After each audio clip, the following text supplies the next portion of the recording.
What was it that we wanted? To be remembered as heroes? Or to perish and be forgotten? Yet we knew we never had a choice.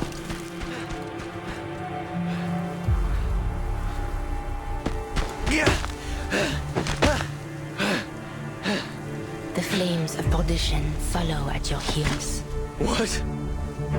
You killed them all. But you may yet be cleansed. Stop. Stay away from me. Repent.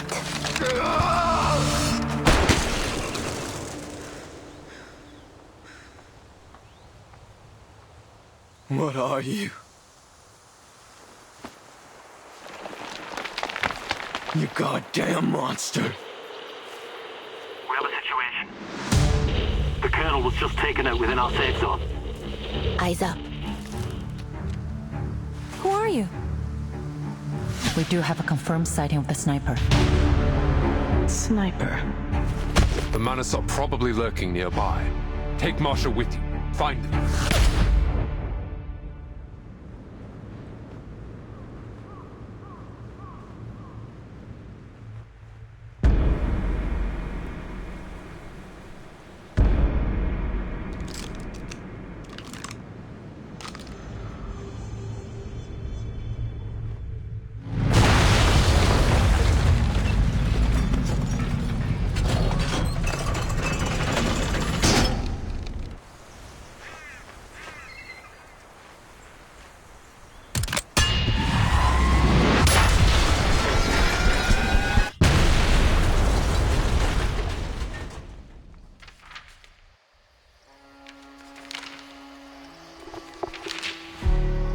Years of war has deeply shaken our faith and our resolve.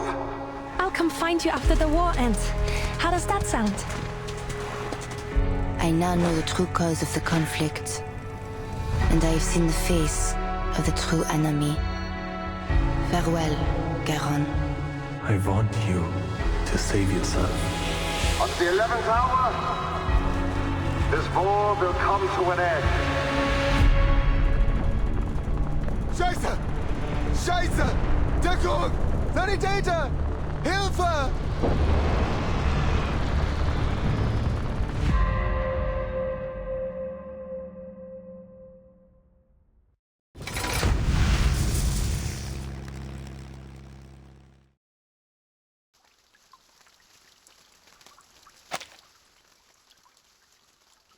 Everyone imagines their future. In most, they grow up, they make friends, get married, and hope to make their fathers and grandfathers proud. We entered this new era full of those same hopes for our future. We had no idea what lay in wait for us. We called it the triumphant opening to the greatest era in history. A rite of passage for every man to be. Join us in an adventure side by side, bound by courage and loyalty. Return home victorious, and let your legend be told for generations to come. That was the future we imagined. Now, those sweet and fitting lies have melted away. Barely more than children, we find ourselves bound, not for adventure, but for an open grave of mud and ruin. Those of us who were lucky, or unlucky, to survive this battlefield, were forged into something new. Numb, cruel, corrupted. The earth became fire and mud, and all of us devils. What was it that we wanted from this war? To be remembered and celebrated as heroes? Or to forget and be forgotten? The answer may seem obvious, but the question itself lies at fault. Because death, meaningless death, came for thousands of us, every day. And we knew. We soldiers never had a choice.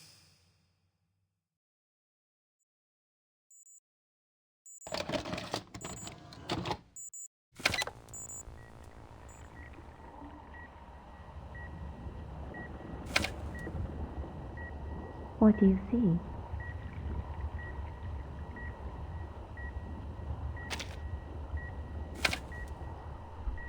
Anything else?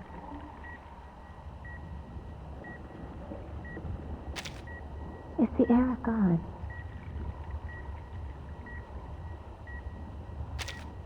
Harlan, what year is it now?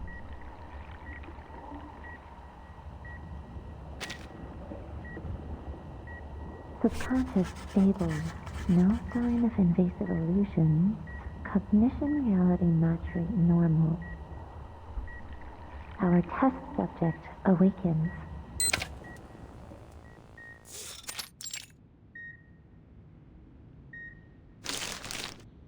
Last question. What's this?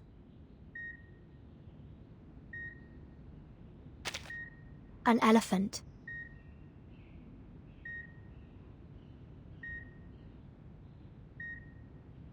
Correct. A plain and simple answer like that is an excellent sign. This test isn't like the others, from the artificial somnambulism we used to go through. It's a special examination we've prepared for all personnel involved in the Antarctic operation. It wasn't my idea, by the way.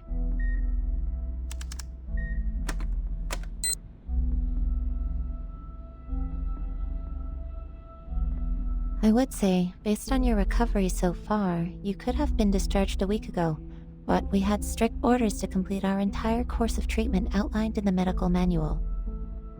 Whatever it is that hides under the Antarctic, it didn't do any additional harm to your mental health. You're lucky, you know. Many others have suffered irreversible damage that will limit their day-to-day lives. What about Nautica and Miss Stranger? I have no access to Miss Stranger's information. All I know is she's been sent to another department for treatment. As for Nautica, she's doing great.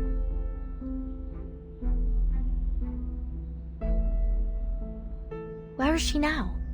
Does she have enough space to stretch?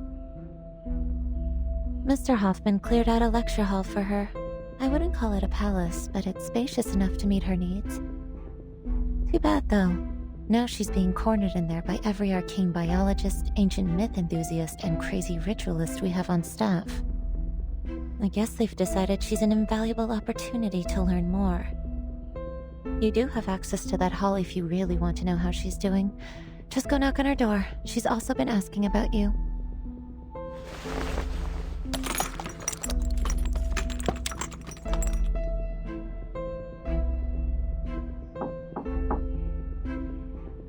Timekeeper? Come on in, Zanetto.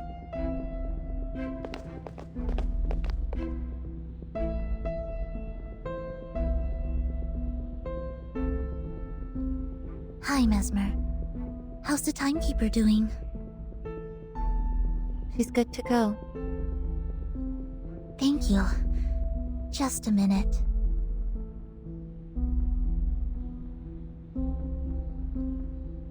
Timekeeper, Madam Z said the Storm investigation team is back.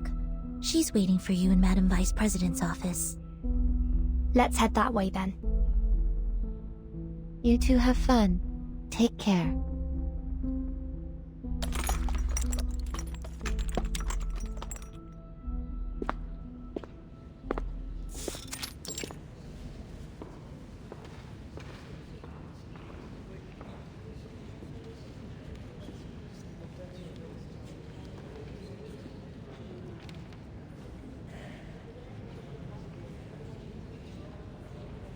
There's so much tension in the air now. I suppose because this storm was different from the ones we've seen before. I look forward to hearing what Madam Z has to say about it. I don't intend to waste my time on this anymore. Huh?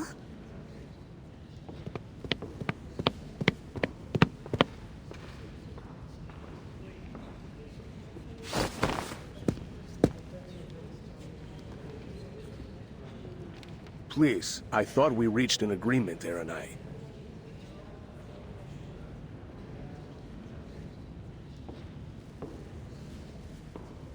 Naturally, I accept the committee's decision. If you really think we don't have to prioritize the Manus, then be my guest. Our top priority is to restore peace and order to this era. You should know that. We're at war, Mr. Pacifist. One far more dangerous than you could possibly conceive. Pacifist? What do you mean, pacifist?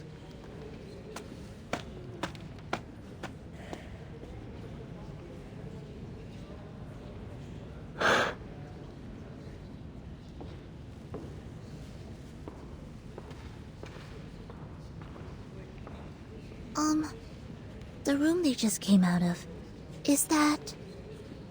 It does appear so. The Vice President's office. Let's go.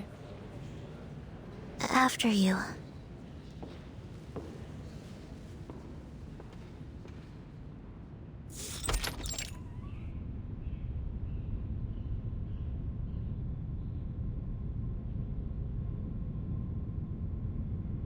Very nearly perfect timing, Burton. Senator. I had heard that the rehab center cleared you for release. But it's all the more reassuring to see it for myself.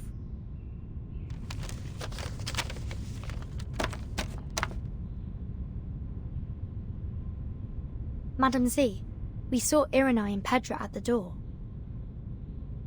Let's not talk about them for now. Understood. So, the Storm investigation team has returned? Correct. Thanks to the field agent squad and our investigators. We've collected enough proof to verify your hypothesis. History has changed. The 10th storm has brought us to an entirely different 1920 than we knew. One with the war still raging that should have long been over. Do we understand why history has changed? The Plus has two hypotheses. The first centers on the ritual held in the Antarctic. Despite being interrupted, its flood might have changed the storm's nature, which has resulted in an even greater deviation from history as we knew it. Don't look so discouraged. That would be much better than the other theory. After her revival, Arcana may have obtained the power to use the storm to alter the course of history. If that is the case, in all likelihood, that means this war is likely a result of intentional manipulation by Arcana. Manus Vindictae is trying to bring more chaos to the world.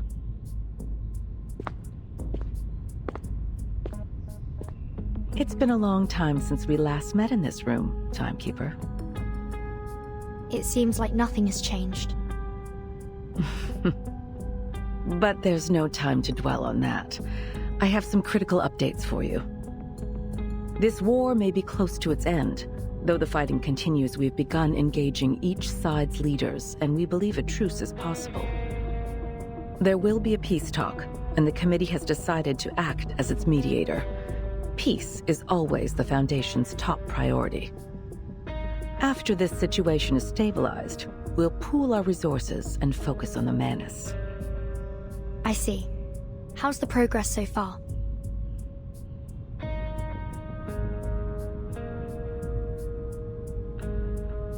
Our branch leaders have built lines of communication, and we have reached an agreement on some of the terms with their respective governments. Pedro will go to meet the commanders on behalf of the Foundation, with the aim to reach a lasting truce by the end of the month. If everything goes well, we may be able to restore peace before the new year.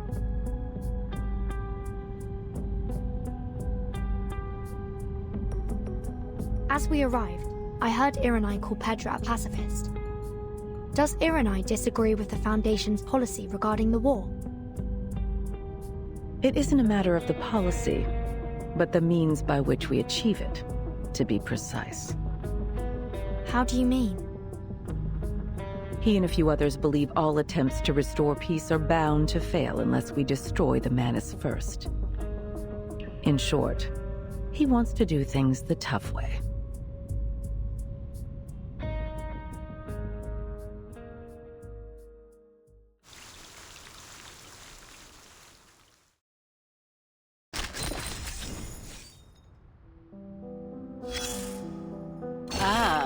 A visitor. How unexpected. There's nothing here now. Only the ashes of war. What is it you want from a place like this? Run along now. Back to your school books. Or swing in a playground, perhaps. This is no place for a girl like you. Naturally, I am no celebrity. I'd prefer to keep it that way. Fame is of no interest to me. Just an opportunity for greater harassment. But the entire world is in ruins now. I have nowhere else to go. And it seems you're stuck here with me. You poor sap. You trekked to the end of the world. Fought a pointless war, and for what?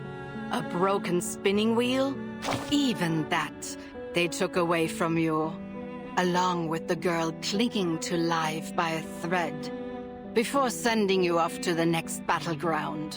I hope that rusty old thing holds some kind of secret. To saving the world or ending this war. Maybe then you can take on another career before you die. A watchmaker, perhaps. I've nothing more to say. Would you kindly leave me alone for a while? I have no tea or snacks to offer. I can't even recall what they taste like. Go on. Savor the war. There'll be another after this. No need to worry about things going exactly as you'd like.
This is all we could find. Can you take care of him, Charon? Natürlich. He will be given a proper burial. I thought they said this war would end before the winter came.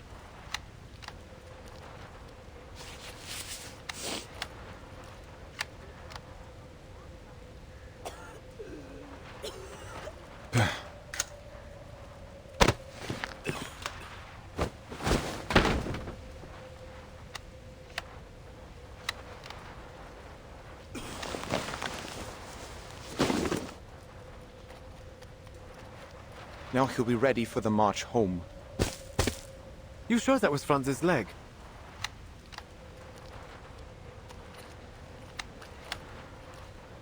Better be. I risked my life up there grabbing it. He promised I could have his boots if he got scraped off. Mein Gott. I remember when he said that.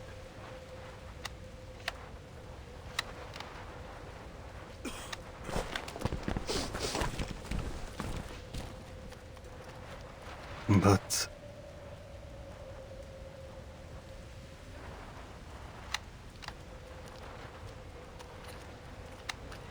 Andreas went missing in the last attack. The body will be impossible to move off the front lines without him. Your pony. could pet its worm food. Shut up, Erich! Please, don't worry. There will be somewhere quiet nearby. But it may take a while to find it. Take your time, Charon. The weather's cool these days.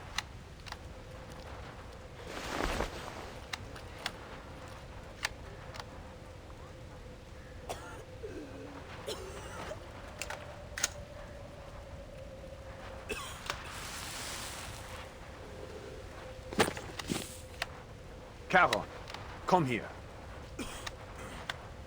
Jawohl.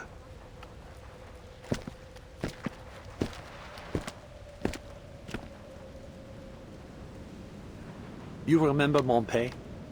The town near Aria? Gewiss. We fought there in the warmth of summer. Our Oberstleutnant died in that battle. You were in charge of a company, until you were injured and sent to recover. There were many graves to be dug, but the days were warm and dry. It was a hard fight to drive our enemy from that town. A damn good one. Even if our lines have only moved a short distance past it since. But why this talk of Montpay all of a sudden? Army Command has decided to attend a parley held by the Foundation in Montpay.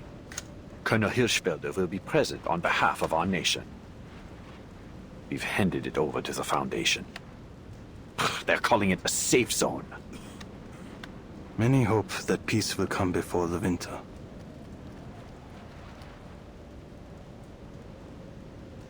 The only end to this war I can accept is victory. Total victory over our enemies. They say we've broken through on the Eastern Front. We only need to push our advantage and they'll collapse. Once we've freed up all that manpower and material, we'll be able to crush our enemies here too. We may run ourselves dry of ammo and blood before then, sir. No cries of victory are loud enough to wake the dead. Winning here is a part of something far bigger than you could understand. Is it? When you returned to the front after your injury, you came with eyes red as a furnace. You wore an old face, a mask of war. You haven't worn that mask in many years, since before our first taste of battle and blood. A whole class volunteered. Nothing more than schoolboys. We marched obliviously into the killing field. You should rest.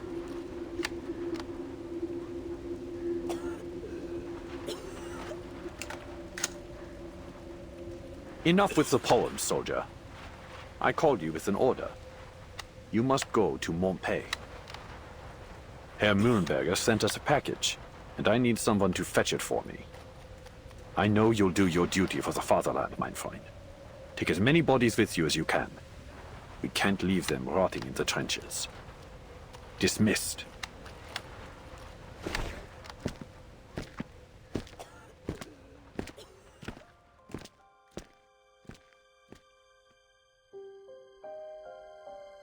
Montpay looks like it had been a nice little town. Before the war. Now, its old streets and laneways are pocked with craters and crumbling buildings. Cruel reminders of the brutal battles that raged through it. Silent screams still echo to me from its laneways. A reminder that a man who has seen war will only find peace when he is dead and buried.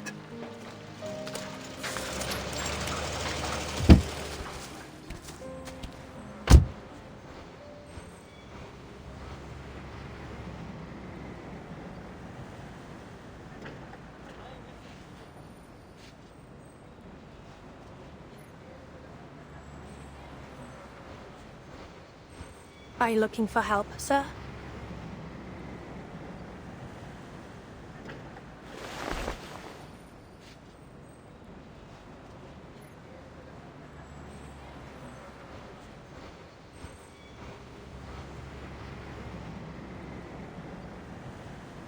Hold on, soldier. I'm Krankenschwester Mascha. Please show your face so I can verify your identity. Guten Tag, Schwester. What lies beneath this mask will not give you the answer you seek. Here, let this serve for identification.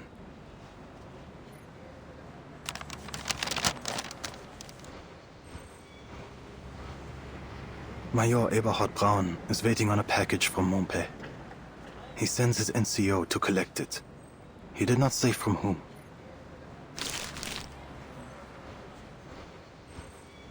I see. Your name is Paul. Karan. That is the name the soldiers use, and the one you should use as well. The name you see there doesn't belong to this war any longer. I've heard your name before.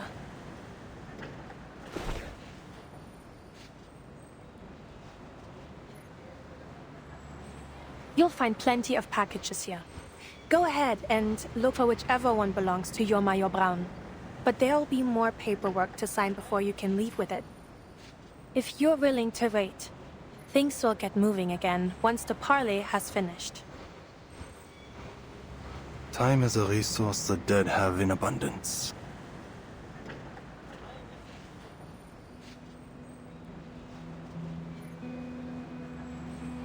Are you certain you're a right soldier? The war has taken its toll, but there's nothing you can do to fix these old wounds. You said that you are a medic, Schwester Marsha. Is that why you ask? Yes, of course. Ordinarily, I would be at a clinic, but I was asked to lend a hand here. Where are the dead from your clinic laid to rest?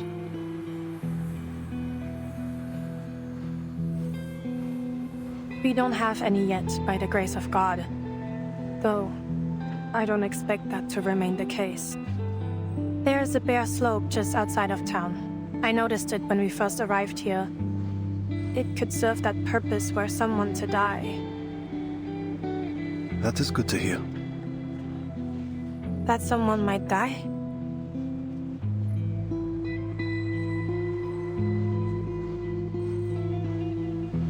No. The slope. A quiet place is needed. Many of us from the front lines could find rest there. You mean your brothers in arms? All who need burial are my brothers in arms, though they may have once fought on different sides. Should there be any in your clinic that need it, they will find rest there too. In a coffin under a marker to remember their place as is fitting, if you will allow it. So be it. You're offering them more decency than most others would. I'll show you the spot.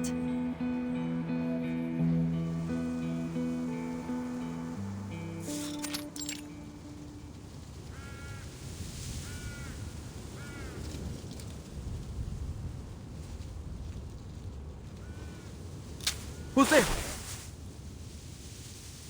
You've run late. I barely made it. This whole area is under heavy guard.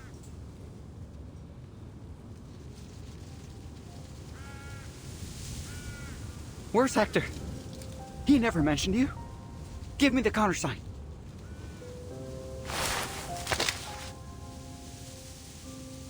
You hear me? Who the hell are you? 2 paths lie ahead for you. What are you talking about? In one, you lead me to your commander. In the other,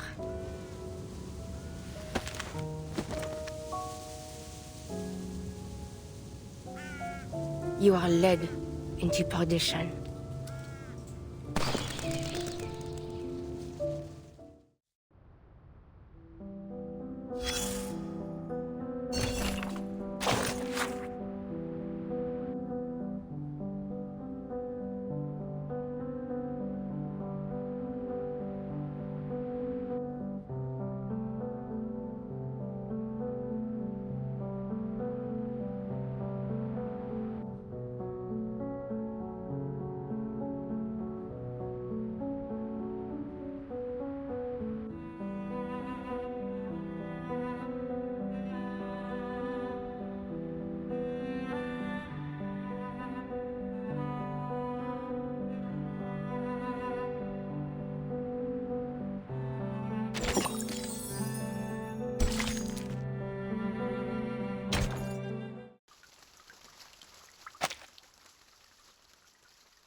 Are you sure you won't come with me, Capitan?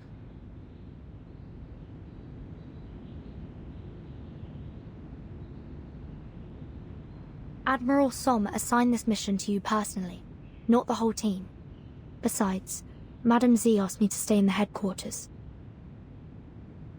Isn't it going to be boring waiting around here? The Storm Reformation Directive said Team Timekeeper isn't subject to the Foundation's orders. We can go wherever we want. Yet it also says the Timekeeper is still bound by Madame Z's orders, Lilia. Ugh. So frustrating.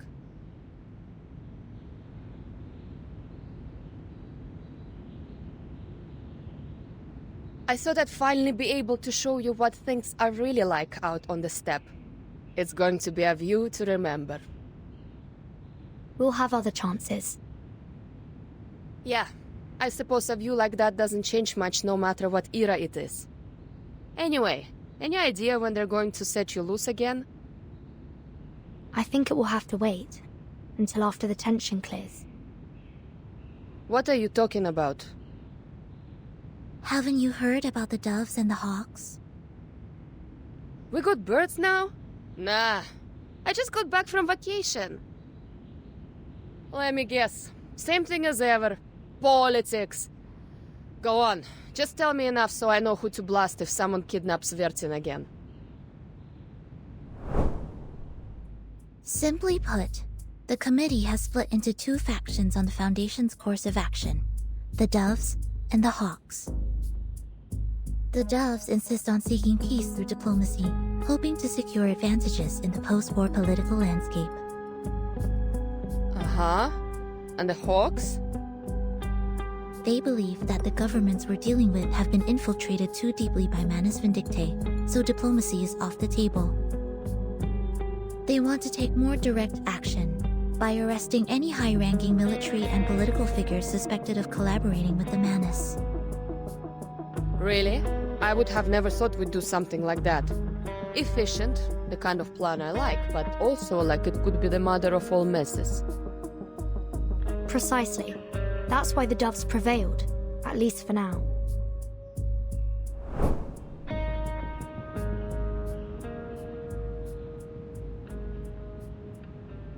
Complicated. So what side are you on, Capitan? I'm not on any side.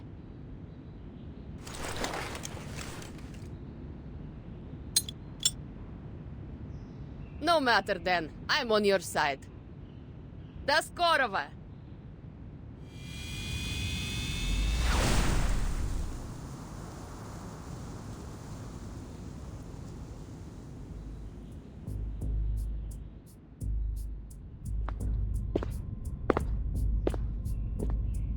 People are dying out there.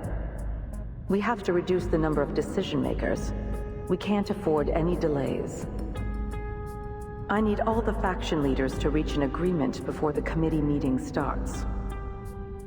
That's why Petra and Irenai were here. Yes, it was not an easy task to persuade Irenai, but we did it. Good. But I'm not on either side. It seems like there's no need for me to stay. Why are you keeping me around? I have my reasons, as I'm sure you expect. The Storm Reformation Act won't keep you and your team secure forever, Vertin. The final result of this meeting, whatever it is, will change many things. That may mean more latitude and resources for your team. Then again, it could mean the exact opposite. Anyway, if you intend to seize anything from this opportunity, you'll need to stay until the meeting's over.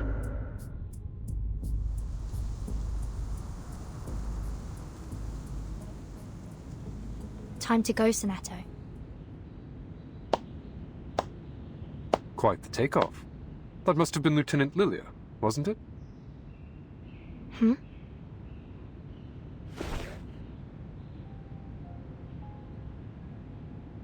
Have I got it right, Timekeeper? You have. You must be Mr. Grayish, the captain of the 12th. Seems you're already acquainted then. I've read the report on the Antarctic operation. Your name was mentioned.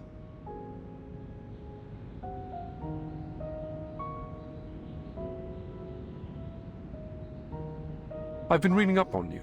Just a few choice selections from your after-action reports before our Antarctic expedition. Seems we have you and your team to thank for thwarting many a wicked scheme, hatched by Manus Vindictae in previous storms. Shame we couldn't put a stop to Arcana's revival, too. Now look at the dog's breakfast of an era we stepped into.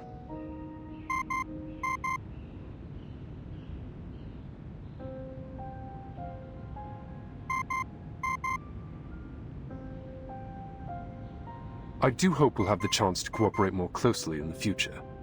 Feel free to call on me if you find yourself in need, Timekeeper. Thank you, Mr. Creus. I'm afraid further introductions will have to wait. We're called elsewhere.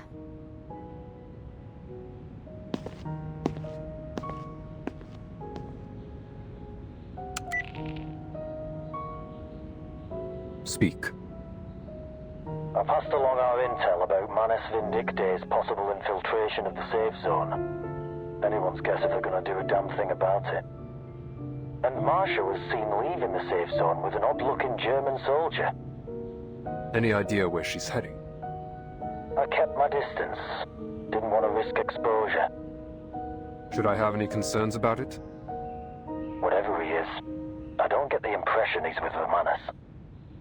He came up from the lines, started a conversation, and just like that they started walking away. You're jumping at shadows, Chris. Ever since Antarctica, it seems like you've been imagining phantom oil stains on everyone we meet.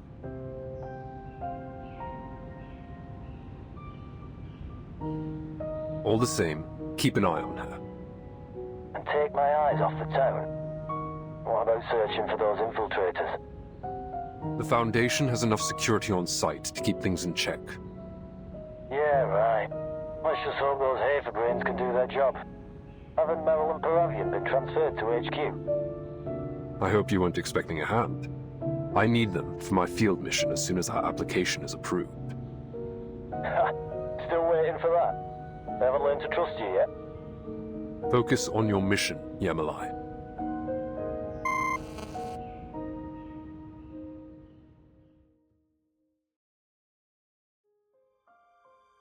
Not many of us have any real idea what it's like to view the trenches from above.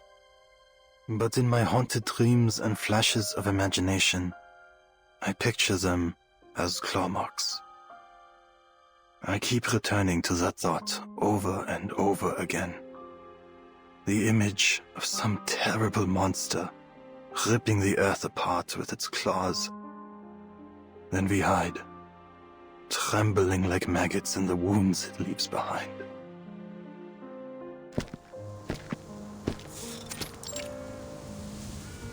Here.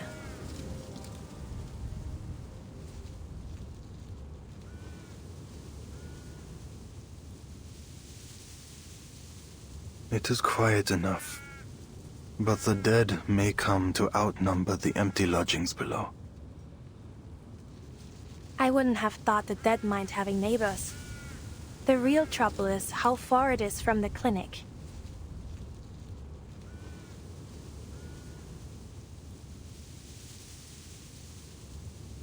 There is something about you. A contradiction lying under cloth and steel. I know what you want to ask.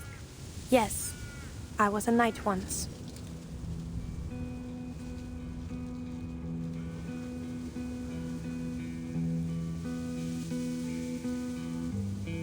Like other arcanists, I was enlisted in a special unit and sent to the front as soon as the war started. This armor is only a habit. I'm a medic now. It's not much for protection. Modern bullets go through steel this thin like paper. But I want to remember. Only in death does the duty end. Yet you live again with the Foundation. Noch eine deiner Fragen? Diesmal werde ich dir keine Antwort geben.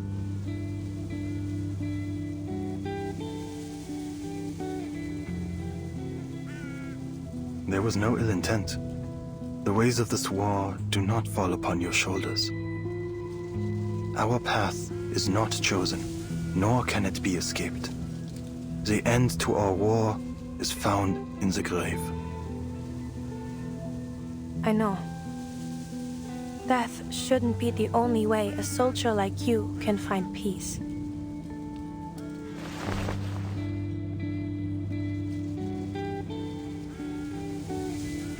I'm needed back at the clinic. And there is work to be done here. Please, hear this apology. You have chosen a noble path.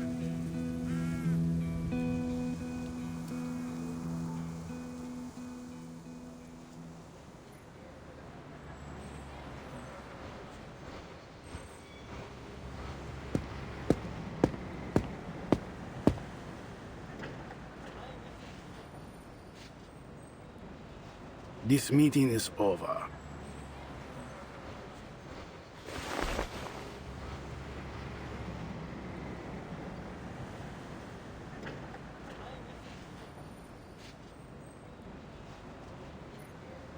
Our proposal really is in everyone's best interest. Please, give it a bit more thought, Colonel. Our best interest, yeah. You have failed to convince me. All I see is the insistence that we pretend this war is not going in our favor. And I will have no more of these ridiculous conspiracies concerning Manus Vindicte. Our war and our victory have nothing to do with this terrorist organization, or cult as it may be. The decisions of His Imperial Majesty's government will only align with a rational assessment of the facts at hand. We fully understand your concerns. Words without action. Would you at least consider a temporary truce?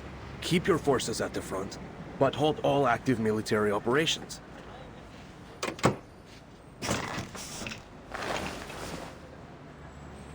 There are two sides to every truce, Herr Negotiator. Our enemy has yet to show any hint of sincerity. You are referring to the assassinations.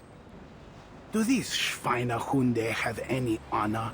Sending their snipers after our high rank?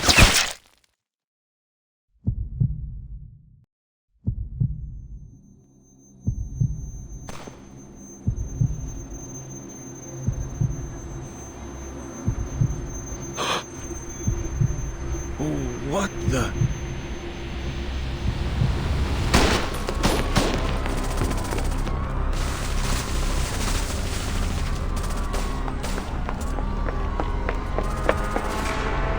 Take cover, Mr. Pedra!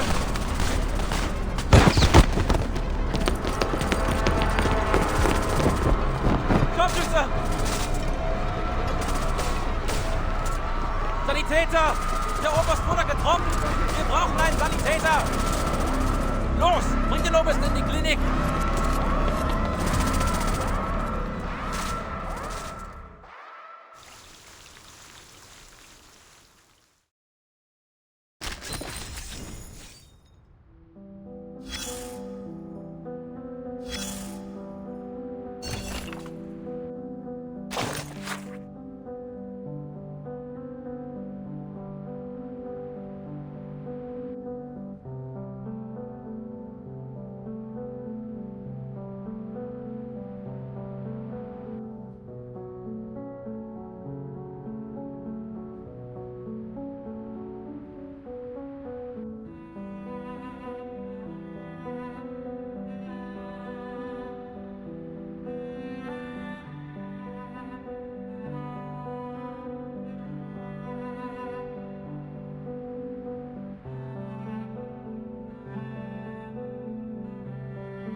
Nur ein Hase. Wie schön, dass Sie zurückgekehrt sind.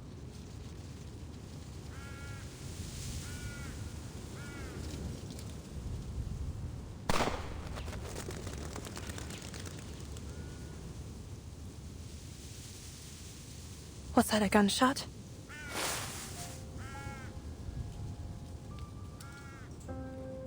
From the safe zone.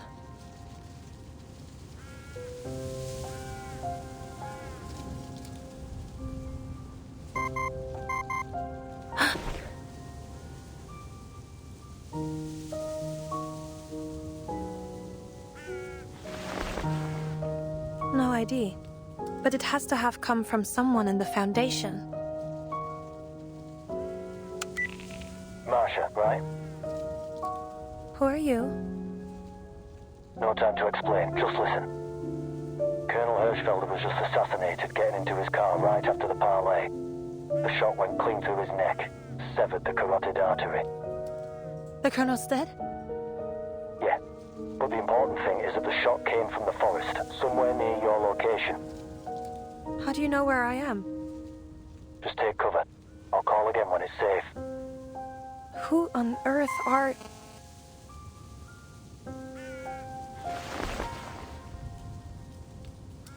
With the Colonel dead, there isn't much hope for the peace talks.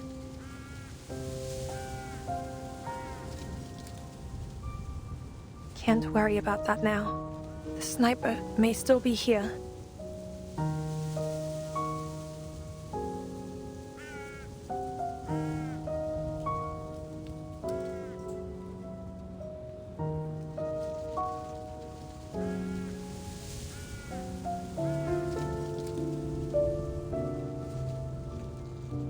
All I have is this pistol. Still, a bullet is a bullet. I'll just need to get close.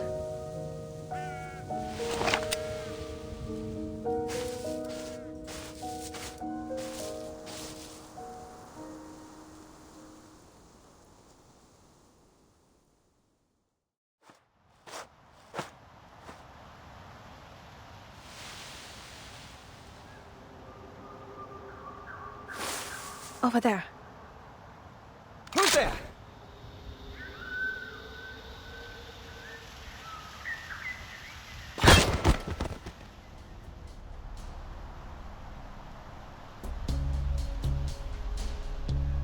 Small caliber.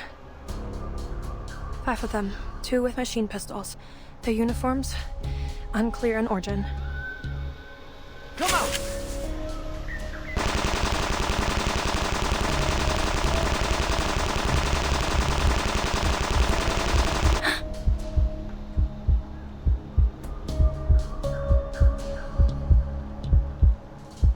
Need to leave one alive. Now, to get a little closer.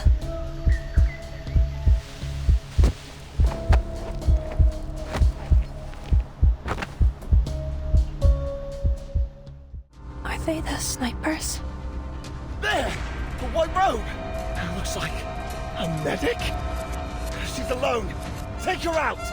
Never underestimate your enemy, gentlemen.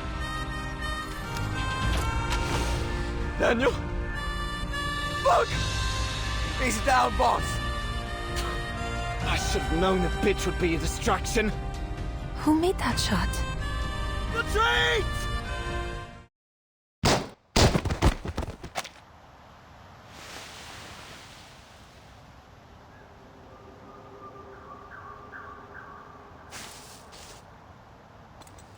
Black uniforms. Can't tell who they might be. Perhaps the Manus? Never mind. Who is it that helped me? Could you...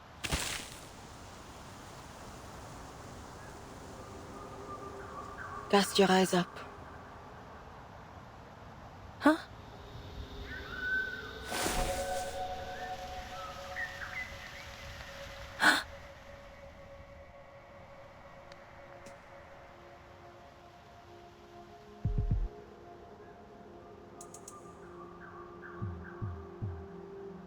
Was it you who shot these men? Do you know who they are?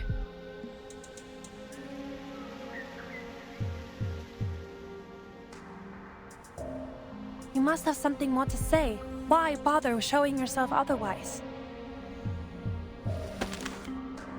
Tell me, what is it that the Foundation concerns itself with here? That's no secret. We're working on a parley to end this war. But one of the representatives has just been assassinated. These soldiers dressed in black could be our culprits. No. They were sent forth to protect Hirschfelder, though they tarried too late. Wait, you know Hirschfelder? Do you have any idea who shot him? I did. You! You...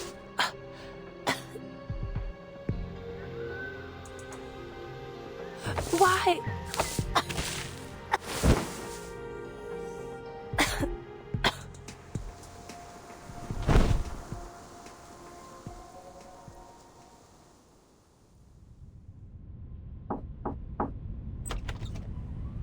Management dictate?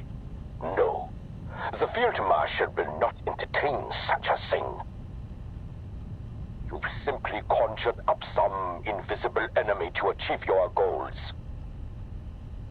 We can conclude only this, that our enemy agreeing to this parley was only a ruse, and that the assassination of our colonel was meant to sow fear in our ranks. We will not yield to such a contemptible tactic. They have chosen war, and we will answer in kind.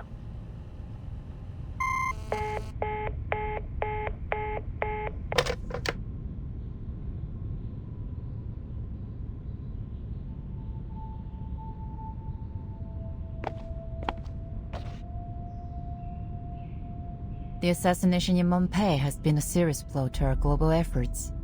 Many nations have withdrawn from our peace talks in response. Did we lose anyone? No. Our investigators on the scene confirmed they heard just a single gunshot at a time. We do have a confirmed sighting of the shooter. Yes, I heard. Yet they didn't fire on her, which means our shooter isn't likely to be with the Manus.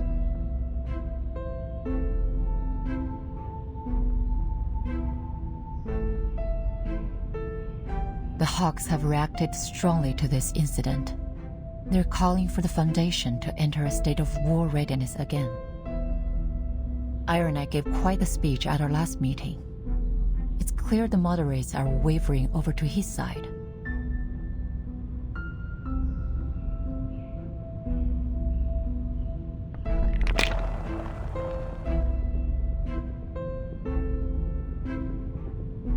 True, but there are still things we can do to maintain the balance. We must consider violence our last resort. Send a special unit to Montpellier. I need to figure out what really happened. Reezer is on a mission at the Eastern Front. They won't be back in contact for several days. There are 3 squads presently available for deployment. Codenames Metaphor, Almond, and Minerva. But I don't believe any of them are suitable for this mission. We're left with only one option, the newly founded 12. That's Grayish' team. I'm sure he'd be eager to buff up his resume with this mission. He's eager to prove himself. All the members of the 12 used to work for Grayish at the Visuals Bureau. Their experience could be useful for this mission. Many of the arcane crime cases they cracked involved the Manus. I understand he's been seen in the company of several prominent Hawks. He even spoke with Serenity several times. Are you suggesting his policy leanings could pose a problem? On the contrary, he'll make a fine choice, precisely because his appearance at the front line will calm the Hawk's nerves. Understood. Tell Grayish he and his team will set off in 2 hours.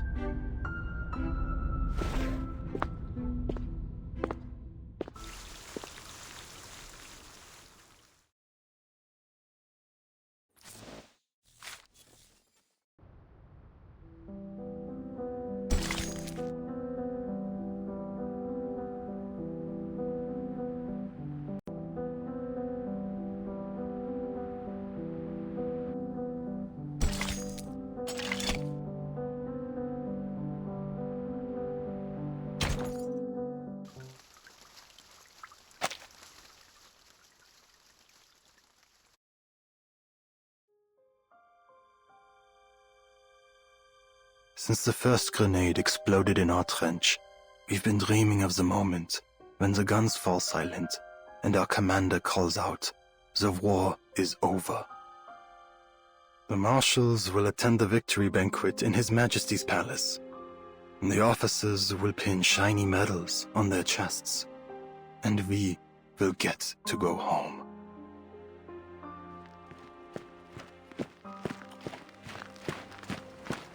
Out of my way, soldiers! I said make way!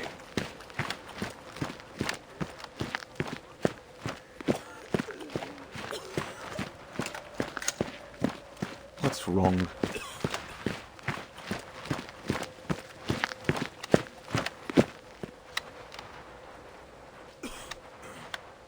Wilhelm, 2nd Company.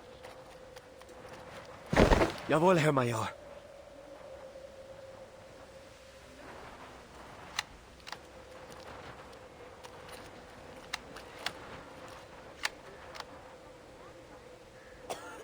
You will be in charge of these runs from now on, and I'll need you to choose the pick of this litter to join the stormtroopers. Jawohl, Major.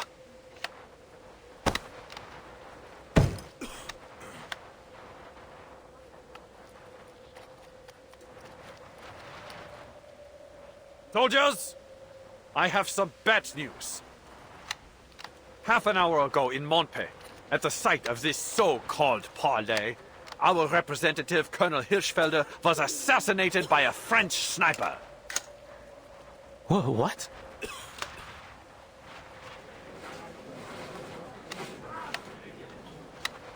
How's the Traum? What the devil is he talking about? How could a sniper have made it so far behind our lines? Shh.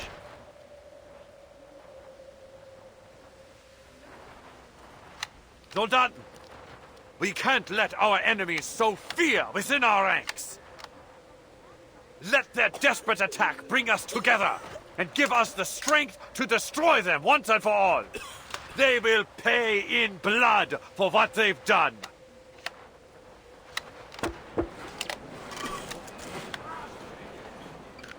Was zum Teufel? I thought this was finally going to end. I can't. I can't even force myself to care. With hate and rage, they scheme to destroy our fatherland.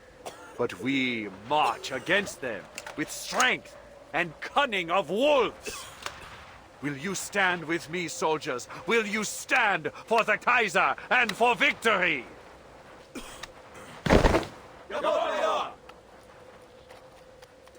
They're good. You've shown me your steel, soldiers. You are the pride of the fatherland. Victory lies ahead, ready for the taking. Now take up your rifle and get back to your positions.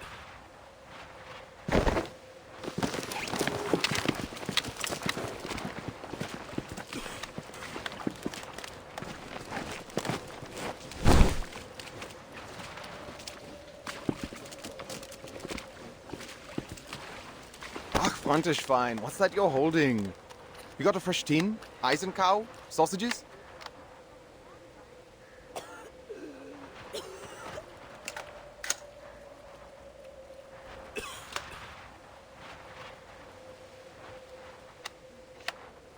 God! Did you see the way they looked at us? It was like there was nothing behind their eyes. Erich, did you notice? I don't think they understood a word you said. Shameful.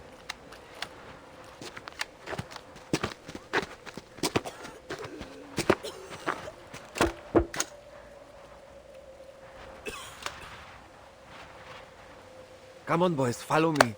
I'll show you to your dugout. Mind the gaps on the duckboards. Herr Hauptmann, perhaps first we should drill them on keeping their heads down and avoiding artillery.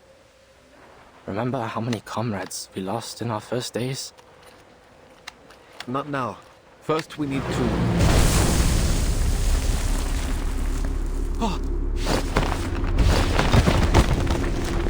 Take cover! Get in there, move!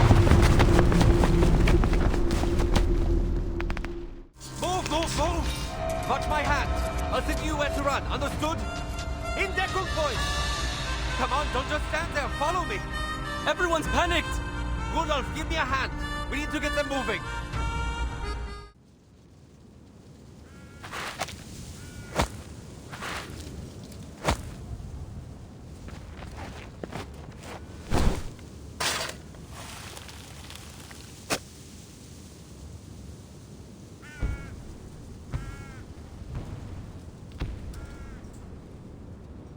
It seems peace lies beyond our grasp.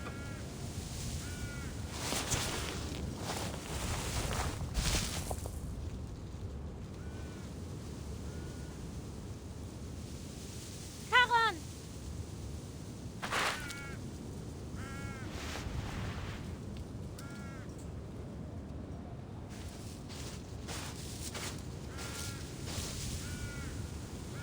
You don't remember who I am?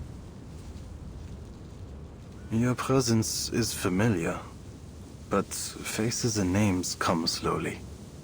There are so many memories here. It can be difficult to tell what is from what was. I'll wait a little longer next time.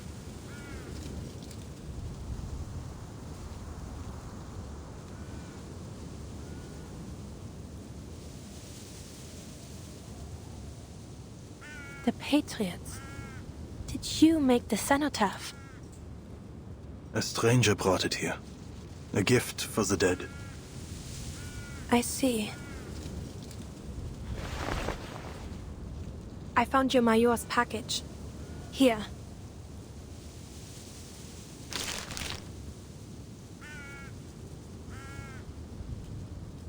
A message came for you, I think. From the front. It seems your Major needs you to report back immediately.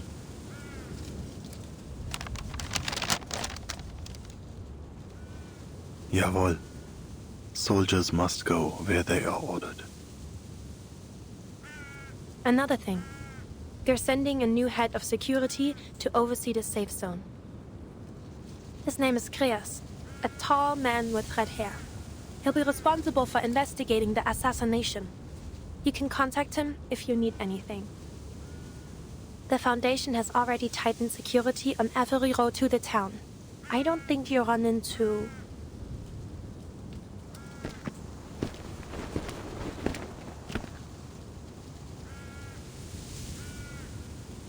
any danger on your way back.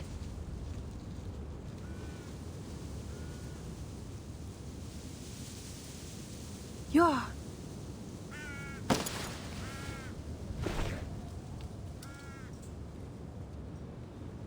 The dead rest here. They have seen enough violence. You don't know what she did. She...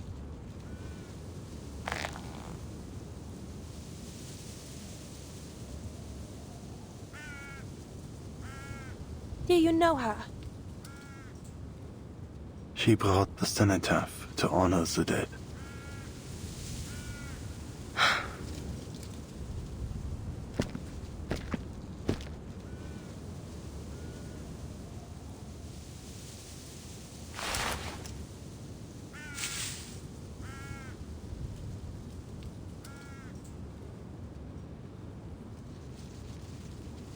Ihre Haut.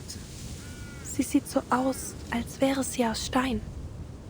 Und dieser Kopfschmuck. Ich glaube, ich habe ihn schon einmal gesehen.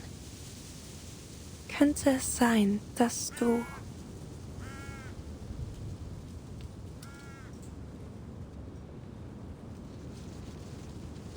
La coquille brisée est abandonnée, mettant fin à la pénitence, sans fin. Que vos âmes traversent les arches, du sombre vers la paix. Que votre chemin soit libre de l'œil rouge, tandis que vous aspirez au paradis.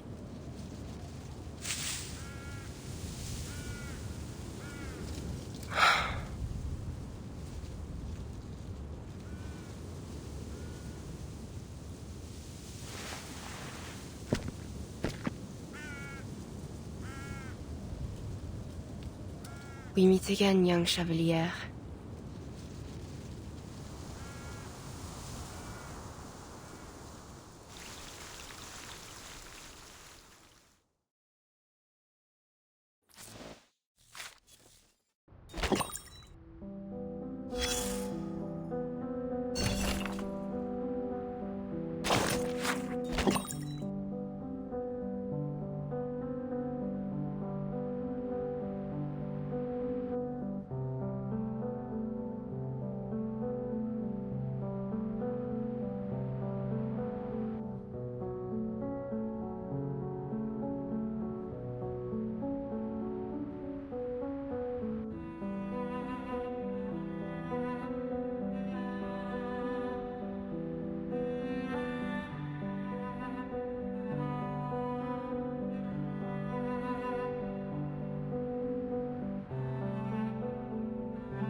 He that is slow to anger is better than the mighty, and he that ruleth his spirit than he that taketh a city. Pardon? You possess remarkable self-control, a trait seldom seen.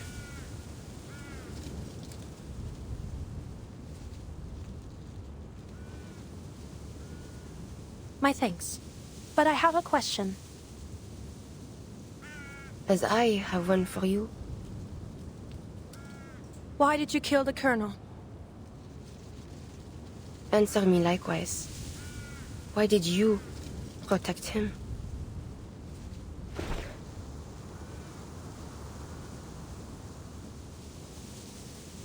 But trying to end the war. And I as well. You seem to mourn the dead, but you don't realize how far you've set us back? We were nearing a ceasefire.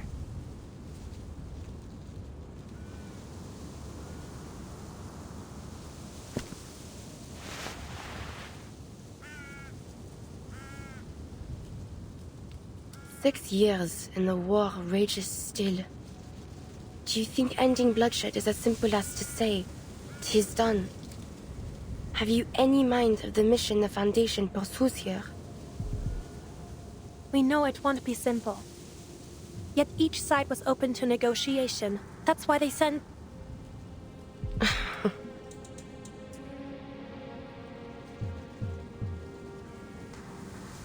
You placed false hope on Hirschfelder. You invited a wolf into a bed of lambs. You think his death to be the spark of a reignited war. But even if I had stayed my hand from him, your plans would have been for naught. The Manus scheme, and the wicked prosper. Manus Vindicte. You know of their plans? Then you're claiming that Hirschfelder was a Manus?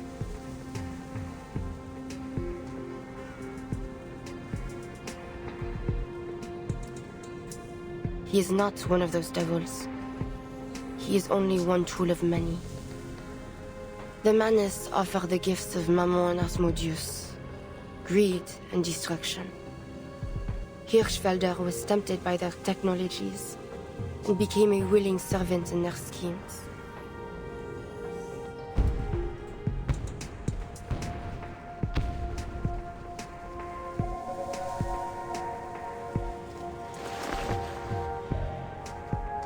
But others serve them unknowing, affected by an arcane skill which clouds their eyes in red mists, driven to blood and glory as a starving dog is to the hunt.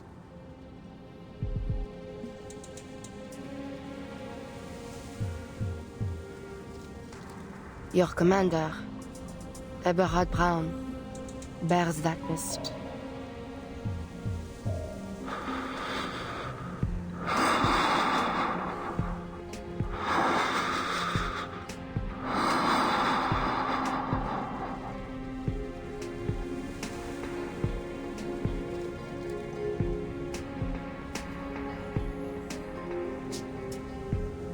Then will you see that death comes to him, as you did Hirschfelder? That is not yet certain. I do not kill without purpose.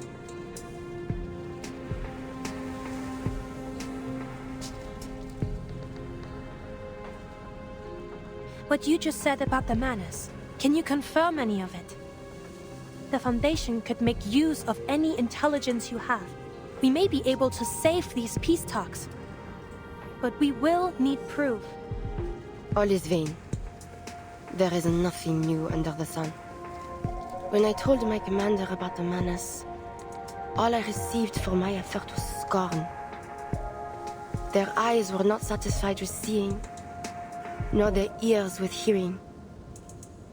Kings and generals yet still turn a blind eye to the suffering. If they had a shred of the light of God within them, they would never have pursued this war. As for the Foundation, that which is crooked cannot be made straight, and what is wanting cannot be numbered.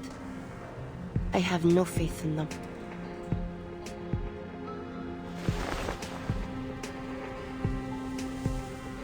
That is all I have to say. Spare him.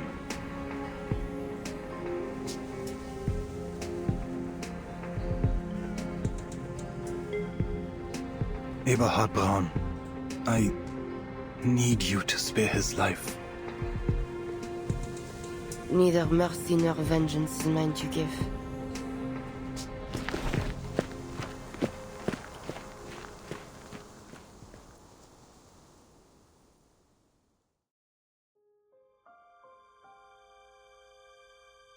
It is officially 1920. I wonder at other people's impressions of this war. From what I've seen, there are two contrasting views, though in various forms. One of heroism, and the other, sadness. There is one truth which I have found bridges both of these visions. Despite how cruel it may sound, this war is the prelude of a new era. I have to believe that, because if this death and destruction so unparalleled in history does not herald change, then there is no hope for humanity.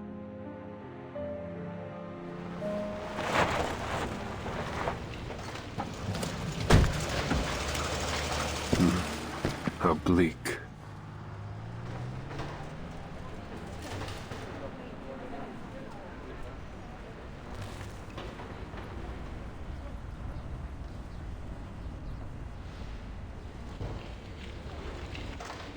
Blackbird, give me a hand.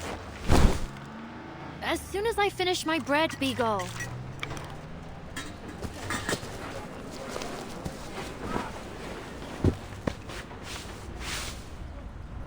There are 122 armed personnel available at your disposal, sir.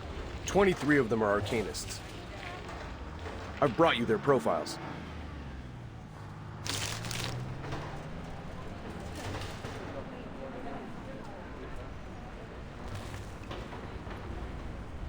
Right then.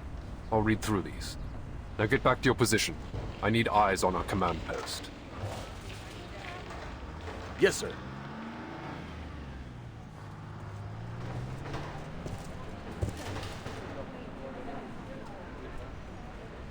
Marsha, is it?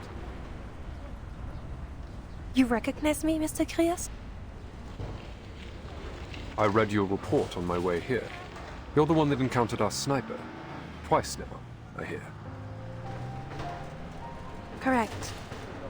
I have some additional details about my encounters. The first is that I appear to have been followed out into the forest the first time. I was warned on my device just after the shooting. Never mind that. What about the other thing? That doesn't concern you? Fine. The other thing is that I have reason to believe our sniper is a gargoyle. A gargoyle? There are records of gargoyles participating in this war as part of arcane skill response units. They're able to petrify their bodies at will, making them immune to small caliber arms. And I believe they're able to render themselves undetectable. Sounds as if you've fought them before.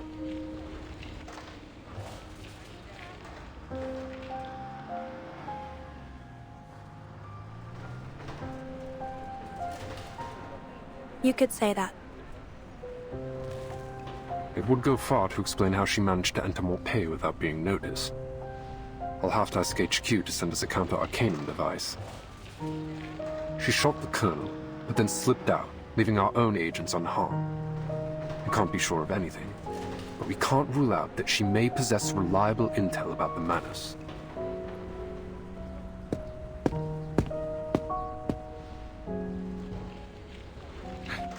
Mr. Grayish?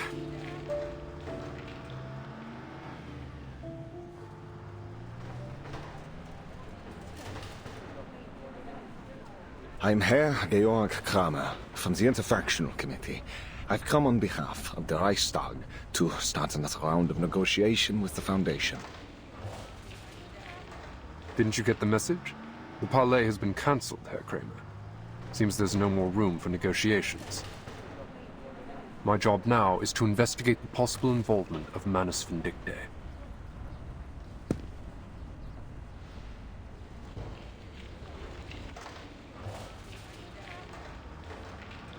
Precisely what I'm here for, sir. We received a warning from the Foundations that Manus Vindictae has infiltrated our armed forces and is attempting to usurp our rightful authority. I am worried this may be true. I do not intend to lie, sir. Germany lies on the verge of total collapse. Both politically and rationally speaking, we have no reason to continue this war. Yet it seems our army command is out of control. They are determined to drive this war to its bitter end, regardless of the misery and death they are causing. And I have reason to believe the Manus are behind it. I take it Army Command is not aware of your visit, then, Herr Kramer.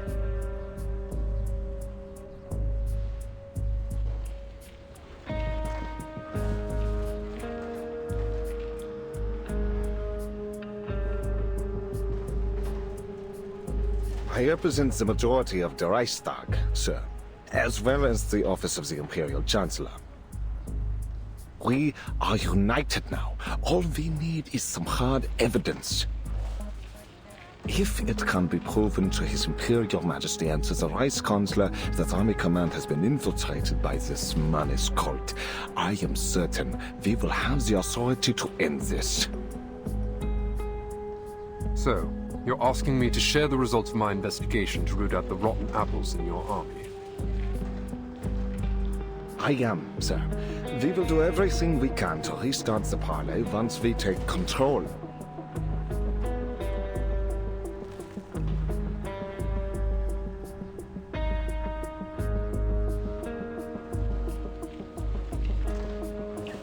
And we're willing to reach a ceasefire on certain conditions.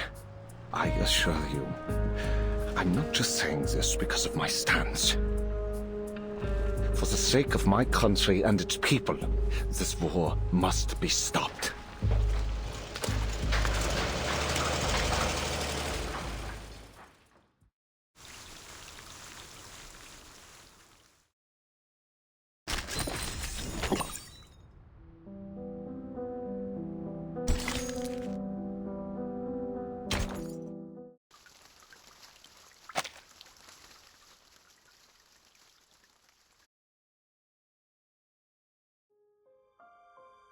In the first 3 months, I had no idea who I was fighting, or what lay on the other side of the trenches.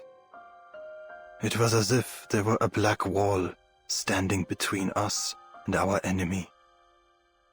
They could attack at any time. I can't sleep. I don't want to die. I don't want to see their faces. I don't want to know what our enemy looks like. And worst of all, I don't know why.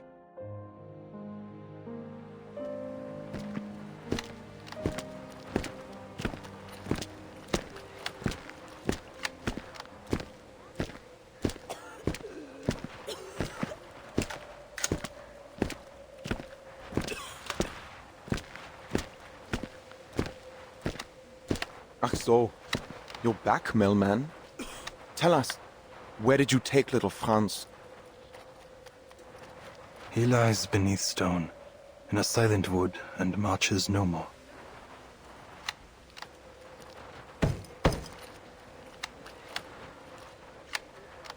Huh. I bet Herr Wille you take the opportunity to keep walking and never come back. Lucky me. Where is he? He's dead. I guess you'll call me Herr Hauptmann now.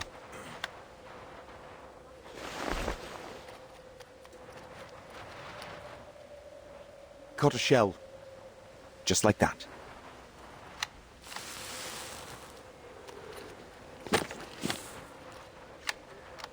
Lucky me, and lucky him. That Schweinhund.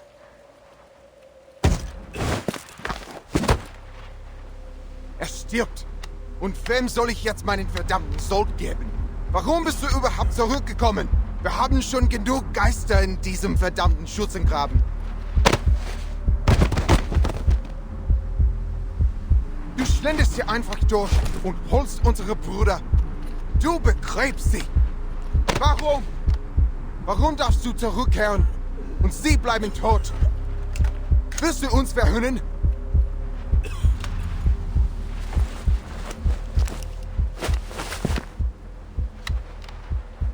Der Tod verspottet nicht. Und er kann auch nicht aufhören, zurückzukehren. Er ist ebenso machtlos wie jeder andere Soldat, seinen Dienst zu erfüllen. Welches Schicksal uns erwartet, bleibt verborgen. Sein verschlungener Pfad zeigt sich erst, wenn wir ihn betreten. Niemand wählt die Stunde, in der der Tod ihn findet. Scheiße!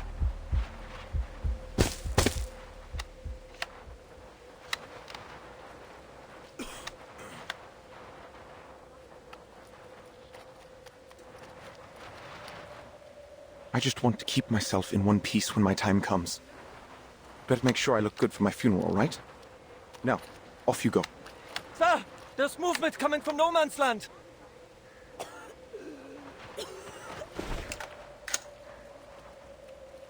What?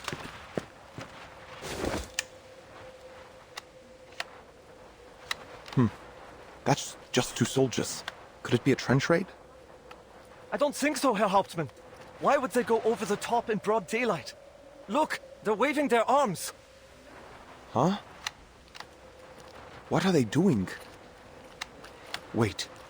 Their hands are wrapped in bandages. Is that a problem? Keep your eye on them, soldier. I think I know what's going on. The living walk over dead men's ground. Deserters, I'll bet. I heard some soldiers used to shoot their own palms so they could be sent back to the rear. But they reward that kind of cowardice with bullets nowadays. Do they come seeking death or life? With all the officers keeping their heads low, maybe they decided they don't want to do the punishing themselves.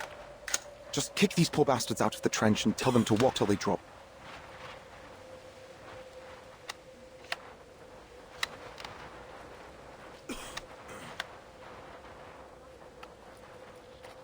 They do not march to us as warriors, but as broken men. You're right. Pass it down the line. Does anyone here speak French? Oui, a little. I took some French back in school. Schnell, schnell! Say something. Ja, Herr Hauptmann.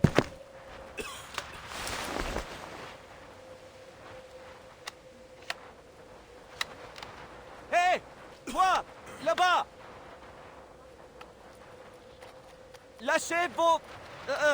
armes et... venez ici! You! What? Verdammt! Who the hell shot him?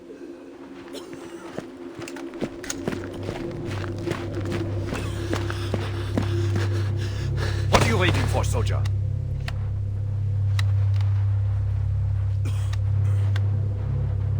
I killed him.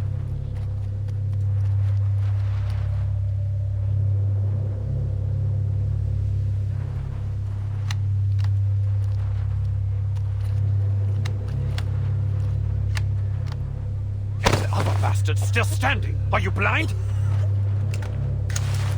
But, Herr Major, he surrendered. He dropped his weapon. It's a trap, you idiot! They have a bomb or some kind of infectious disease. Do you want to keep him, soldier? You going to share your rations with him? Herr Major, we're supposed to accept all prisoners. There are camps to send them to, or even the safe zone.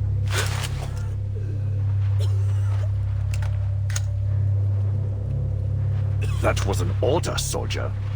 You are to shoot that foreign devil, or I'll send you out to test if their snipers are as spineless as you are. Hey. Major.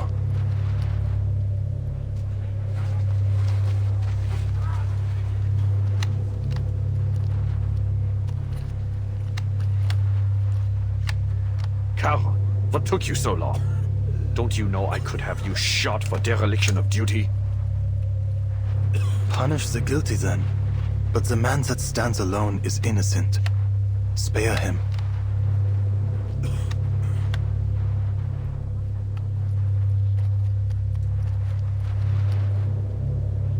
You are not entitled to challenge my authority, Sergeant. His war is over.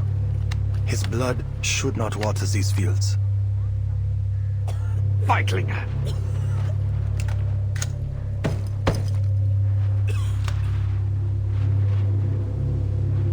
Verdammt!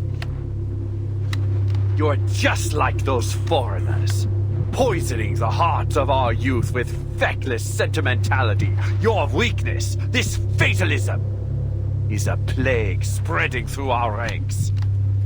That man over there is a threat to our fatherland, yet you plead for his life.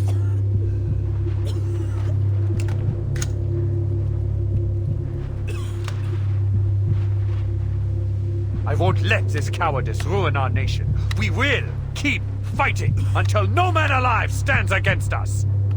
Only through their blood and our tireless sacrifice will we grow fearless and retrieve the glory of our birthright. There is no glory for the dead, Eberhard. Only suffering, guilt, and regret for those that remain. No courage is found in the blood of the innocent. Only stains that can never be washed out. Unsinn! I remember you.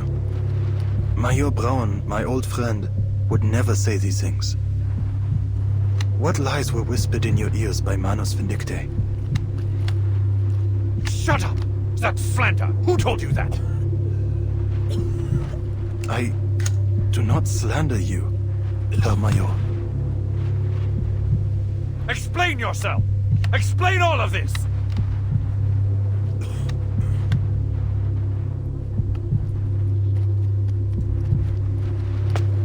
Lügen!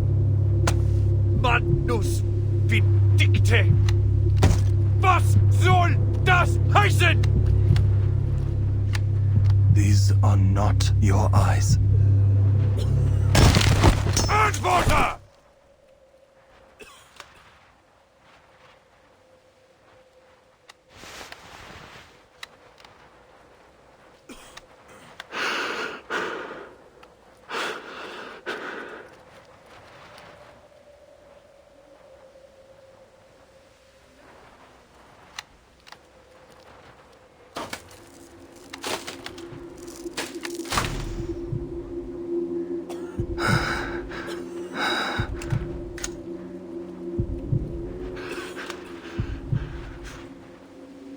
Raise your head, Sergeant.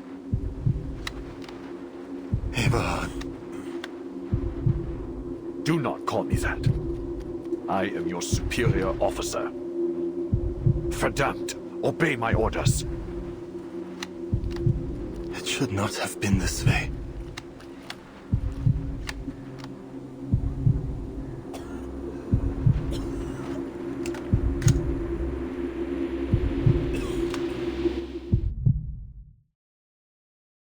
Gott. Im Himmel. This is not a sight fit for the living, Eberhard. But perhaps you must be reminded. No! Your face! Cover it now! Do you remember the fear as bombs exploded by our sides? The pain when our brothers moaned out their last breaths? Have you forgotten? Or have you only hardened your heart? This war is... Sacrifice is necessary for a nation to make progress. Every soldier who has died for the fatherland should feel honored for their sacrifice. You should have been honored, Paul. Jetzt sprechen wir nicht von Opfer. Der Tod ist keine Ehre.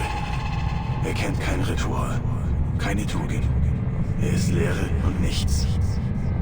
Der Krieg hat uns den Tod zu sehr zur Gewohnheit gemacht. Du, Eberhard, du hast den Respekt vor dem Leben verloren.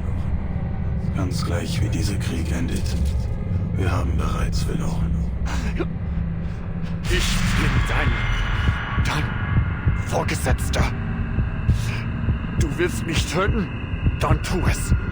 Der Tod wird dich nicht retten, mein Freund. Ich hoffe, dass du dich selbst retten kannst.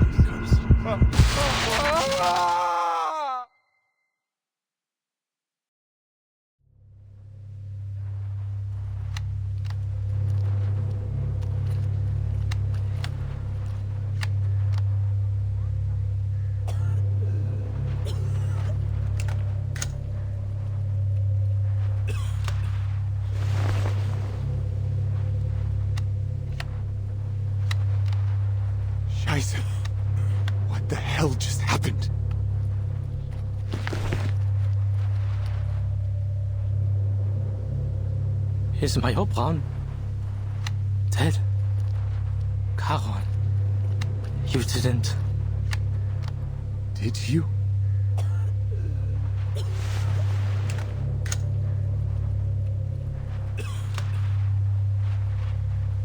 He will live. We will leave here together.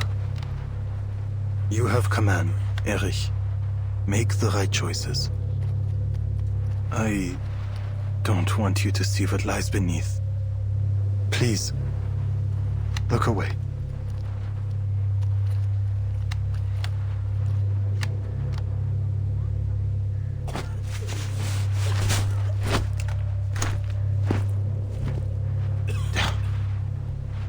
All right. Someone grab that deserter. I'll search him. Show's over. Move it, soldiers. That poor sap is still waiting. Ausführung.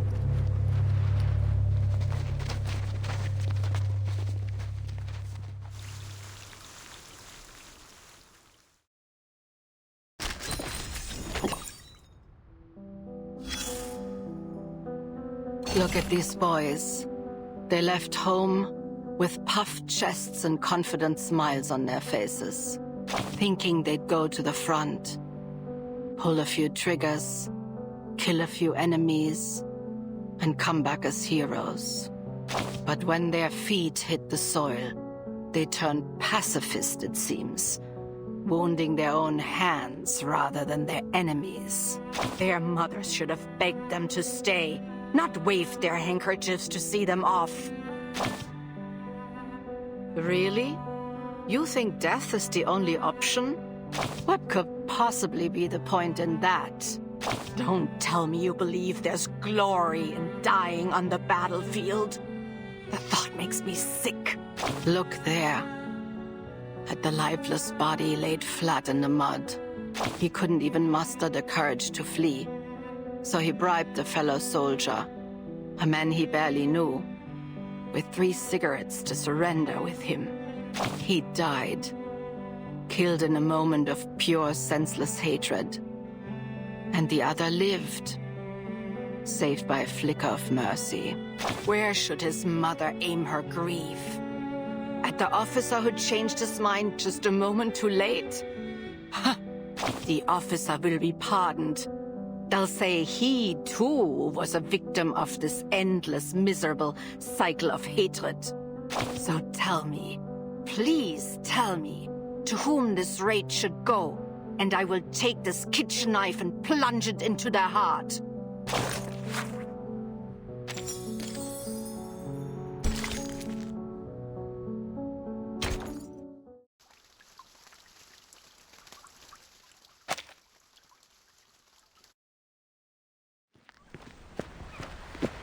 Don't worry so much, Paul. We'll find glory on the battlefield. No man can stop us as long as we stick together. Come on, let's join the war and prove ourselves to Herr Mühlenberger. Think how proud your parents will be. Their son, a war hero. Hilfe auf! Verdammt! Wer ist Dietrich? He and Becker are dead. Grab that gun. We need to go. Move!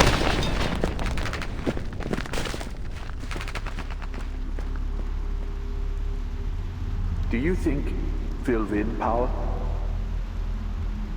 I don't know, mein Freund. I think I just want to go home. Dietrich, Bertke, and Elvin. What did they die for if we just give up?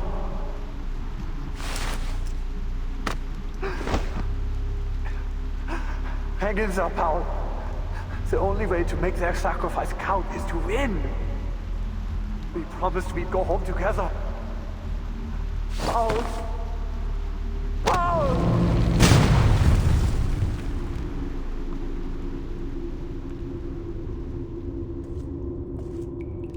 Major, the past is in the past. You can't change anything by letting yourself be overcome by sorrow. Don't forget that victory is the only thing that matters, and we can give it to you. Give it to me? How? I'll make you a true hero, one without fear or hesitation.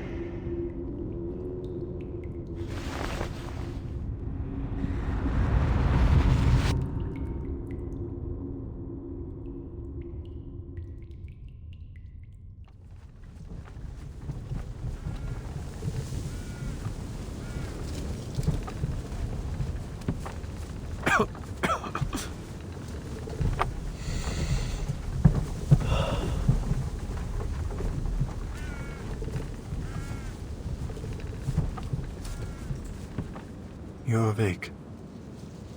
Paul?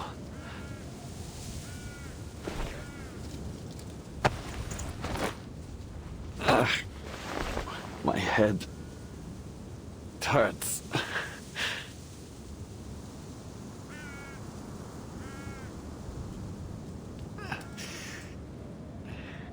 Where are you taking me? Mompe. The Foundation may have some cure for the spell you have fallen under. No. No.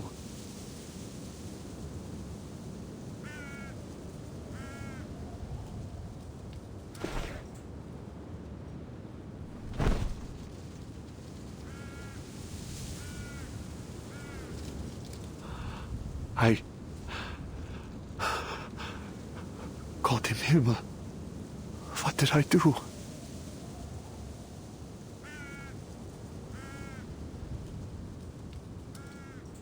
That deserter. I ordered Rudolph to pull the trigger, but I was the one who killed him. The other lives. Eri saw to that. He wasn't the only one. So many have died. And I was the one that sent them to their death.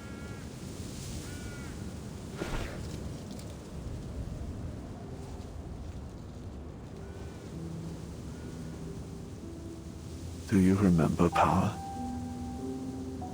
There was a poem by Goethe, no, Schiller, maybe. Those days at school feel like a fairy tale now. Herr Mühlenberger asked you and Dietrich to write it out on the blackboard. You two didn't even know where to start. I remember I thought he was going to snap you both in two. Just a few months later, we were here. Dietrich died that very first day. Do you remember how we cried that night? We thought it would be the saddest day of our lives.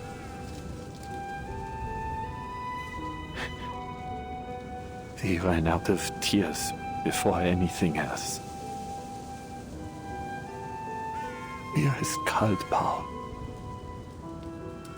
Die Angst kehrt zurück. Halte sie fest. Sie wird dich wärmen.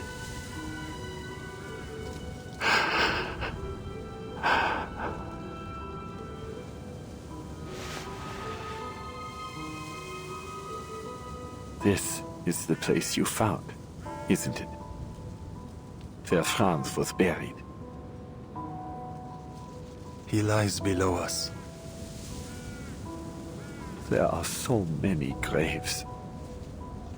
But I am still alive. Why, Paul? Why am I not lying among them? The living speak of luck.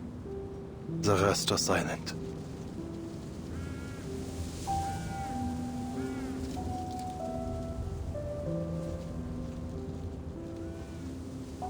I wish I could forget it all now.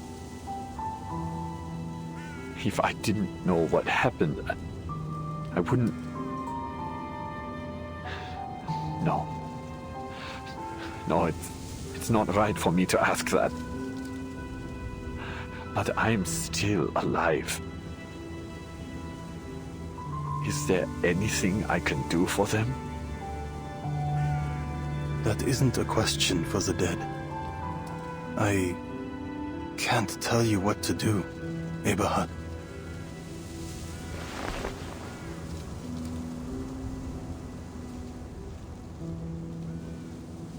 You mentioned Manus Vindicte. You remember? What about the Foundation? You talked to them too, right? Do you really think they can stop this war? They pursue peace, but it cannot be found by their efforts alone.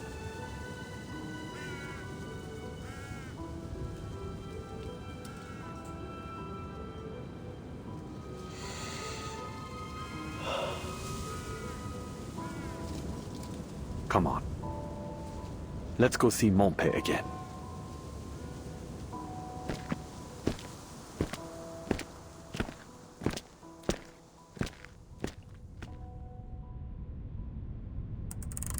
I was about to pay a visit to Herr Mühlenberger when someone from Army Command said the Colonel wanted to see me.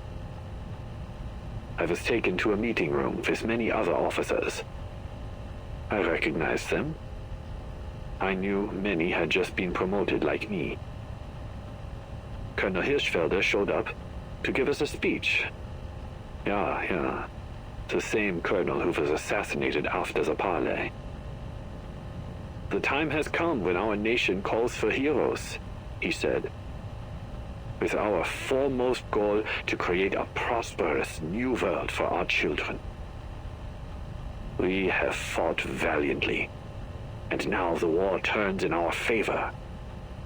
We stand but one step away from total victory, yet it is at this very moment that our soldiers have lost their courage. They waste their time looting every barn, cellar, and shed in search of treasure, and drink to numb their fears, delaying our operations. Their greed and cowardice have spread through our army like a malignant tumor. Fortunately, we have found a cure. An organization that believes in the promise of our victory has provided us with an extraordinary development. That's all I remember.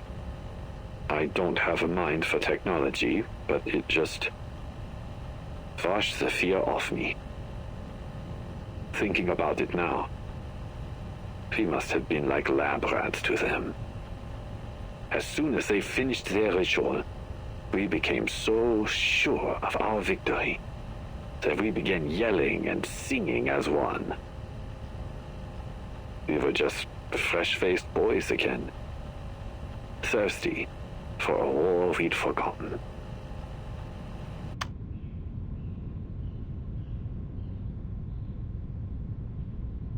I think that's enough for now. That was a recording from a German major we encountered in Montpé.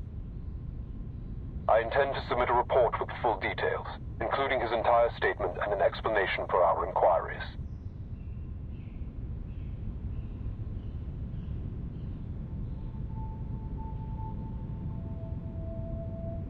Manus Vindicte is moving quicker than any of us could have imagined.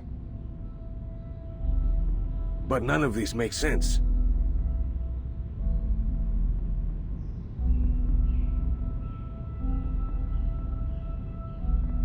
If they came to this era at the same time as we did, how could they have already infiltrated the military higher-ups in such a short time? We've already theorized that Arcana may now possess the power to rewrite history. Which means going forward, any records from history as we once knew it will be unreliable for estimating their strengths.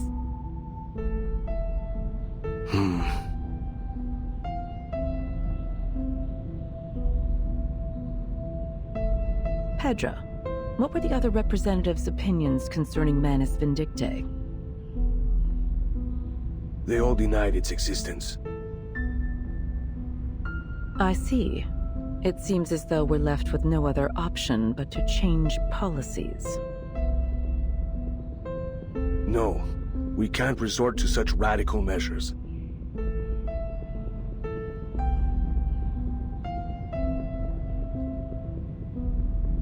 The Foundation risks alienating any potential allies if we act too aggressively now. This war will not be the end of our fight. We will need to rely on their cooperation in the future. And that requires trust and a sense of security.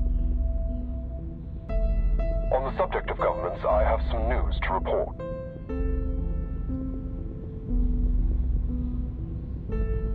A man of the Interfactional Committee paid a secret visit to Montpé, hoping to obtain intel about the Manus.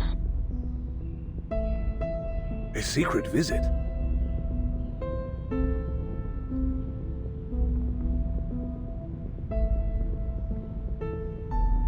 What did they say? Do they intend to use our intel against the heads of their army command? You've guessed it. If their government manages to rein in the army, it'll be much easier to reach a ceasefire. But if anyone were to find out, we might be accused of interfering in their internal affairs. Have you considered that, Grayish? Officially, the Foundation never made any contact with their government. All I did was have a candid conversation with a man about my concerns for his people. At any rate, they haven't any reason to expose their cooperation with us. There are simply too many uncertainties to consider.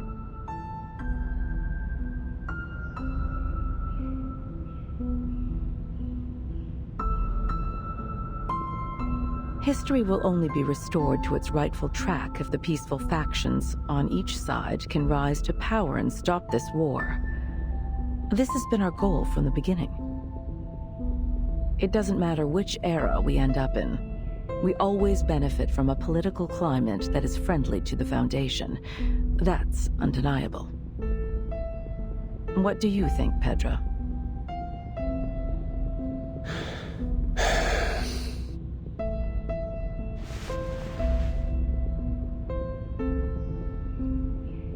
I might be able to persuade some of the other committee members to support this proposal.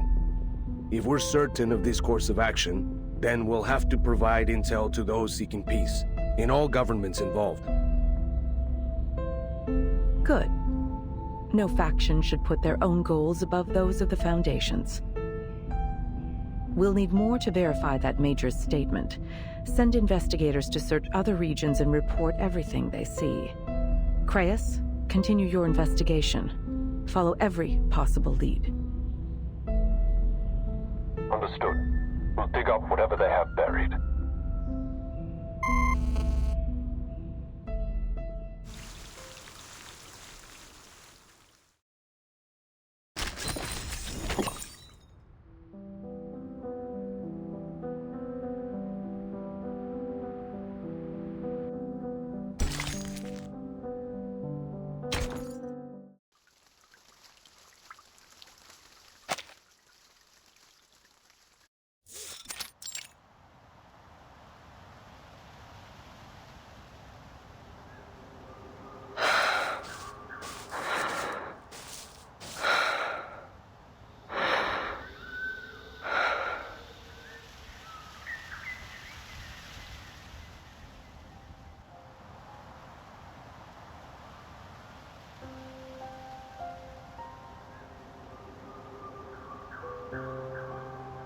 Un homme est proclamé coupable, et pour cela condamné à mort, privé même de la justice d'un procès.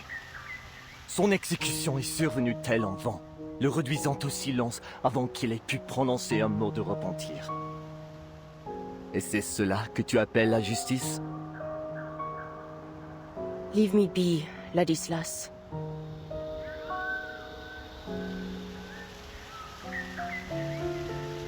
Hast thou reflected on thine actions? Meeting eye for eye and tooth for tooth. Is it justice or vengeance still? Do you think so little of me that I would call it justice, even were it not so? Blame me then, cousin. Damn and condemn me. I care not. Never would I damn thee, cousin. For it is thy soul, for which I am most concerned. I fear it doth wither with every act of malice. Hark and listen well. Dost thou forget the nature of our unholy ancestry?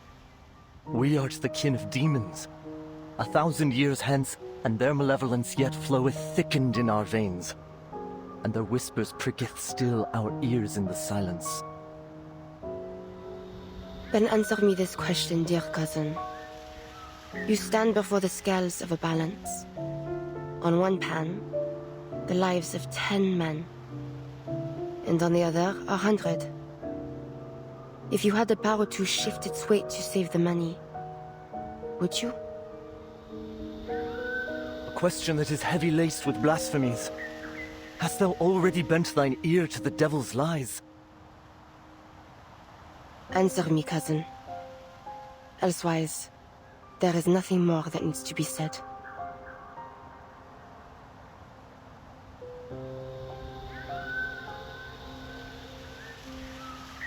Silence?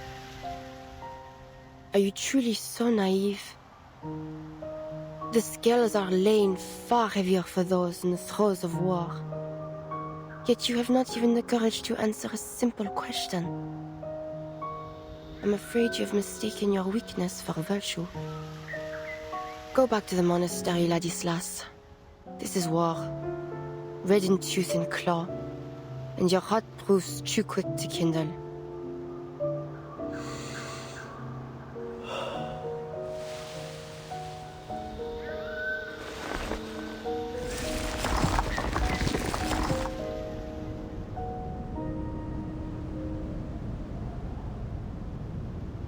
You are again at odds, it seems.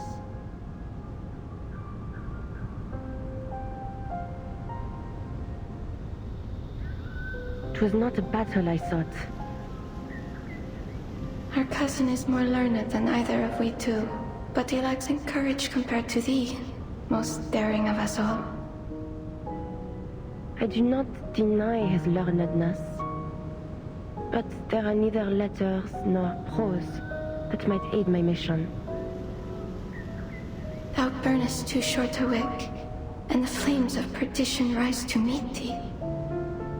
I fear for thee, Marie, that thou go forth to a battle that will consume thee, whether in defeat or in triumph. Marcel, Antoine, and Yvonne, they once promised to return as thou didst. Yet they fell all the same, each after the last. Yvonne was taken before she had even tasted battle. Let remorse consume me if it must. But God willing, I will see the end of this war first. Ere then, the fear of regret will not stay me. Not now. And perhaps, on that day when peace finally comes, we will return to us.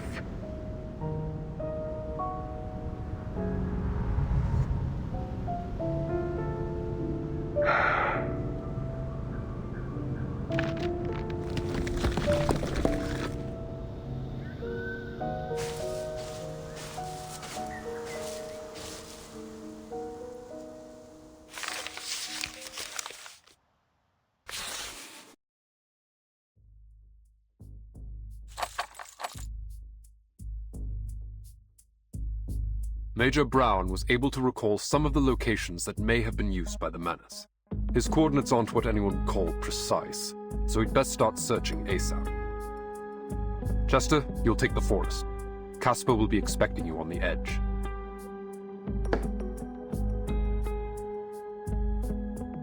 On it. Camilla, Lee, you'll search from here and move along the river. We'll get it done, sir.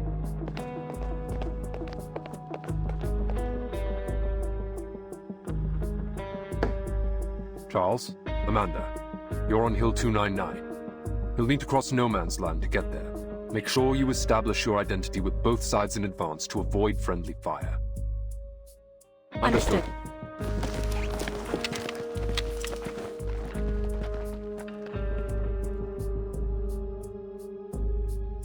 Paravian. Yes, sir. I want you on this village. Take Marsha with you. She's a skilled combatant as well as a medic. You can count on each other. Yes, sir.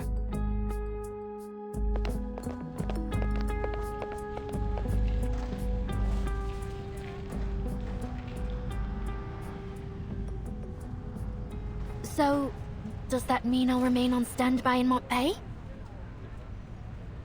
Yes. I need someone coordinating the defense of this town should the menace attack. Oh.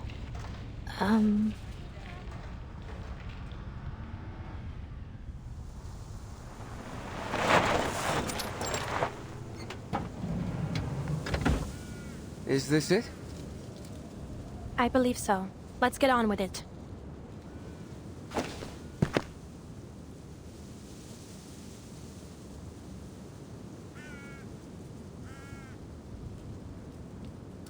Watch my 6.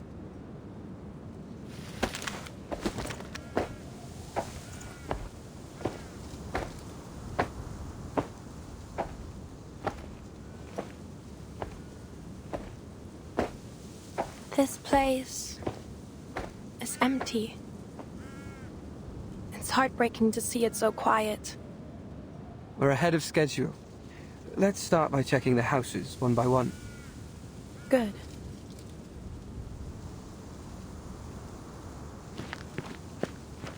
Find anything? Only some letters I can't read. I guess they didn't have time to post them before they left. There were some small arms in the basement. All of them older models and rusty. The ammo was damp.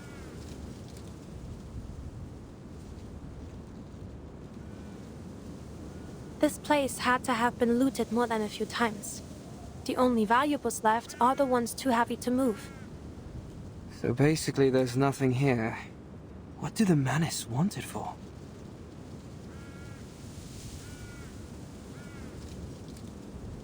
I was rushed through the investigator training before being sent to Montpay. It's possible I missed something.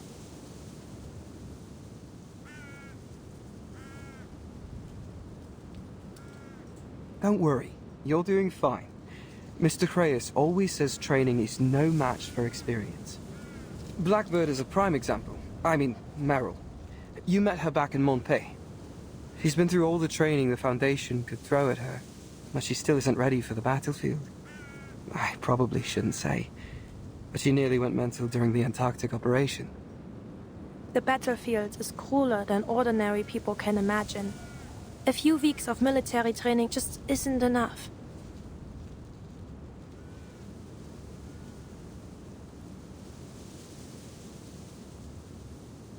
So, what's your deal? I know you came from some order with special arcane training. You can freeze your fear and pain, emotional stuff during battle until you feel safe. I only skimmed through the briefing. Is that right? It's more complicated than that. But I'm not sure I'd like to get into it now. Yeah, sure. Sorry. No need to apologize. Just... do you think we missed anything? Well, let's take a minute. What could they even possibly hide here? Arms? Chemical weapons? Secret files? Or gear smuggled back from the future?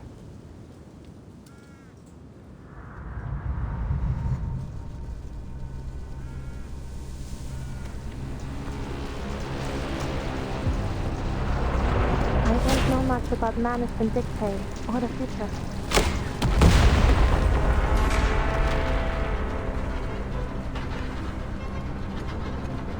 Incoming!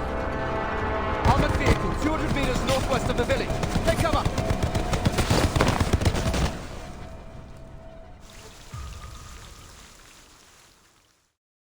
The armor's too thick. We need a higher caliber weapon.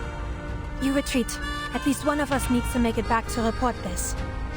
On my signal. You run, I'll cover you. Incoming!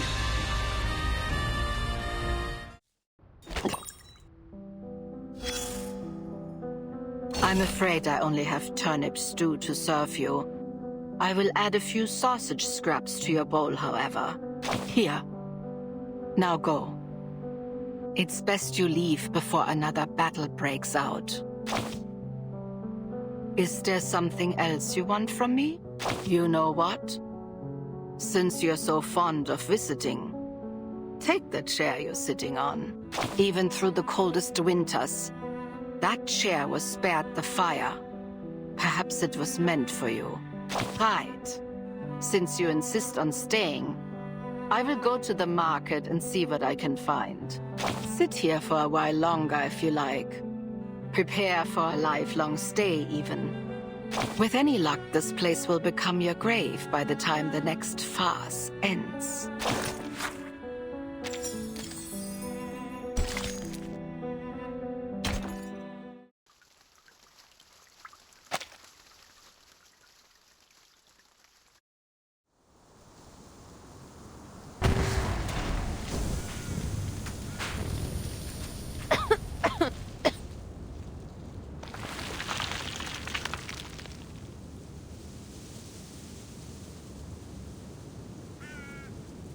It's over. Someone helped us. Parabian, are you alright?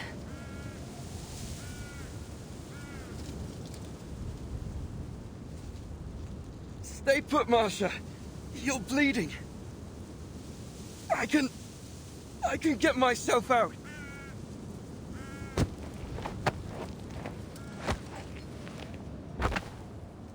We're all clear. Let me help you. Don't fuss over me. It's just a bit of wood. You need to stay put. Your head and shoulder are bleeding. What? Am I hurt?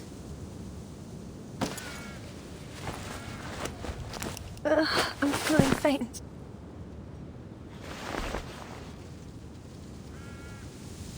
Seems you're right. I'm bleeding profusely from several wounds. That's what I get for suppressing all my pain. So, just a little shrapnel. Nothing too serious. Treat your wounds first, Marsha. Understood.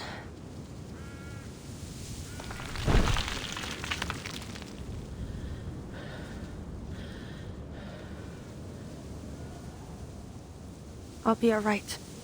I just need a little rest.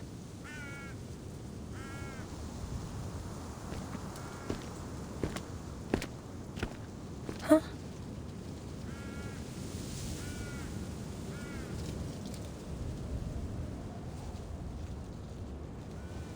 Who?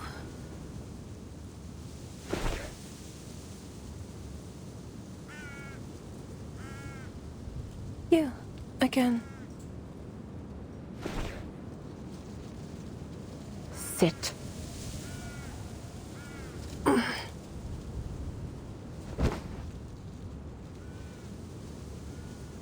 You saved us. Thank you. What brought you here? Collecting intel on Manus Vindictae. Have you no reckoning on the danger in this place?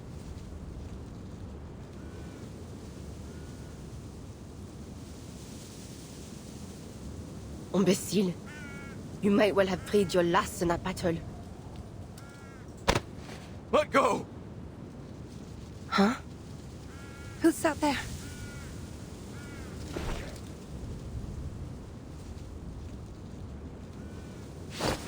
Let me go! You're gonna get me killed!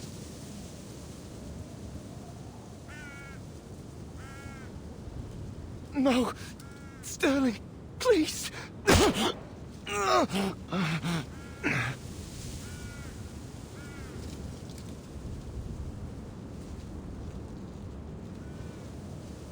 Fuck!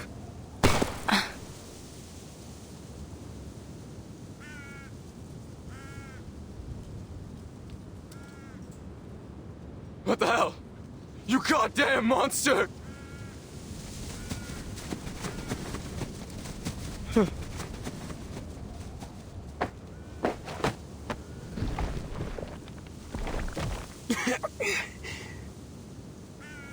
Base, who are you? Are you with the Foundation?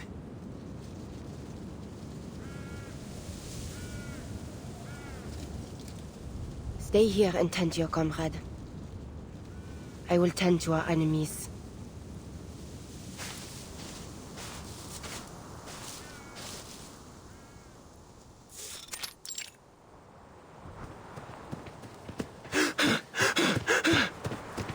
Are we the only ones left? Where's Colton?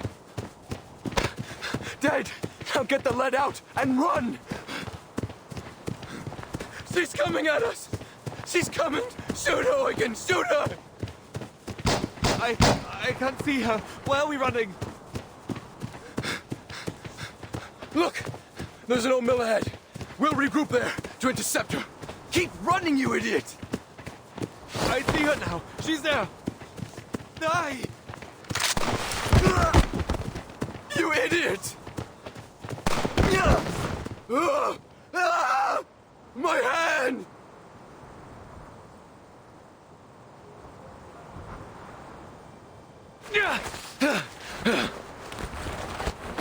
For the wicked flee, and I pursueth.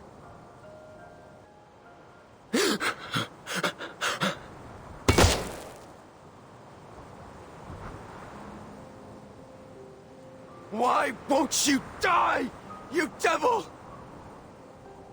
A devil, you call me?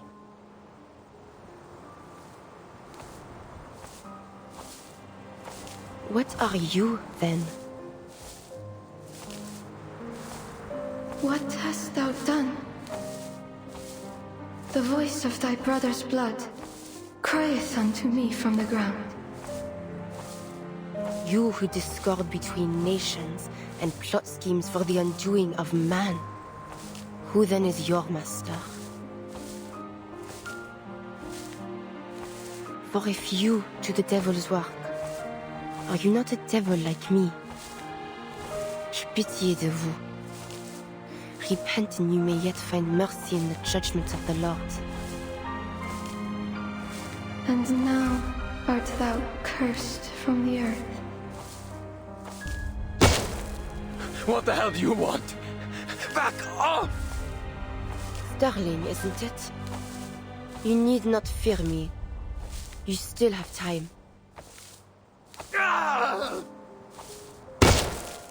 Which hath opened her mouth to receive thy brother's blood from thy hand.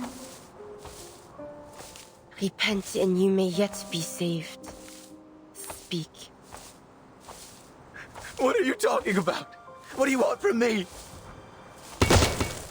When thou tillest the ground, it shall not henceforth yield unto thee her strength.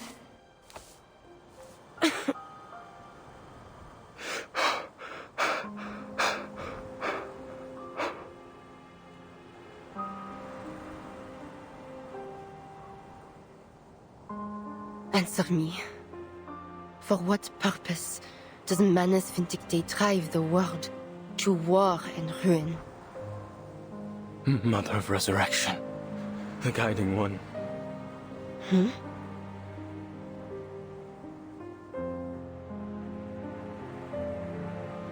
Please have mercy on your humble servant. I pray for a miracle, a ladder into your eternal kingdom. I hereby offer my life to you. Please save me from desperation and take me to the Golden Era. A fugitive and a vagabond shalt thou be in the earth.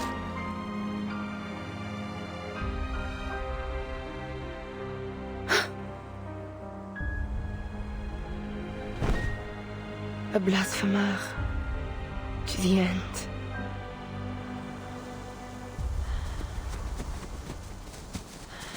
Miss Sentinel? Miss Sentinel!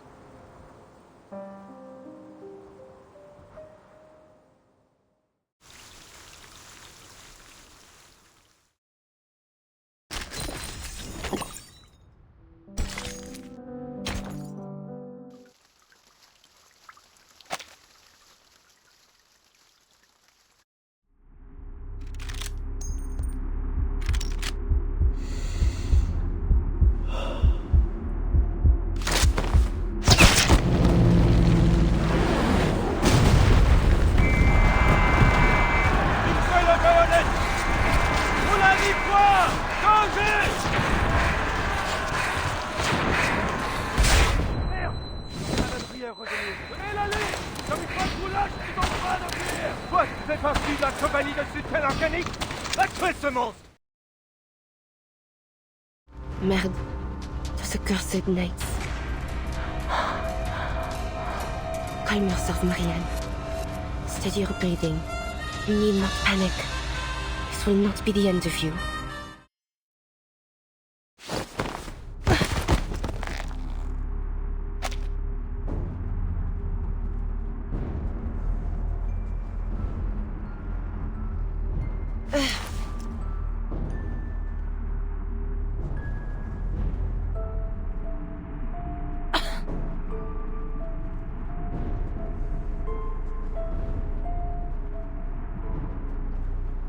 Dost thou recall when once, in our youth, we fought over an apple tree? Lâche-moi! Mein Teufel! Thou wished to cut its wood, and make us a fire to roast a chicken. But I rebuked thee, for I believed the tree would bear fruit, and it would be the sweeter bounty of the two.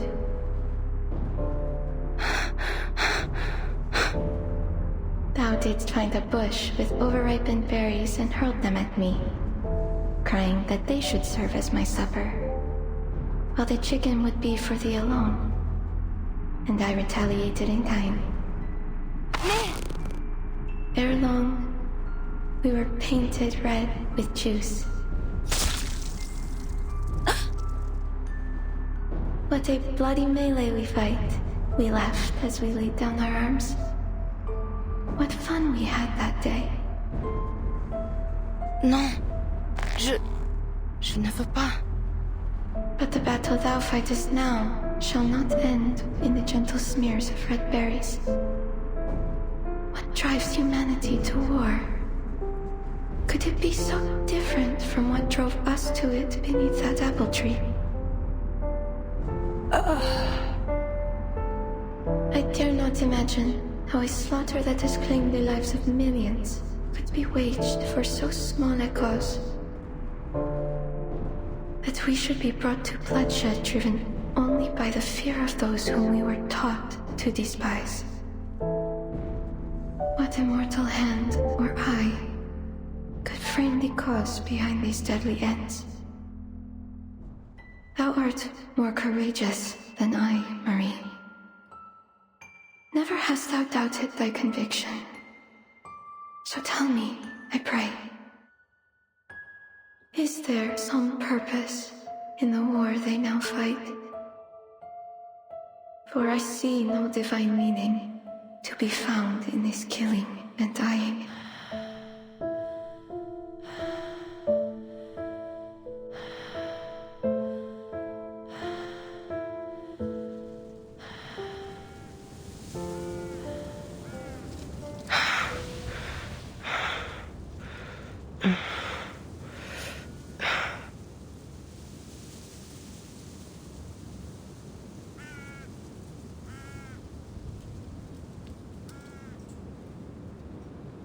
Agnes?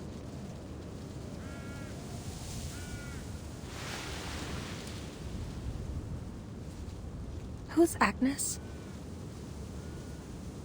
She matters not. But what brings you here? I'm taking you somewhere safe.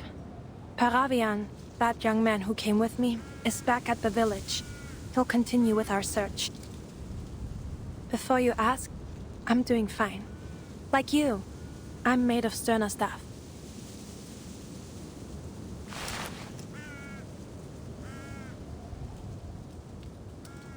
I checked over your wounds, but I have no earthly idea what to do with this gravel. I know how to treat flesh, not stone. But that wound won't be a problem for you, will it? No.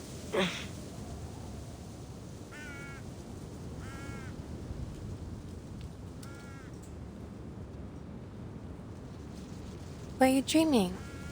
Seemed like a nightmare.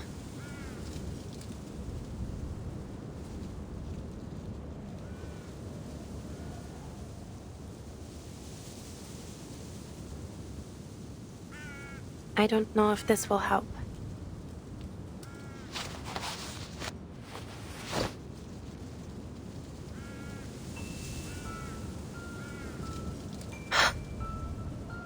Could it be?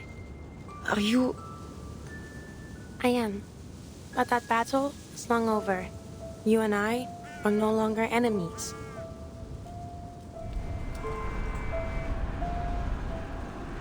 It was a senseless fight. I hurt you. It wasn't your fault. In fact, I thank you for it. They thought I died fighting you. I used that as my opportunity to leave. For some time after that, I was with an international rescue team. We came under attack by the Manus for our efforts, but the Foundation intervened. Wait, then you remember me?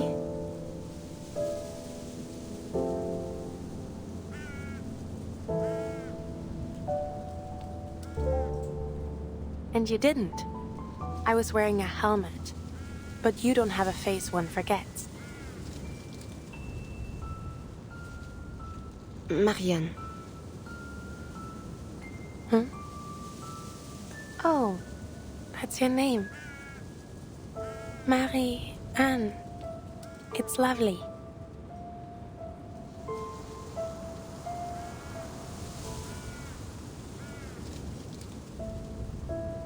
Tell me then, what do you know about Manus Vindictae? They are a secret organization open to only pure-blooded arcanists. Simply put, their goal is to cause as much chaos as possible and eventually destroy all of human society. And this Mother of Resurrection is like a god to them? Something like that, yes. She died once, but they managed to resurrect her through some awful ritual. A resurrected madwoman?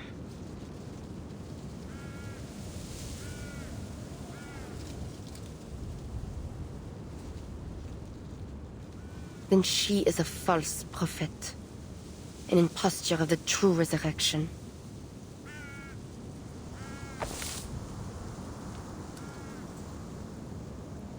The war between the Foundation and Manus Vindictae has lasted ages, longer even than this war. You and the Foundation share the same goals, and the intelligence you gathered may prove crucial for us. If you would be willing to share it, we may be able to reach a truce sooner. So please, mull it over.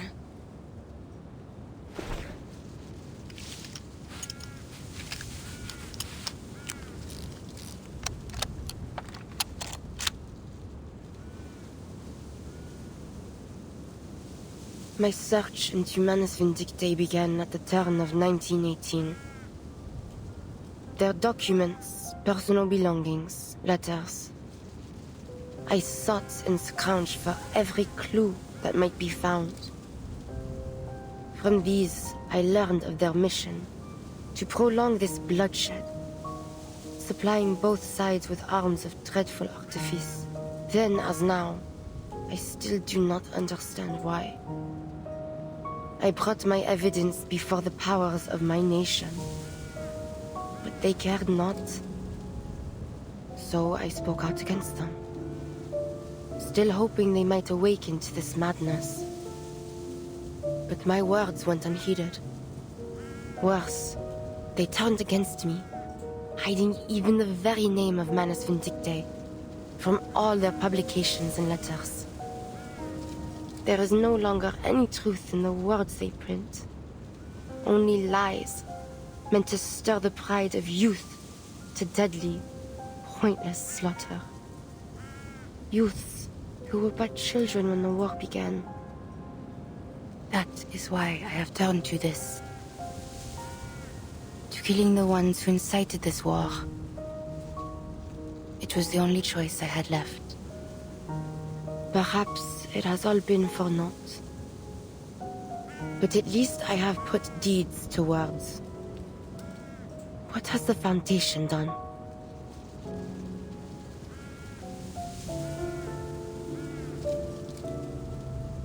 We have done more than you know, but I'm not authorized to tell you. You expect me to offer all I know to you, yet still withhold your trust. I'm sorry. No, I suppose that isn't fair of us. If there's anything we can offer in exchange to make a deal, I'll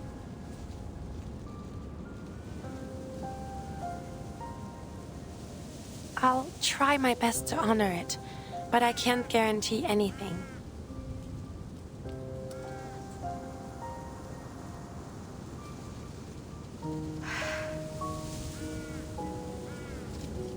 I will give nothing to the Foundation. Neither freely nor for any bargain.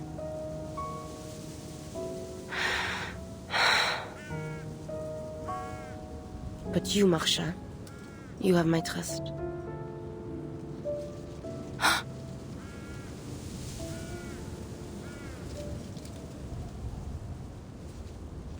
Follow me. Oh, of course.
An armored vehicle?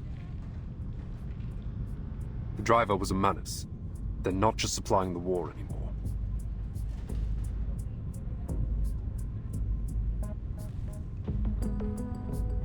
What do you think that means, Chris?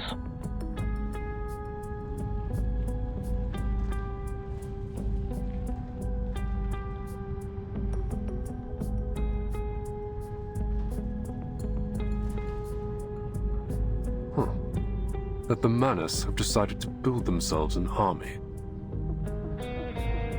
That seems likely. In that case, we must prepare immediately for a response.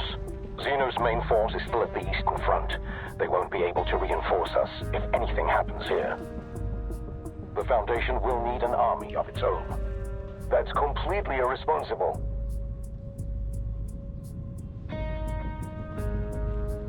It will only increase the tension on this front, and it directly violates our peace policy. Manus Vindicte takes in only pure-blooded arcanists. That doesn't make for a large recruitment pool. It won't be much of an army, really. To say nothing of the fact that they lack the organization or discipline that is needed for a true large-scale military operation. Armies need human leadership. You forgot to take Arcana into consideration, Petra. You don't know what she can do to her followers with her new power.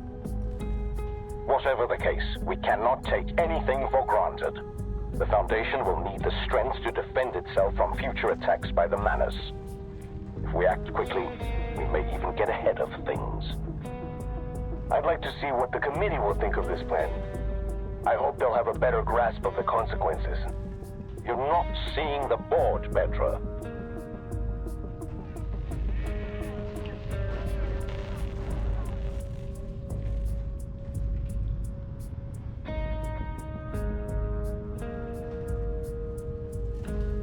We can't rule out the possibility of a large-scale conflict. However, the committee will maintain its peace policy until we have reliable evidence. And if the worst happens? Then we'll do what we must to survive, even if that means igniting a worldwide war.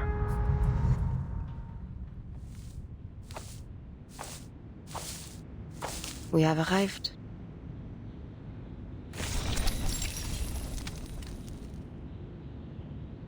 I see.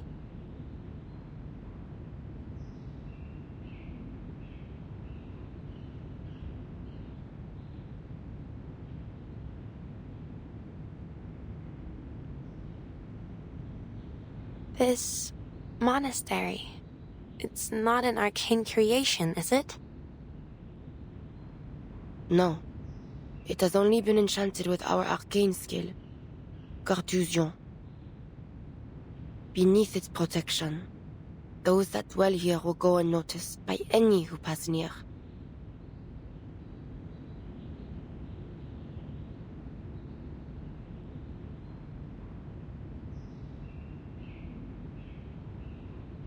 Greetings, I'm Marcia, investigator of the St. Pablo Foundation.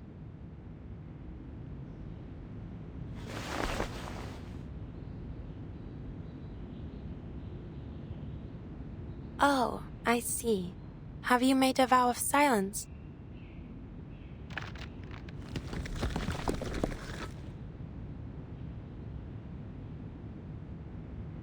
Huh?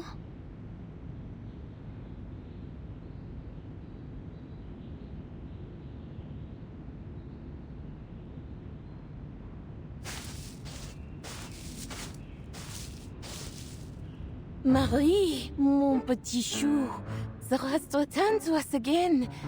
But oh, child, thou needs rest.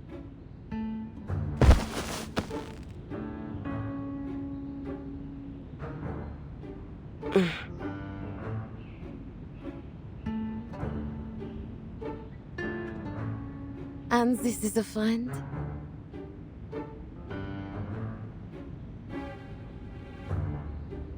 Oh, poor child.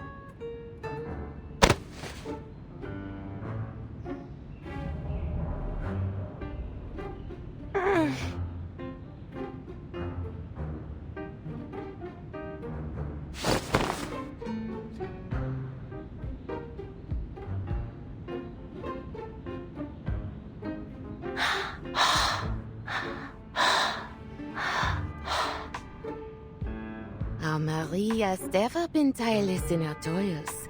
'Tis a shame that she never permits us to aid her. Am I truly too aged to be of service? Oh, but perhaps my age has eclipsed my wisdom, for I have thus far been an unwelcoming host. Allow me to brew you some tea.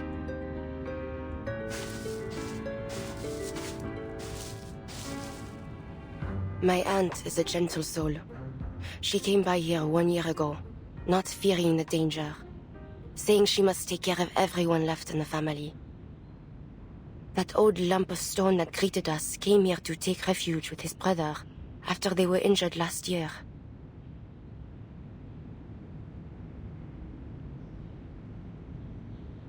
Only a small number of my kind dwell here. Many of us remain divided by the war. Enjoy my aunt's hospitality. I shall go now, to collect what you seek. I'll be here then. Hold on.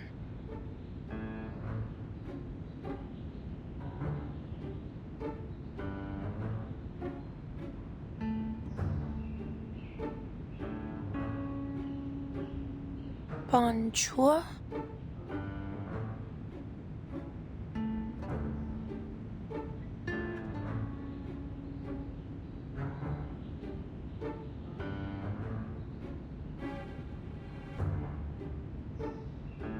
This is... Why hath my cousin brought you here?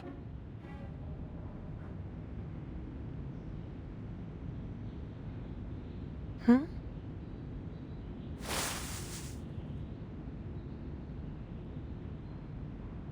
You are not one of us. You are a bringer of war, in our house of peace. What does your foundation seek from our quiet holes?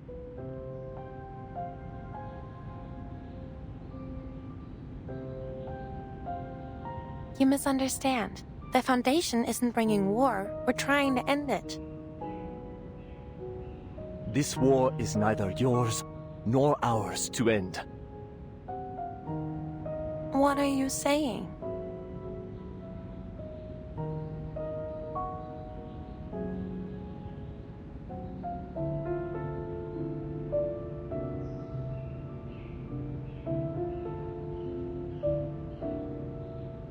It has come as a divine punishment for the faithless who have turned from God. Its end will come only with the extinction of civilization. Sounds like you want everyone, humans and arcanists alike, to suffer and die. You twist my words, Chevalier. I do not seek this end, this path of suffering, out of hatred for humanity. No, I do so because I pray fervently for their deliverance. But deliverance waits for the last edifices of this sinful world to crumble. When the faithless nations, as a fire consuming its last embers, burn themselves to ash. Soon, the artifices of modernity, their factories of war and death, will crumble, as Babel before them had, their lies of advancement and revolution dying with them. We must return to the innocence of the past, as Nineveh did, heeding the word of God. Assez, cousin.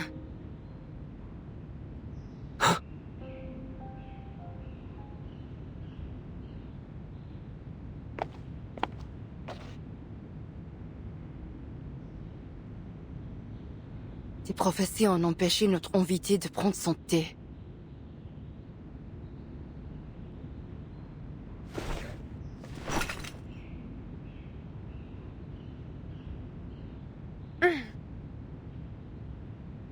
Are you able to lift it? No problem. I can handle it.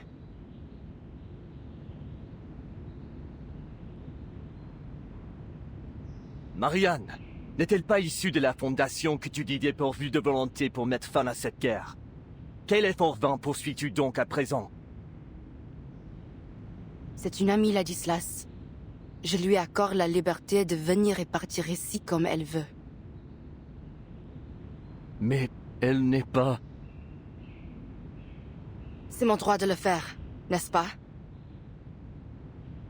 Oui.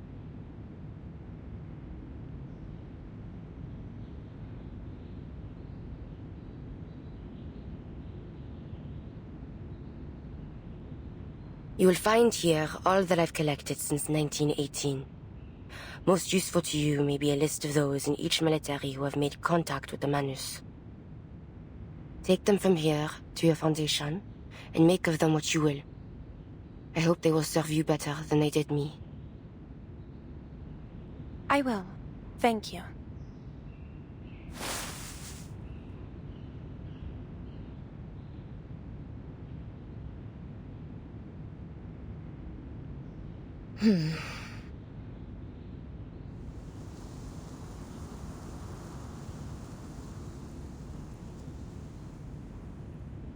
Cousin, why hast thou concerned thyself with the affairs of this sinful world? We are involved now at our peril. Even if this war was, as you believe, a divine punishment, the people have suffered enough. Ont-tu donc souffert? Je ne vois que des cendres et nul sac de pénitence.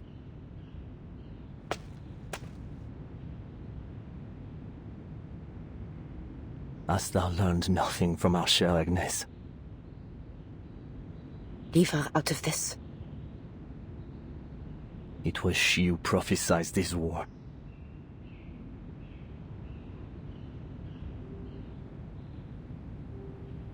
And whose body turned to stone as it came to pass. Was she not the closest of us all to the ear of our Lord? Then I can see only one reason for her sacrifice.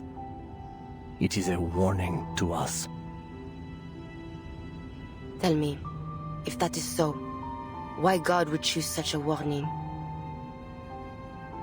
Revelation and prophecy oft appear inscrutable to those that disbelieve them, until their truth is made manifest.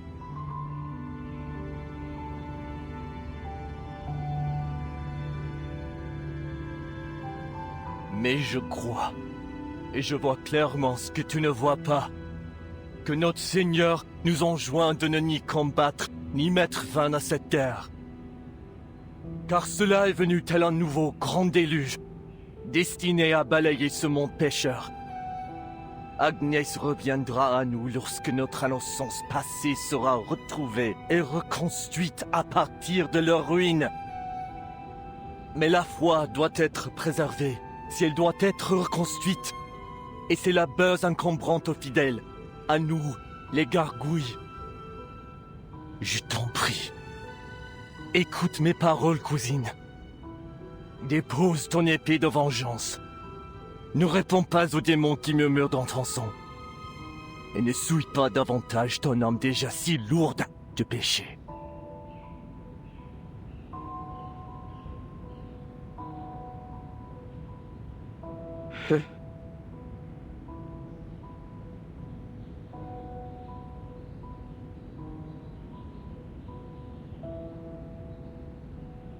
Armes à feu, canon, donc, bombes. Tu te souviens comment ces machines ont détruit nos vies, n'est-ce pas? Alors, tu sais déjà que l'innocence du passé ne repose pas simplement enfuie, prête à être reconstruite. Elle est morte et disparue. Si porter un fardeau de péché permet de mettre fin à cette guerre, ce prix me semble dérisoire.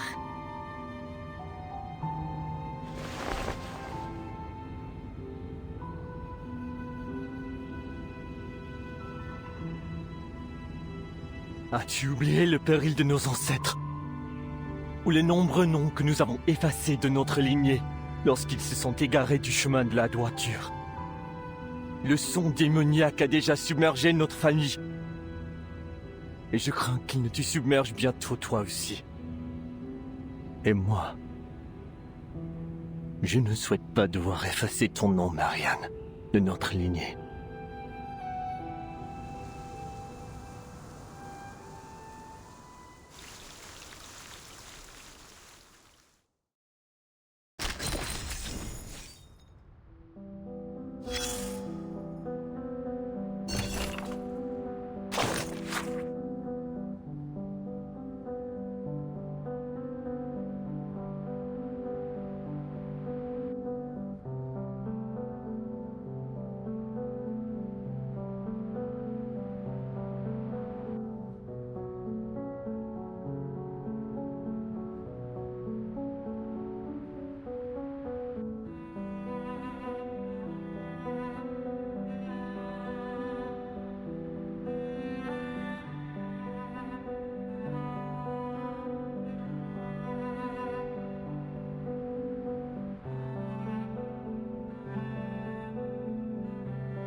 Clearly, no one's bothered to do any cleanup then.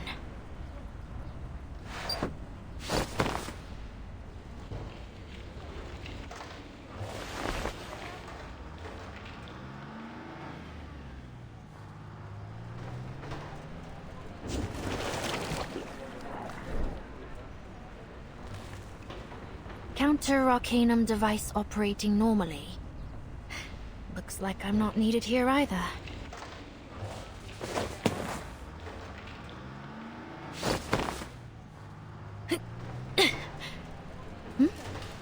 Aren't you... Meryl? Masha!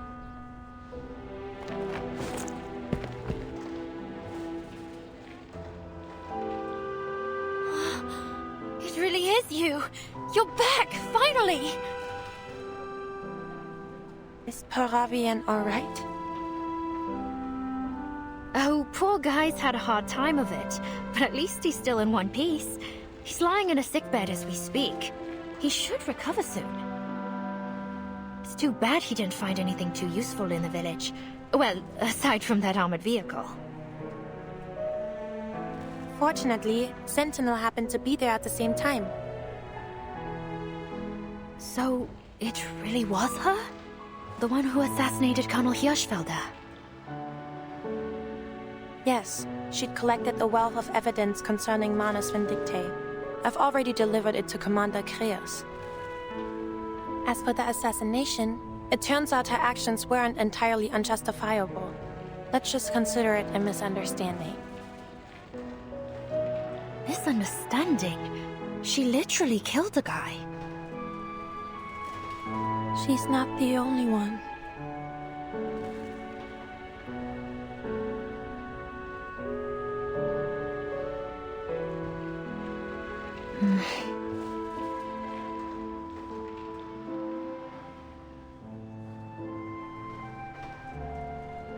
Well, Anyway, I was just worried that something bad might have happened to you. Like what happened to... To whom? Charles and Amanda. We haven't heard from them in over 4 hours now. They were dispatched to investigate Hill 299, correct? Has any help been sent their way? Commander Grayish sent some men to look for them. Hopefully, we'll hear some good news soon. Most of the other teams have finished their investigations. A few of them are already in the safe zone, actually. Apparently, they found a lot of useful info. So, we won't have to head back out again, right?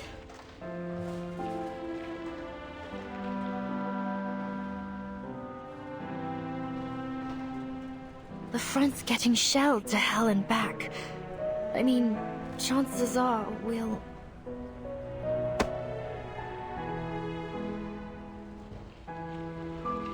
The evidence Sentinel provided is quite damning. Our job here will be over just as soon as we can get a hold of the team at Hill 299. Don't worry.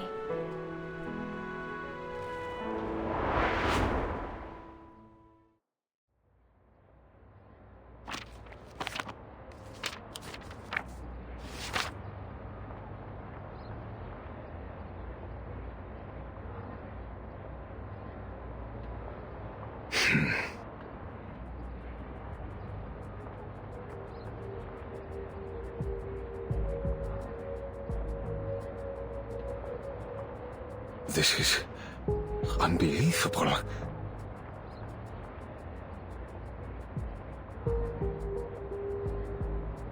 These documents, the evidence is undeniable. Every one of those absurd conspiracy theories was true.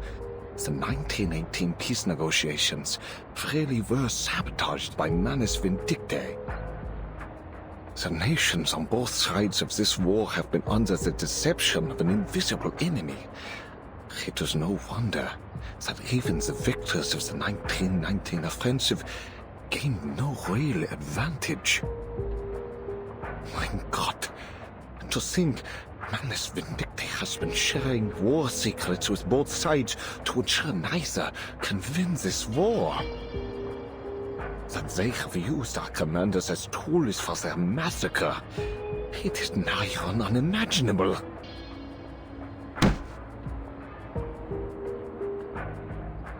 This does not simply concern one nation. These documents could topple nearly all of Europe's military leaders. With this list of managed defectors in our hands, and if we act with haste, we may finally put every one of them behind bars.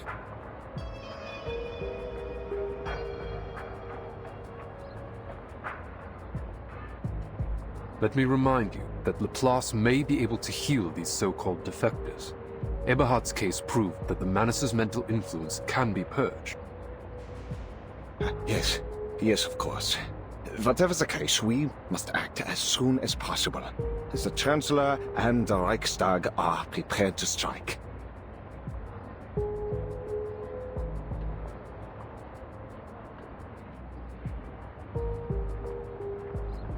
Agreed. The evidence is sufficient. There's no need to delay. Wunderbar. Just think of the soldiers finally making their way home. This is the day we secure a century of peace for Europe. Sounds like a line for the history books.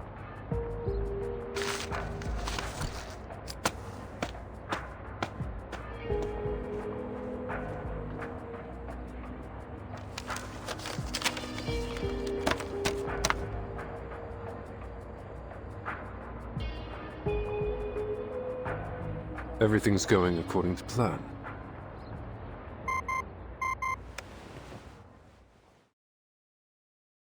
Good. The other teams have shared the same intelligence with the pacifist political leaders in their respective regions. All the Foundation has to do now is watch for any interference from Manus Vindictae. But won't this approach cause even more turbulence? Timekeeper.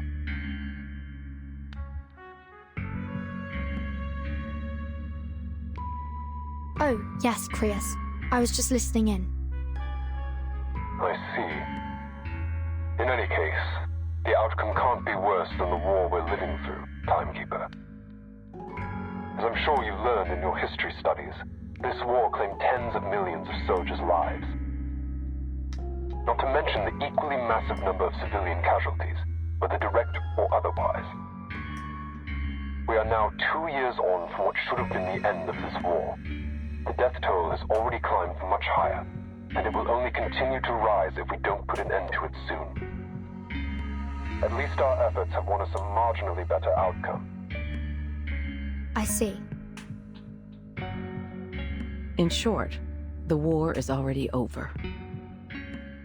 Once the pacifist political parties take power, an armistice will surely be signed in Montpellier. This may not be the time, but I have a question to ask. Does the Foundation Committee have any contingency plans should things take a turn for the worse?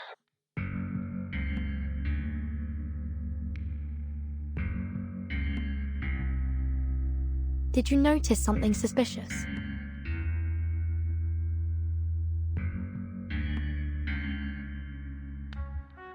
It's about Hirschfelder's assassination.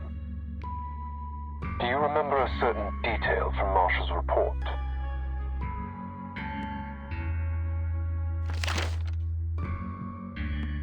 You think his death to be the spark of a reignited war, but even if I had stayed my hand from him, your plans would have been for naught.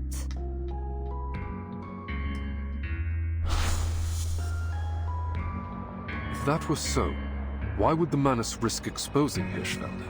Why would they allow him to meet with the Foundation in Montpellier? If Hirschfelder hadn't been killed, would the negotiations have become a fruitless tug-of-war? Manus Vindictae would only cooperate with the Foundation on something that was sure to fail.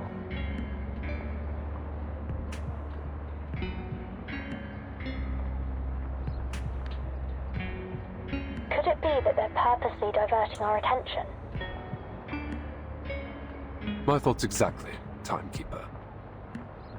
That said, securing peace is our top priority at the moment.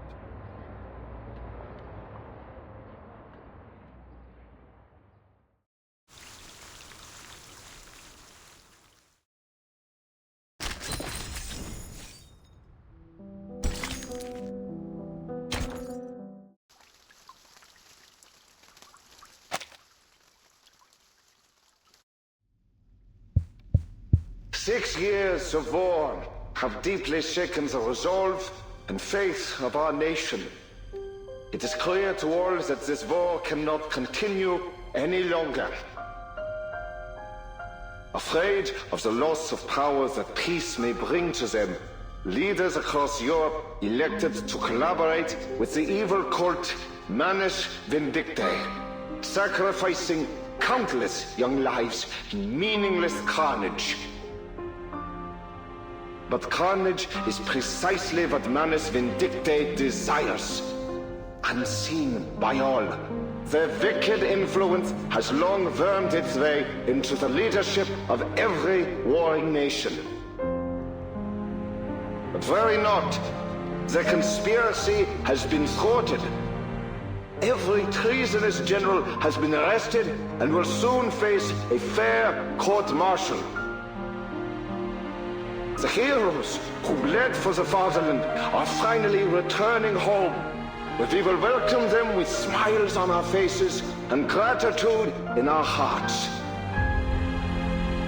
On the 11th hour of the 11th day of the 11th month of the year 1920, this war will come to an end.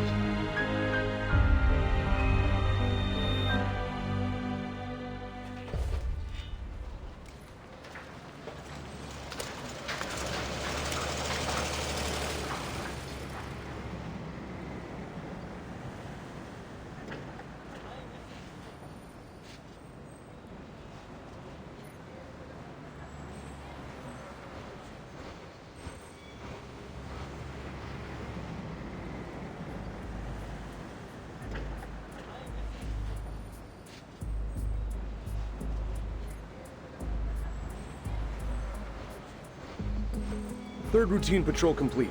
No anomalies detected, sir. No further warnings from the Arcanum detection group. Should we lower the alert level? Maintain the current level. I need at least 2 squads on standby at the command post at all times. Yes, sir.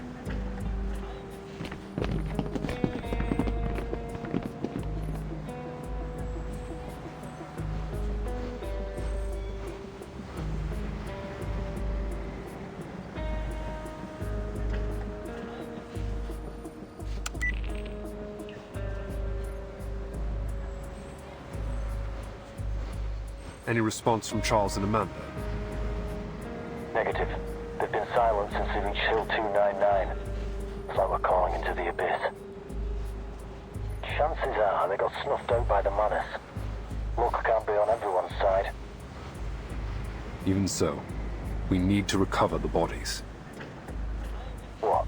So they can be buried with shiny medals?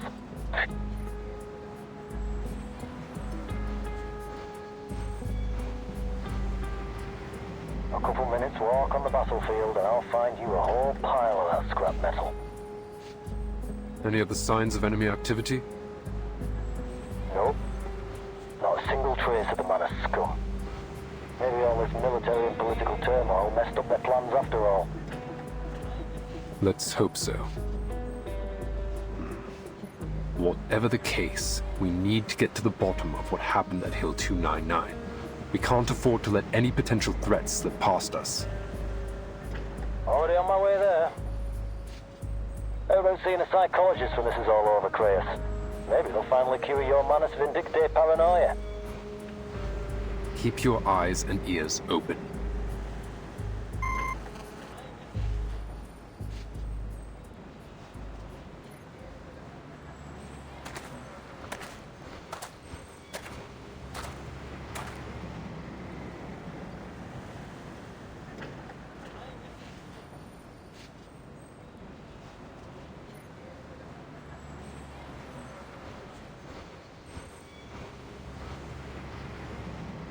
Will Andreas ever return?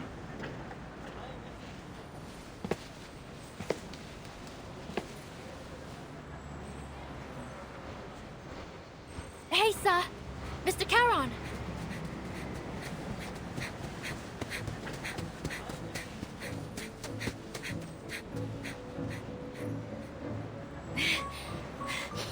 You leaving already? Masha told me you're heading back to the front. She speaks the truth. And you are? Oh, right. You don't know me. But Masha told me loads about you. You know Masha, don't you?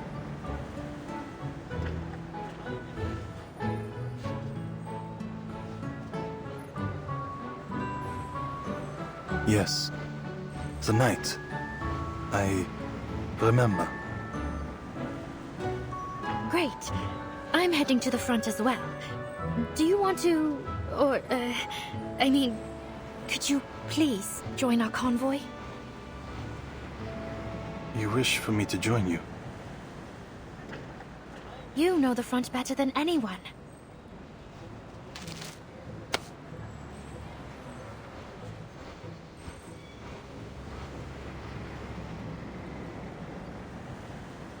Please, Mr. Caron, come with us. We could really use your help.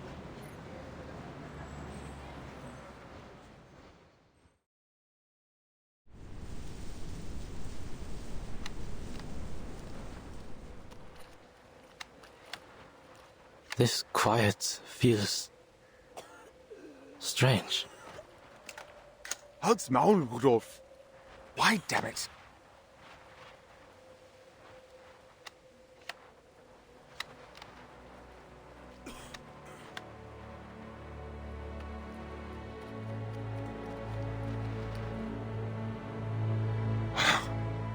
Why did Willy and Franz have to...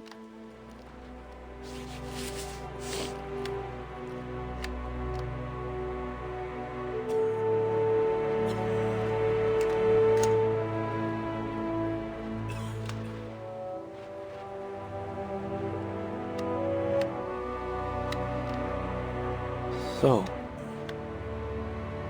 who won in the end? Does it matter?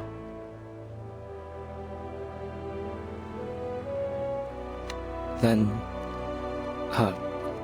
should we start packing up? Sure. You can finally take all those notebooks of yours back home. Weren't you planning to turn them into a book? Yeah, but... I don't know. Maybe once I stop being a soldier, my motivation to write will stop too. What about you, Erich? What will you do? Make bread, I think. My family runs a bakery. I can already see it. My old man cracking open his finest bottle of Spätburgunder when I arrive. Speaking of which, I bet we can go and ask the boys on the other side for some food and drinks. They've got wine and soft white bread. At least, that's what P.O.V. said. I wouldn't mind some canned peaches. Fine. I'll get you your peaches. I guess I really am your Hauptmann, huh?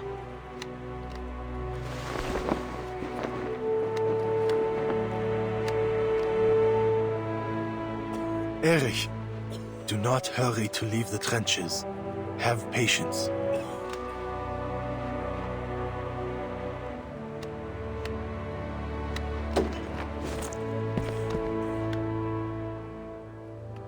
Oh, Caron, you're back. Any news? The delegations from various nations have arrived in Montpellier.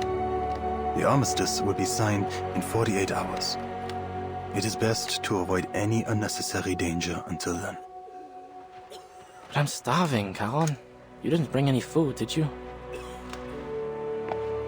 I did. Who are you?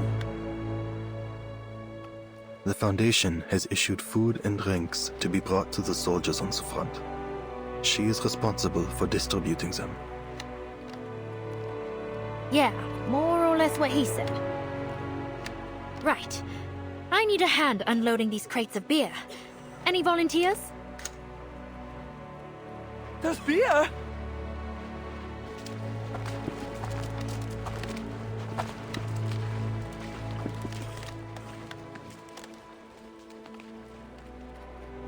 Hey, easy there.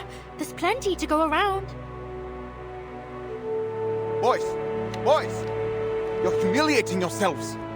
Get in line and I'll choose a few of you to help out.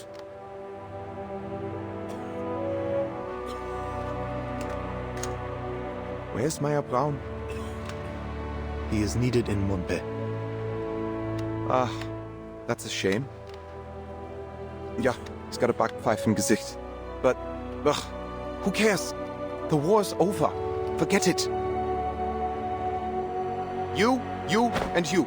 Come here and unload the crates for the nice Foundation girl.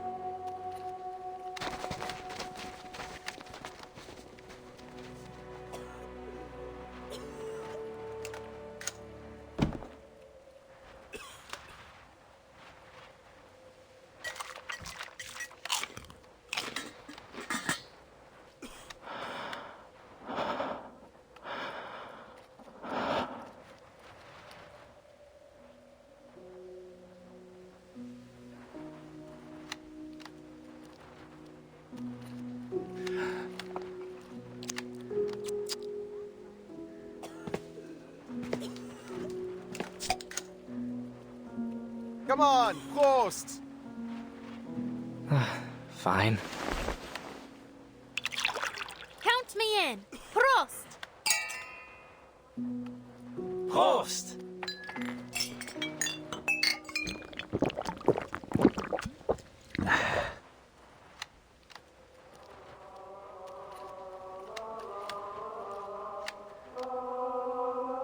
What's that?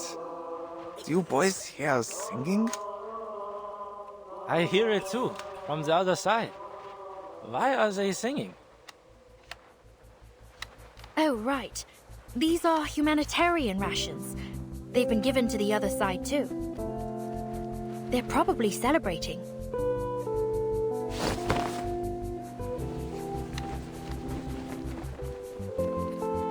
Geisier! Come on, boys. Let's make some noise ourselves. Mostly you bastards over there! You understand what I'm saying? Prost! Santé!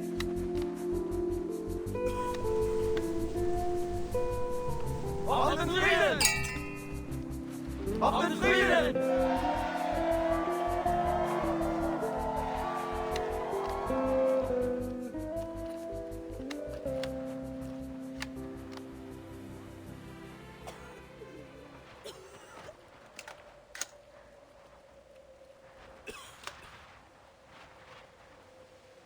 Hey, what are you doing holed up here alone?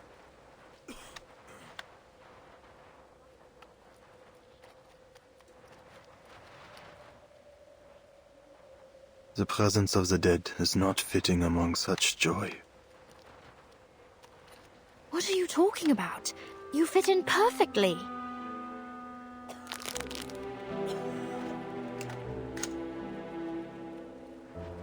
I mean, I know you don't exactly eat much, but you can still enjoy the taste of the stuff, right? I even know a guy with a fish tank for a head who eats every once in a while. That said, I've never actually seen him do it.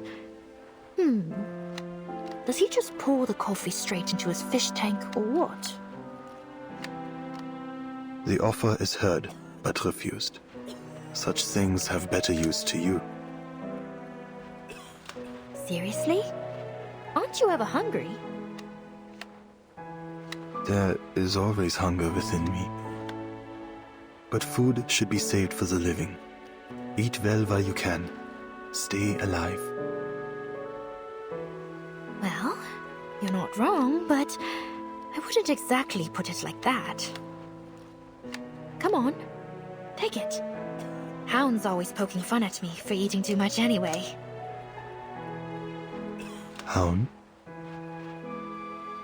Oh, never mind. Just take it, alright? It's not like it's easy to get a decent meal out here on the front.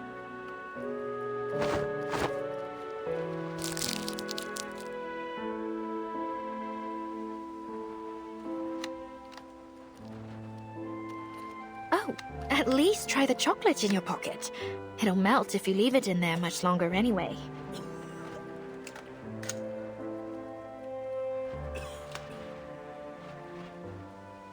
It is time I left. Alright. I still have some finishing up to do here. Won't be long. Just have to make sure everyone's got their supplies. Where are you heading anyway? If you wait a moment, I can come with you. No, this must be done alone. There is a message. One that must be sent off.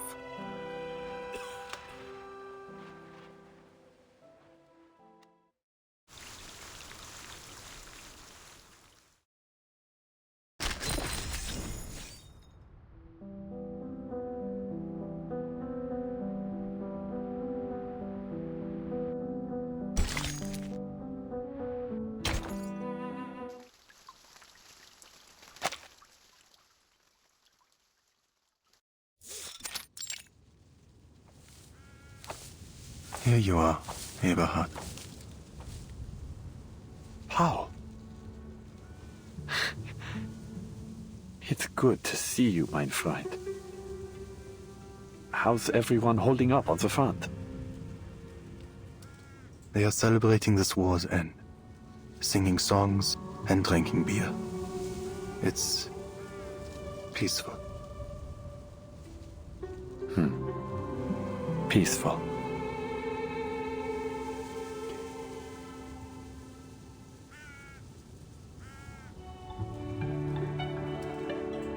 It's unexpected that the Foundation would allow you to move so freely. No, my duty is done. I have no place in Montpellier. No place among suits and politics.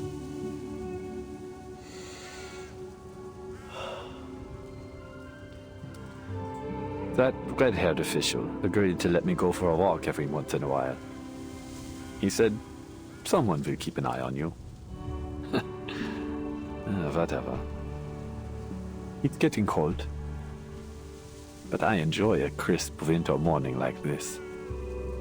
It reminds me of our days as students. Remember? We had to get up before dawn. I was lazier than you. I wouldn't wake up until you rode your bicycle to my window and shouted my name. Then the two of us would miss Latin class, just as Walter did. Yeah, I don't blame him. Latin class was hell.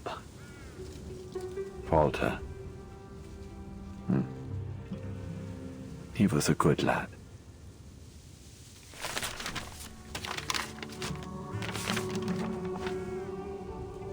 This parcel is to be delivered to you. There's a letter within it from Herr Mühlenberger, addressed to those of us in Class 3. Herr Mühlenberger?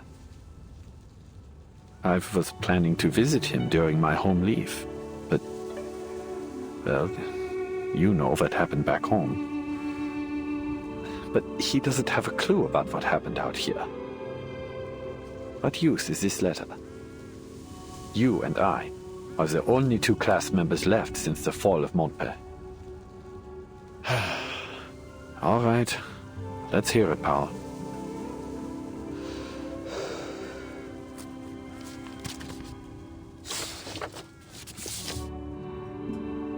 Meine lieben Schüler und ehrenwerte Soldaten. Der Krieg hat einen kritischen Punkt erreicht. Und als euer Lehrer ist es meine Pflicht, euren Mut zu stärken.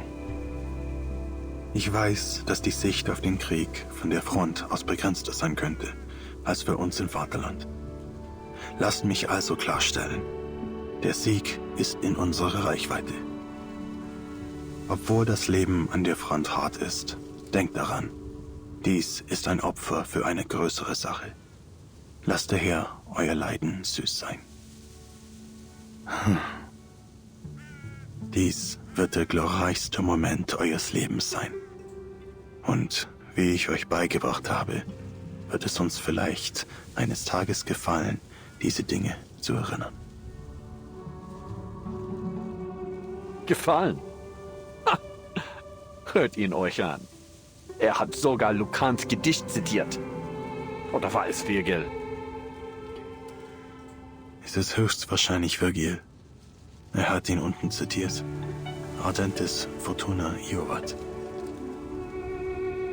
Das Zitat über das Erinnern. Wie sagt man es nochmal auf Latein? Forsan. Hayek. Und dann was? Das Et fehlt, Eberhard. Forsan et Hayek. Olim memenisse juvebit. Ja, genau das. Dieser alte Fatzke. Er hat geschummelt. Das sind nicht mal seine Worte. Was für ein Dummkopf. Er weiß nicht, wovon er spricht.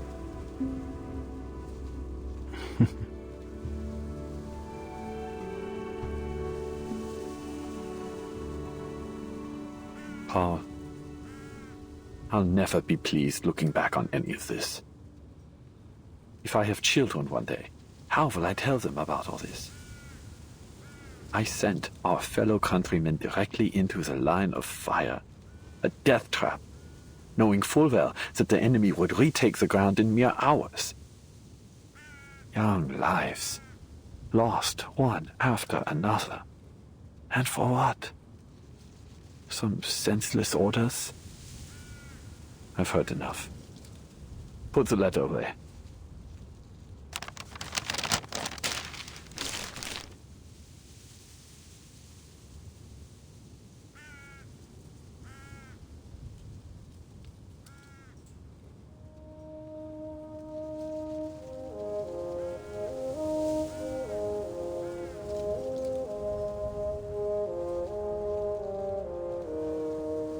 This feeling. I've never felt it before. It's as though, for this one moment, I can... No. I have already taken control of my future. I'd forgotten how good it feels to be alive. For the first time in a very long while. My heart feels light, mein Freund. The choices I've made may be irreversible. But I've made up my mind. There is only one path for me now.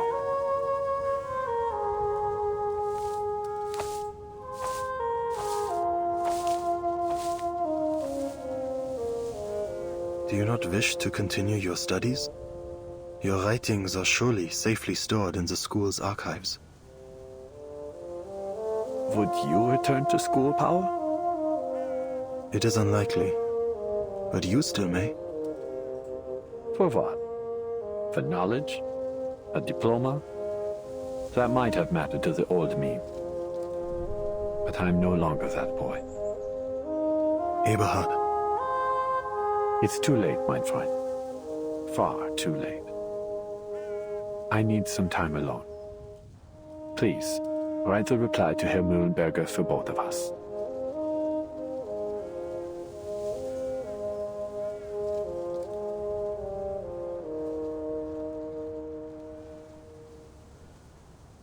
The war is over, Paul.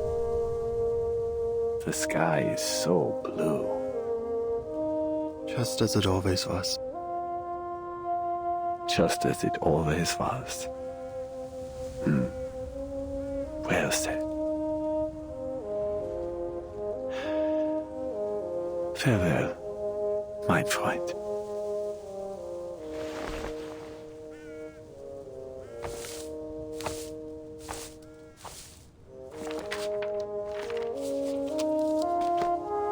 Sehr geehrter Herr Mühlenberger, Ihr Brief wurde von Ihren Schülern wohl erhalten. Sie haben gemeinsam die dunkelsten und härtesten Zeiten durchgestanden. Aber nun sind der Kummer und das Leid zu Ende. Sie zeigten Mut und Treue, doch diese Tugenden wurden zu einer Last, viel zu schwer für Ihre jungen Schultern. Deshalb werde ich Ihnen keine leeren Worte mehr aufbürden. Der Krieg hat diese jungen Männer in etwas ganz anderes verwandelt.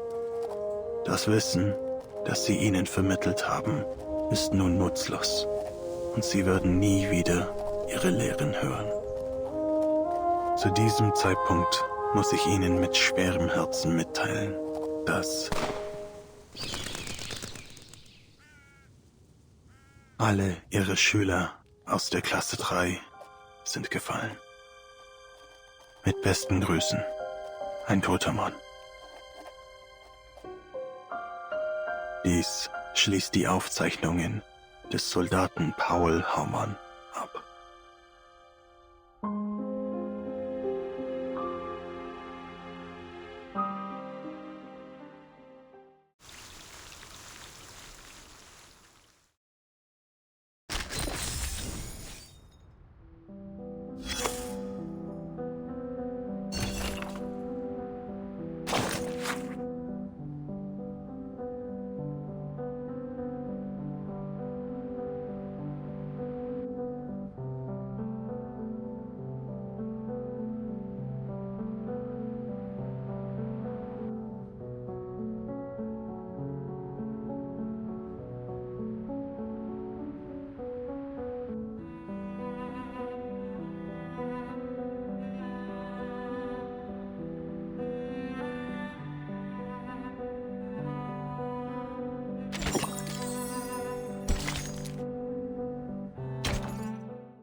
What am I to do, mon petit chou? You will not so much as touch the biscuits I baked for him. Never have I seen him in such a state.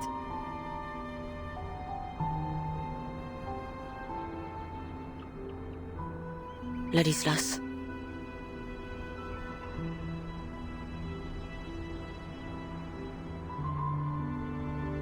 The war has ended, not as he foretold. It may take some time ere he is able to free himself of his guilt. Cher Ladislas, keep thy heart in the Lord, for he shall forgive us no matter how great our missteps.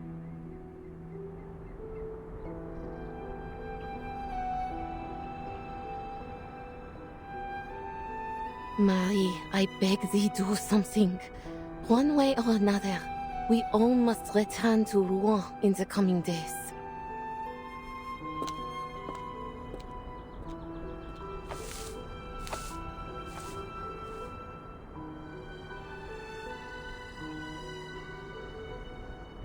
Ladislas, you foretold that Agnes would return to herself come the end of the war.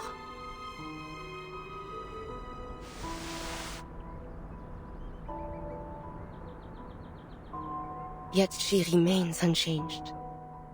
Is there truly no way to revive our dear friend? Our family?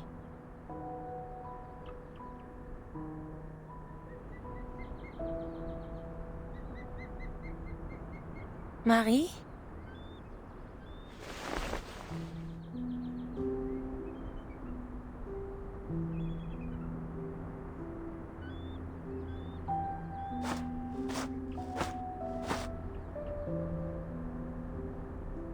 What news from the front?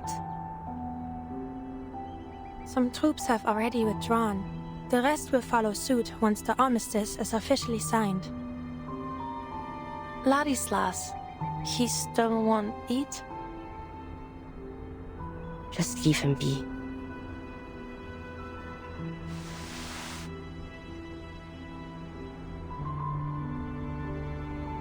If you don't mind me asking, is this statue real?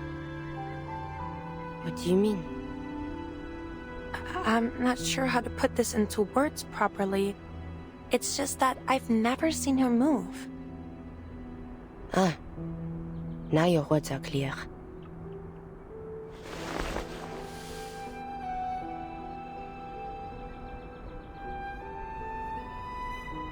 This is Agnes, a distant cousin of mine.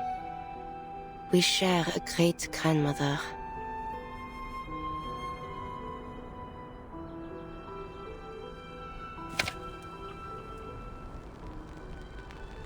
We took residence together until 1914, both at our clan estate in the suburbs of Rouen and in my rented apartment in Paris. When the war broke out, I departed to join the army. Upon returning during my first leave, I found her in the cellar. It came to pass that, in my absence, she had turned herself to stone.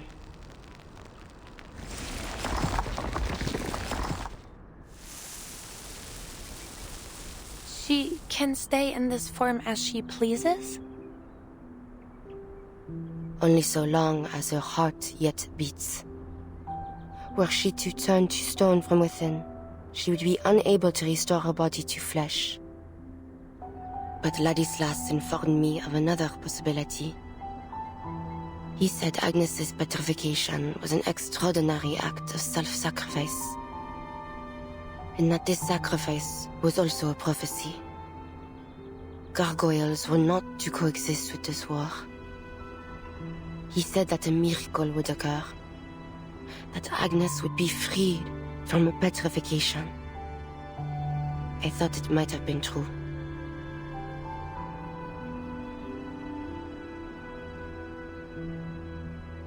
But I suppose it was not. Agnes has shown no signs of recovery. There must be another way.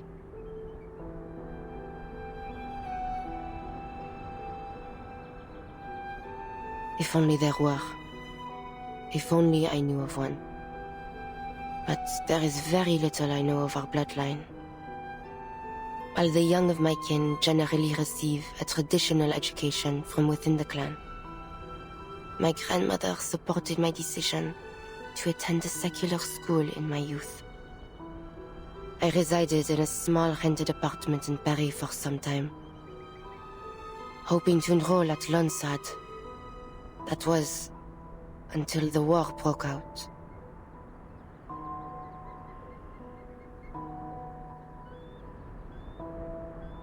This war, well, you have seen the face of it. It takes but one shot to end a life. And this war has hurt millions. Friends, family, loved ones. I have lost far too many. Marie. Forget it. Tell me, have you yet time today? What do you want to do? Take a stroll. I have spent far too much time in the monastery.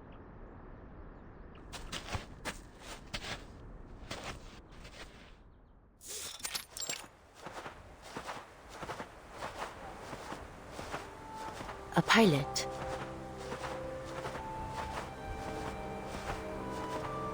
Yes, that's what I wanted to be. Why? Many knights joined the Air Force at the time. They believed the sky to be the only battlefield that still maintained at least some semblance of knightly chivalry. It had more than the ground at least. Crawling through mud and digging trenches. I loathe airplanes. They're exceedingly difficult to withstand from the ground. And the engine noise.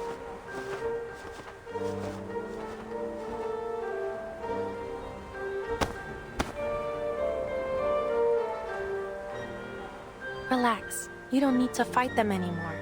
In fact, I'd wager you'll come to like traveling by plane in time.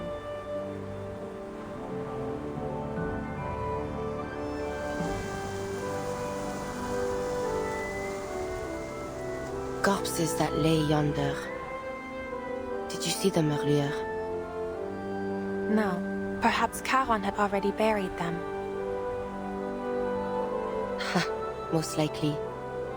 He is an interesting fellow, if not strange. And kind too. Without him, you and I would certainly have fought again at the graveyard. Hmm? Oh, that that reminds me.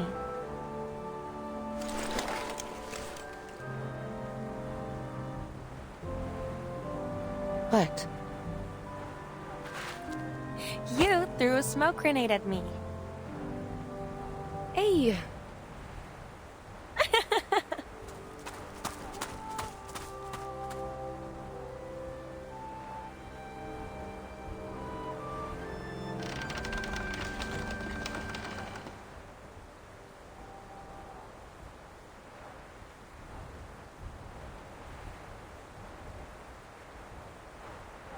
Marsha.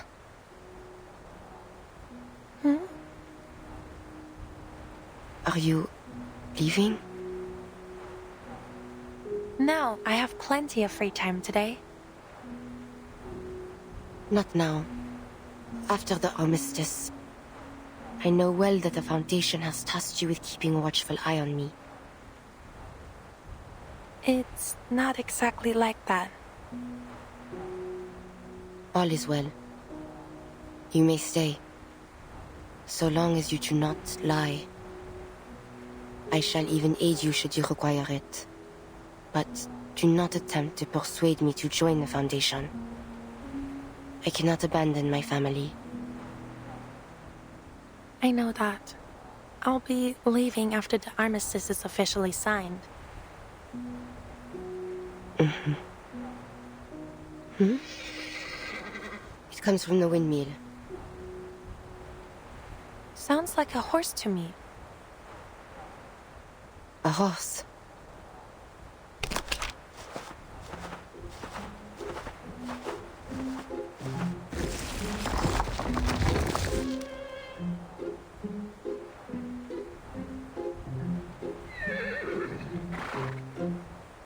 Wow, what a beauty!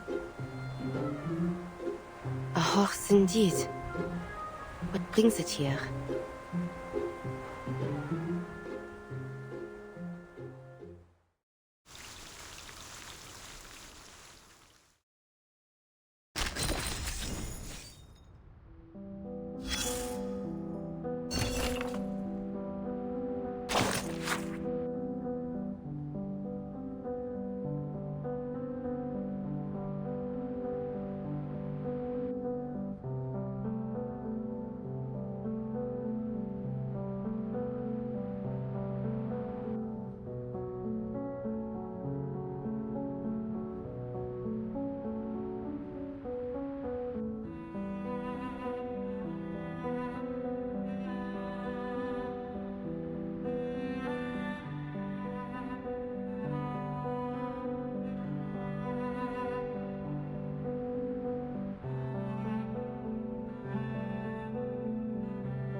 Here, come on out. That's a good boy.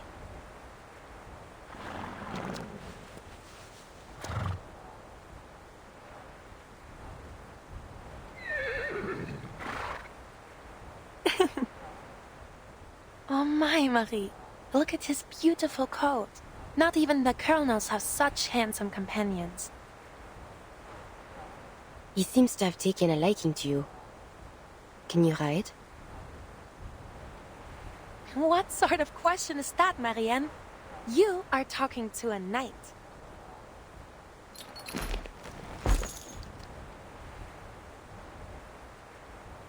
Come on, take my hand. I'll give you a ride.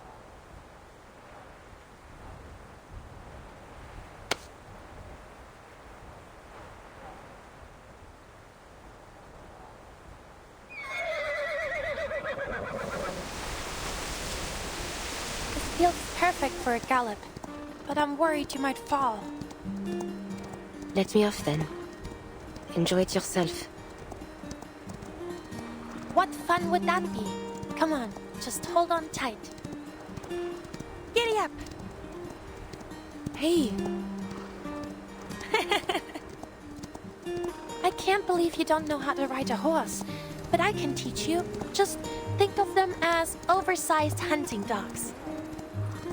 I'll come find you after you move. How does that sound? Where will you be if you're not staying with your family? Perhaps Paris? My mind is yet made. But wherever I am, I should like to open a clothing store. Then you'd better choose a store name I'll recognize right away. No, you'll become so famous that it'll take no work to find you. Could you make a parade dress for me? I have never before made such a dress, but I shall learn for you. Wow! A parade dress tailor-made for me by a famous French fashion designer. It's like a dream come true.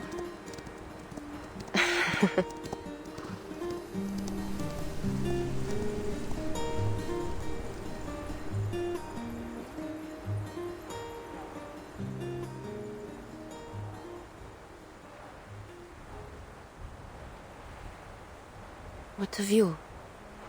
How may I come into your contact? The Lord only knows where the Foundation will send you once this is ended. You may be right. The fight against Manus Vindictae isn't over. But don't worry. I always find a way to get in touch with you. I do not wish to judge your decision, but do all you can to stay alive, Marcia. Do not make a martyr of yourself. Why this sudden sentimentality, Marie? If all this, when all this, comes to an end one day, I hope to see you again. Me too. I will pray for you, though I am uncertain if my voice will be heard. I am nothing like Agnes. She is an angel descended from heaven. And I am...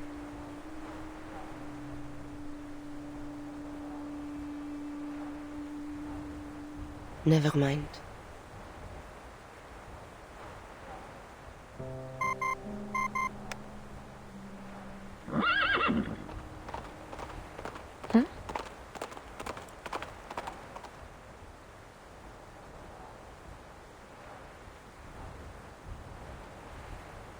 Ah, there he goes.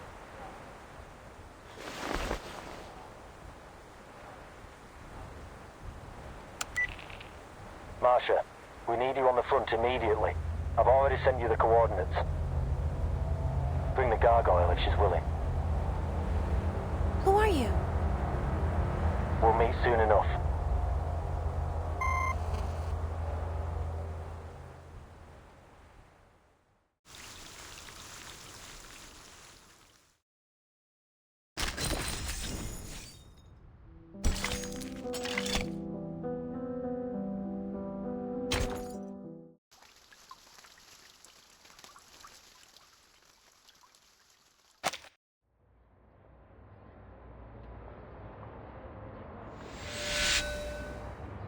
Yes, Herr Chancellor. The delegations have arrived in Montpellier. The Armistice will be signed before dinner time. Understood. We will be sure to serve a simple but delicious dinner. And of course, all journalists granted entry will be carefully selected.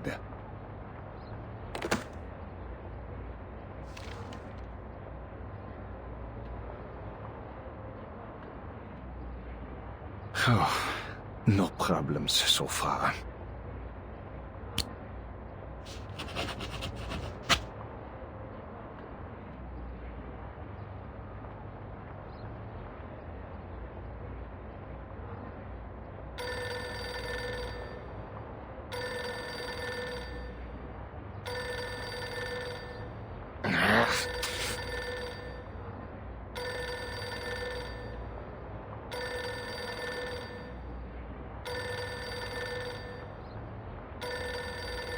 What are you waiting for, Friedrich?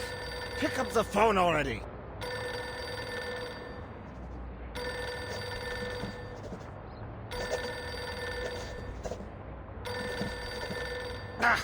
Pick up the phone, you hear? Verdammt! I still fail to understand why they would assign me a dev slot as an assistant. I'll have you fired the moment I set foot on the fatherland.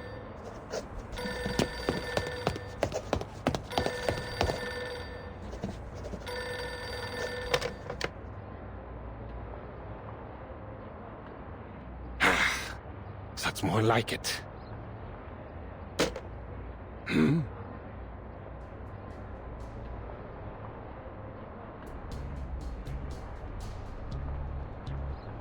That was an awful racket, sir. How dare you!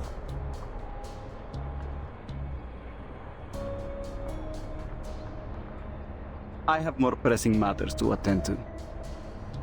Yes, it's about time.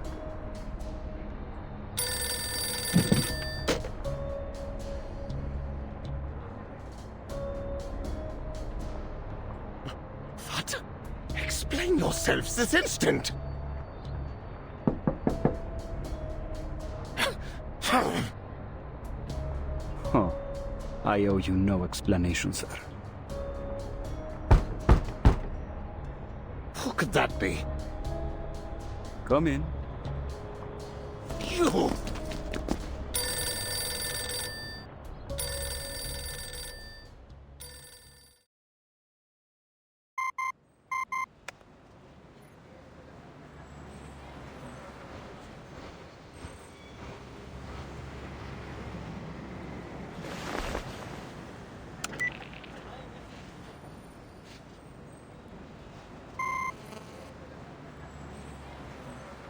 No response, either.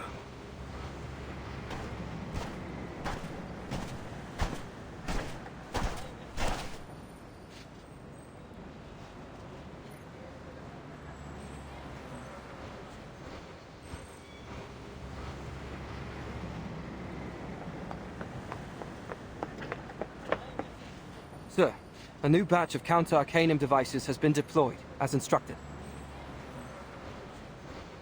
Good. Any contact from Meryl in the past 3 hours? No. She's probably still on the front. There's a lot of celebrating going on out there.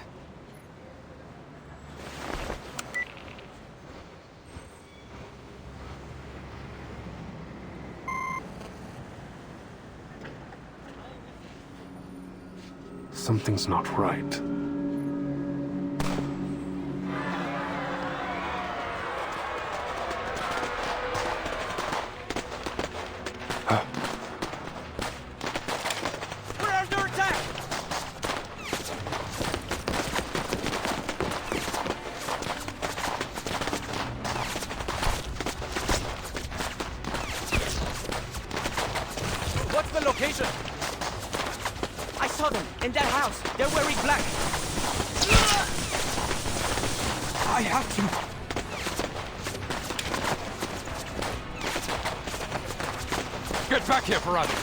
We need to get to the command post and inform all security staff to resume combat positions.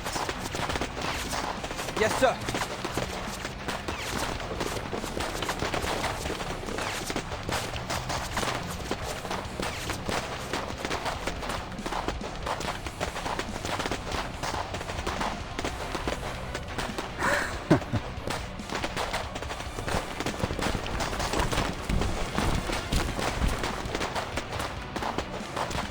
Finally, no more hiding. The moment of truth has arrived.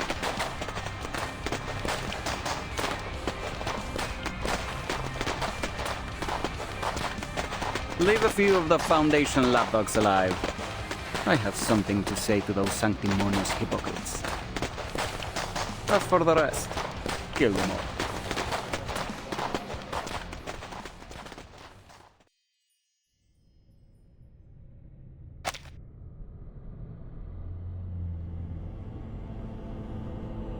Search every room. Leave no stone unturned.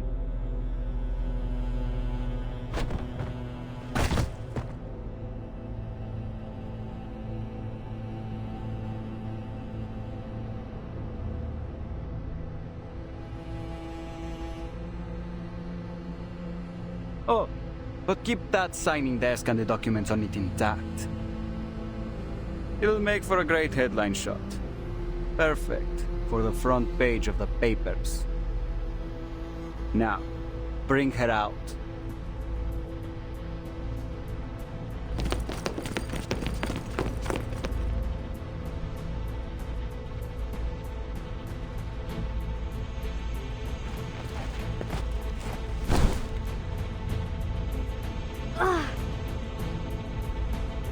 Quiet.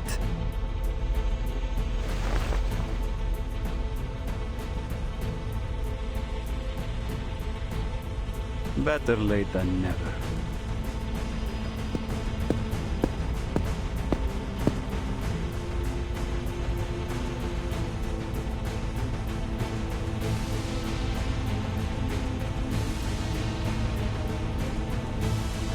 All that endless searching, huh?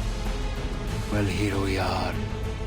You finally caught us.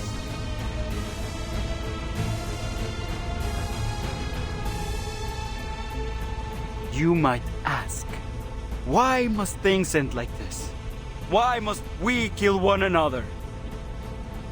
Do you want to know why? Because our pleas, our pain, our suffering were all ignored by you. Humans started this war, all these wars, and yet you hurled us, Arcanists, onto the front lines like cheap cannon fodder. You have created a world that despises us for our bloodlines and mocks us for our arcane skills. Yet you force us to use those very skills to fight the war machines you built. You humans have sown untold horrors in the name of conflicts created by your own hand. And still, you refuse us even a single scrap of bread in reward. These are the lessons history has taught us. A history of arcanist suffering that must end!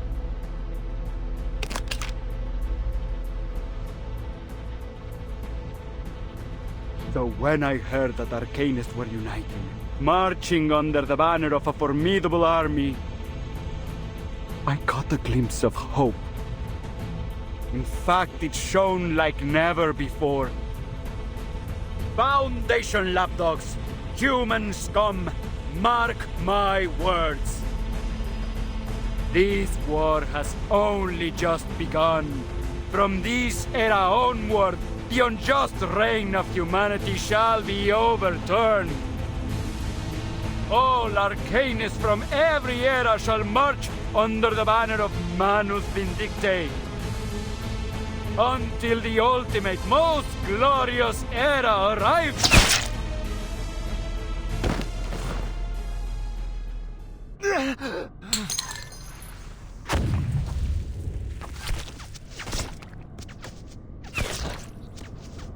Who did that?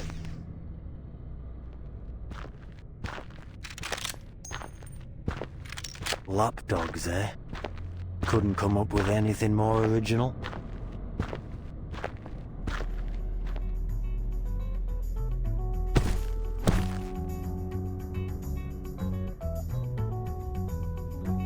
Command post clear now.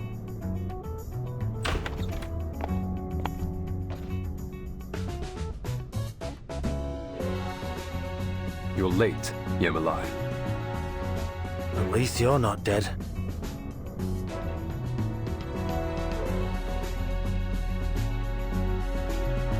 You won't always have someone around to cover your ass, Chris.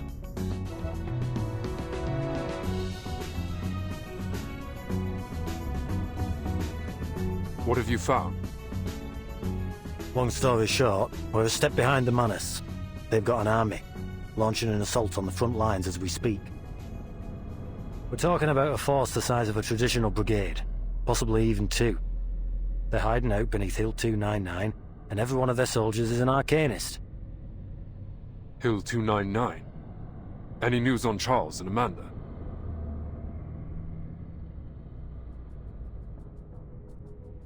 Yeah. They're both dead. But they did leave behind some critical info. Turns out Manus Vindicta's built a colossal, full-fledged underground fortress inside Hill 299. That's where all these Manus troops have been coming from. The ones here in the safe zone and the ones sent to eliminate the human soldiers at the front. Did you carry out the other order? Yeah. I've sent the request for reinforcements and your frontline contingency plan to headquarters. All available Foundation personnel in the region are moving towards the designated locations on the front. All except Merrill. I haven't been able to make contact with her.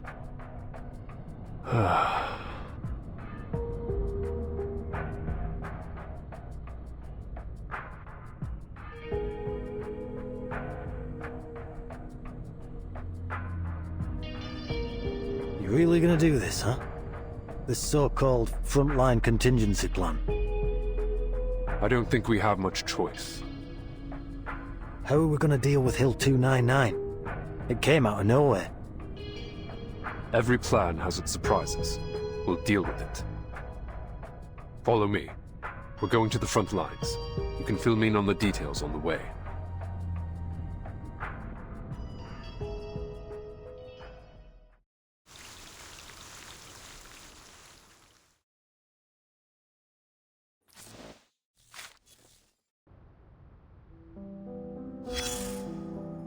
The lapdogs are barking again. Their masters remain quiet, for the most part. And you know why. But silence gives no orders. So the masters whistle. Just a pitch, no words. And so no words are heard. Only the baying of dogs. Perhaps you've forgotten the words echoed in that cave, darling.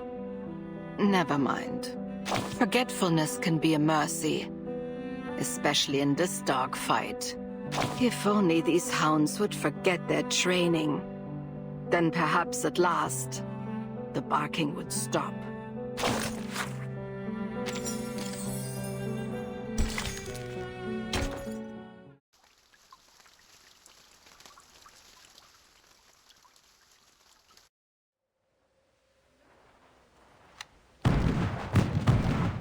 What's that sound?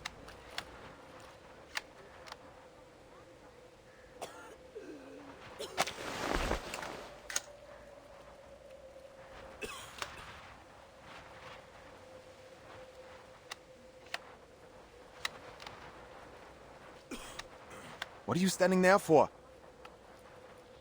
They're firing again. So?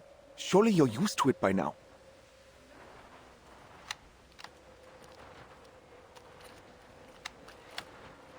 But isn't there supposed to be a ceasefire? I know it isn't official yet, but there's no point in firing now, is there?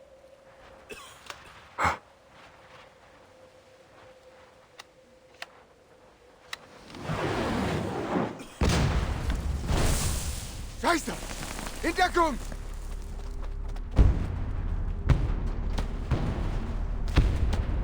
Ja!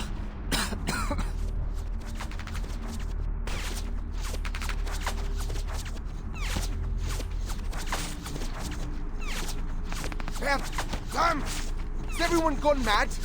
These are alten Säcke. I thought they were supposed to be negotiating peace. But why? Why are we fighting again?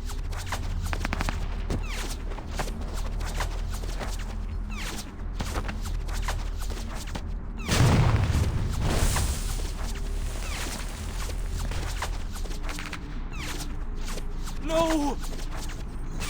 Forget that rubbish! Get inside!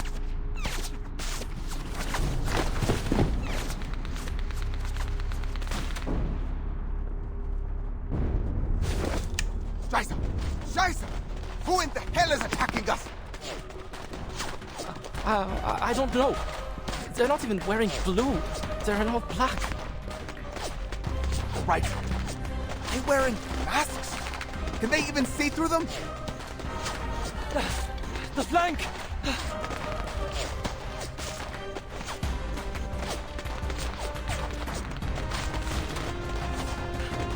I don't know who or what they are, but they're coming from our flank!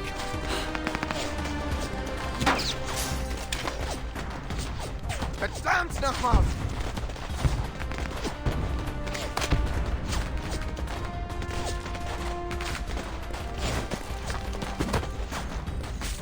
All men from the second company, assemble! Focus fire on enemies in black uniforms!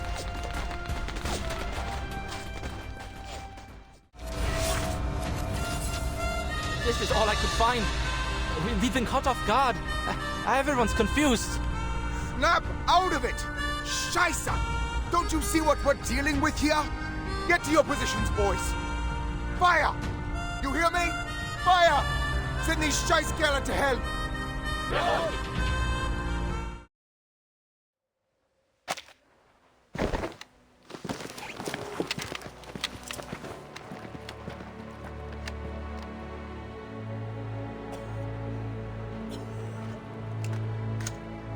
They lost their minds? They just keep charging right into our gunfire.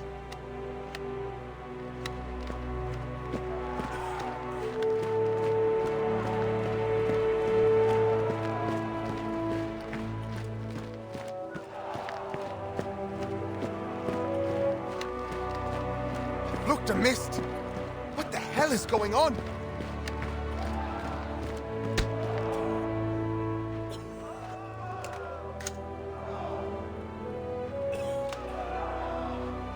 Are you the captain of the second company?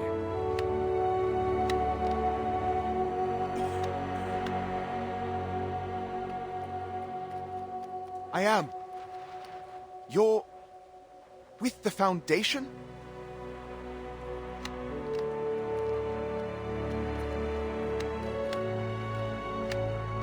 I am Grayish, the commander of the Foundation personnel stationed in Montpay. This is an emergency situation. Manus Vindicte invaded the safe zone. We neutralized the threat there, but now they're on a mission to kill every human soldier on the front lines. Every human soldier? You mean including those on the other side?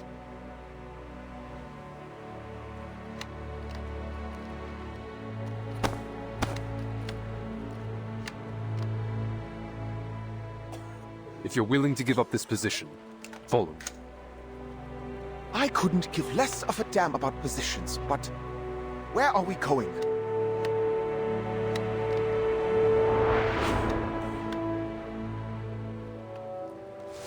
Anyone still standing? Help me clear this bunker.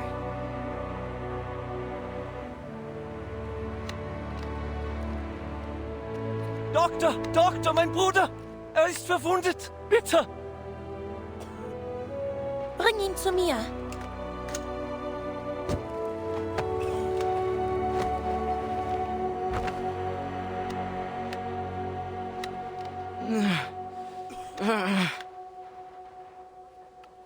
Easy. Put him down here. I'll patch him up. Have you seen any other Foundation personnel? I think I saw one! A redhead! Good. Go tell him we need medical supplies. They should have brought plenty from Montpay. Right away!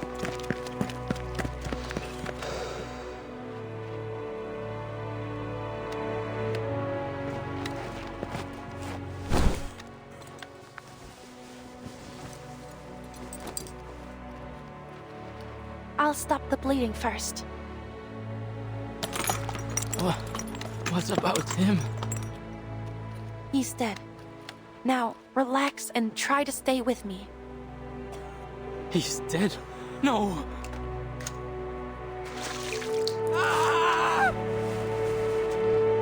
Himmelhilf! It's over! I'm dead! I'm dead!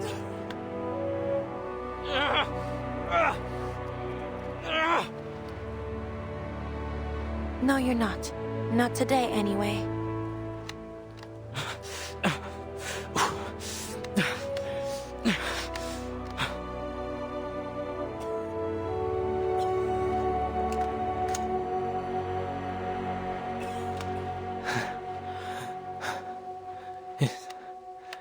Is that...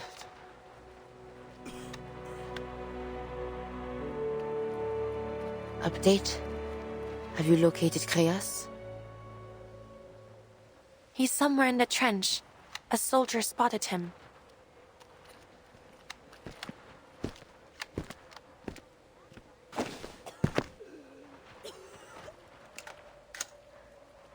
I didn't expect to run into...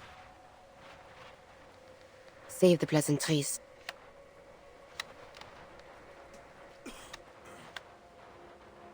Marsha made known to me the situation. The Foundation ought to have a sure plan, having requested me to join her. Speak then. What would you have me do?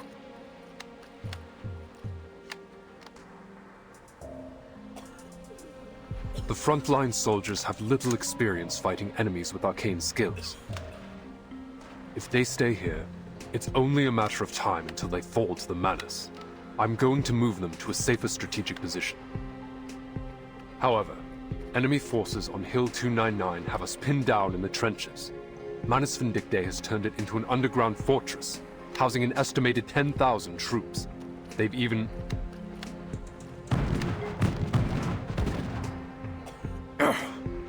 They've even positioned artillery on the hillside. Retreating under that kind of fire would be a death sentence. Eliminate the threat from Hill 299. Then withdraw the troops from the front. This is the Foundation's plan? Not the Foundation's plan. Not yet, at least.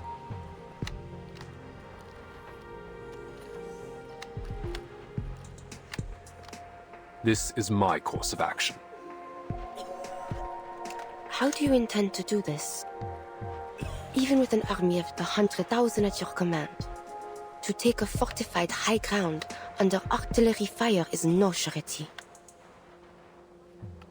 I know. That's why I need your help.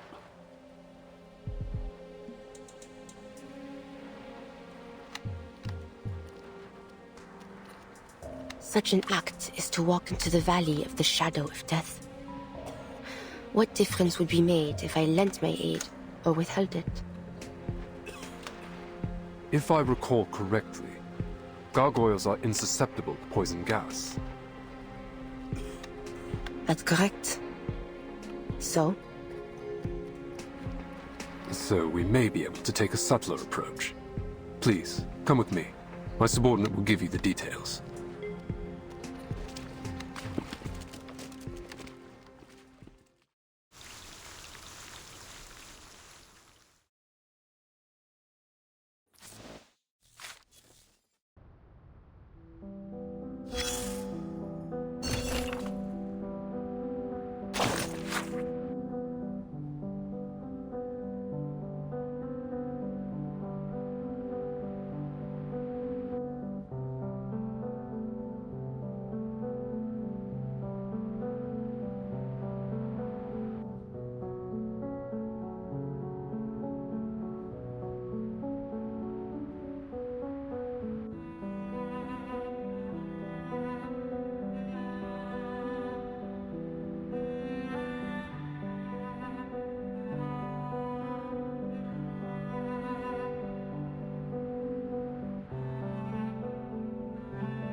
How much longer?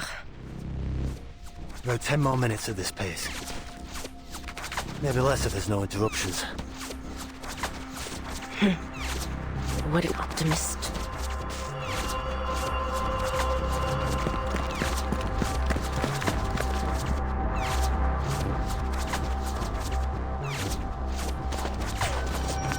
Take cover.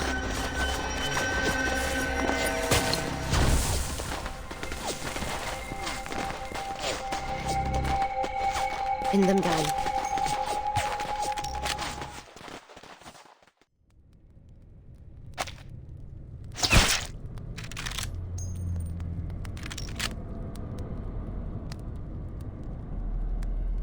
Threat neutralized. Nice shot. Right, we've arrived.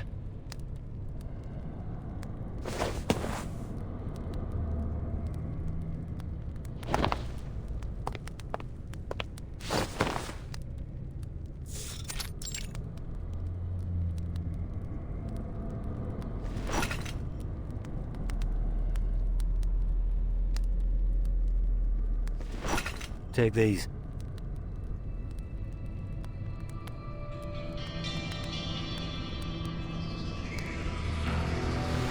I'm surprised you agreed to this. I have my reasons. Sure. Let's go over the plan one more time. 2 of our investigators discovered a number of tunnels running under Hill 299. The one we've just arrived at leads directly to the Manus's ammunition depot. After the war broke out, the Manus sealed all accessible tunnels with poison gas. Judging by the bodies I found earlier, this gas can penetrate all existing gas masks. On the bright side, that means there aren't many guards in the tunnels. At least, that's what we think. Your goal is simple. Reach the ammunition depot, detonate the explosives, and destroy the fortress. After that, the Foundation will evacuate with the soldiers. Good to know the Foundation's investigation bore some fruit. Hill 299's so conspicuous that everyone just unconsciously overlooked it. I'm prepared. You may leave now. All right. Good luck.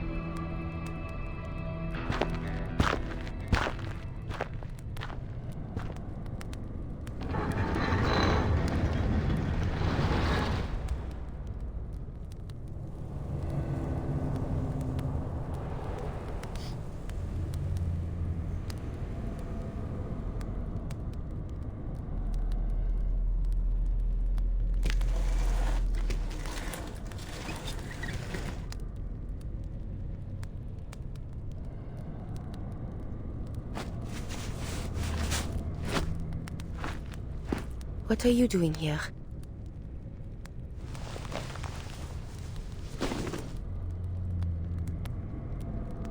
One war ends, and another begins. More lives will be claimed by their own kind. I am simply doing what I always do. You knew of this tunnel. Tunnel. I know nothing of it. The cloud of death hanging above this place. That is what led me here.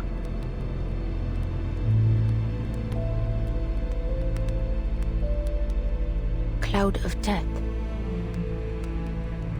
An ambiguous omen. An omen? Tell me then, who will this cloud of death fall upon? Death is impartial. It doesn't decide who will live and who will die. But I can.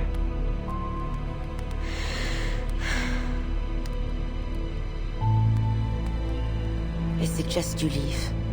Should this cloud not fall upon me, an explosion will soon obliterate Hill 299. Do you intend to claim the lives of all the Manus Vindictae troops here? Do you intend to stop me?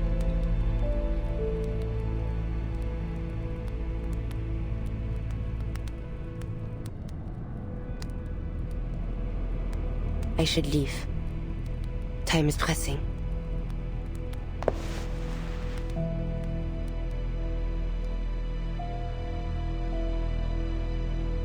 I do not wish for such carnage to occur. Yet I am powerless to prevent it. But before you go, a word of warning. The war you've been fighting is, in fact, over. What lies before you is a conflict all its own, a much harsher path. You still have a chance to turn away from this and relieve yourself of the burdens placed upon you. In view of the sufferers of this war, my burden is light.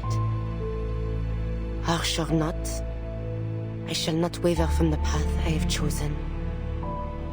You first set foot on the battlefield 5 years ago. What makes today different from that day? I now know the true cause of the conflict, and I have seen the face of the true enemy. If I must sin to fulfill my sacrifice, then so be it. Your willingness to suffer, your passion for sacrifice, it is beyond me. Perhaps you possess a wisdom beyond my comprehension. Yet, still, I feel a deep sadness for you. I am in no position to stop you from walking through the gates of hell.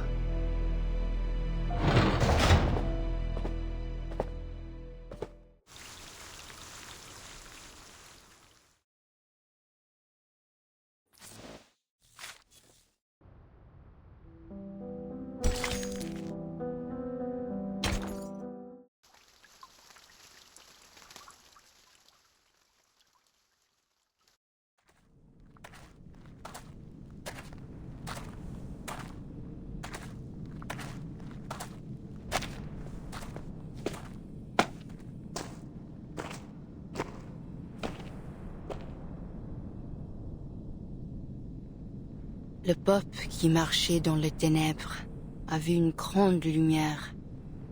Ceux qui habitaient les pays de l'ombre de la mort. Sur eux, la lumière a resplendi.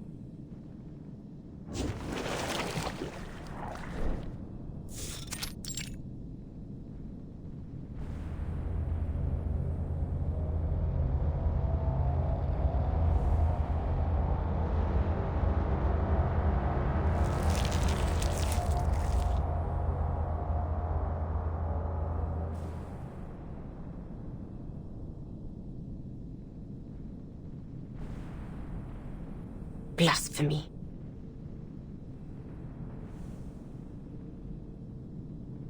The fortress's center ought to be closer to the peak, but this path appears to be extending downward.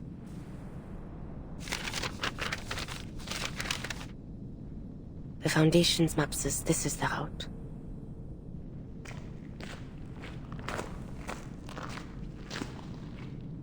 Not the stench of rotting hay, not garlic or onion either. This is a new kind of poison gas. Still, it has no effect on me. Where art thou? Agnes. Dost thou hear me, Marie? I heareth not from thee. You hear me not?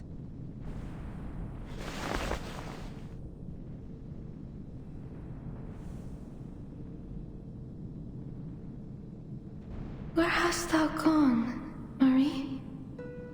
I sense thou art somewhere deep below the earth, surrounded by that which I cannot clearly see. Bodies lay scattered around me, Agnes. Many of them. They're Manus soldiers. It appears they attempted to flee through this tunnel but an hour ago. Their superior blocked their way and loosed upon them this poison gas, killing his own men.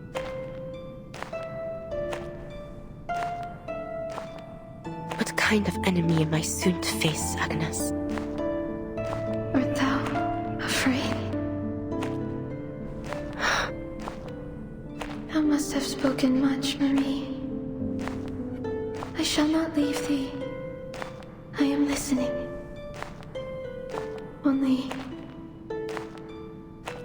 I yet hear not thy voice. Dost thou recall the day we hid together in the catacombs of the manor? Thou said unto me, thou feared not the ghostly tales thy grandmother once spake. Thou saidst thou were a devil more terrifying than any tale. But on that night thy breath did tremble. Thou wert afraid.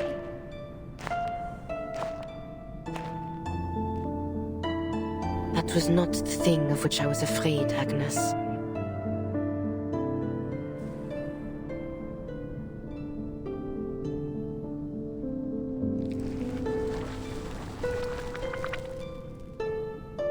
I worry for thee, Marie. The path that thou dost walk holdeth no light. I can feel thee growing ever more distant from me. Whatsoever it is, whatever thou dost wish to do, I know thou art determined to see it to its end. But I pray thee, make haste and come unto us soon, wilt thou? Jusqu'à ce moment-là, je prierai pour ton âme.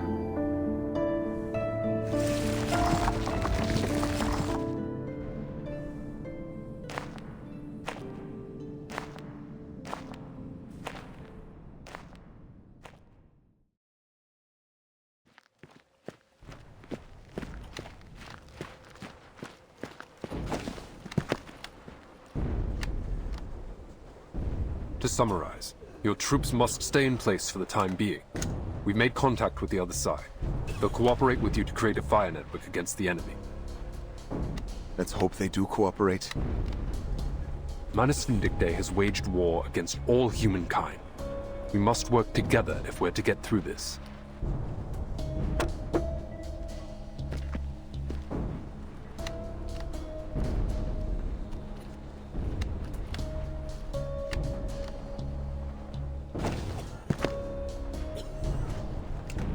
So, you're the commander too now, huh? All I did was convince them to work with the Foundation. But you don't represent the Foundation. Not without proper authorization for your plan. The soldiers are desperate. I won't hesitate to do what I must to restore their home. What's the status on your mission? The gargoyle's en route to the target location as we speak. Conservative estimates that she'll take another hour to get there.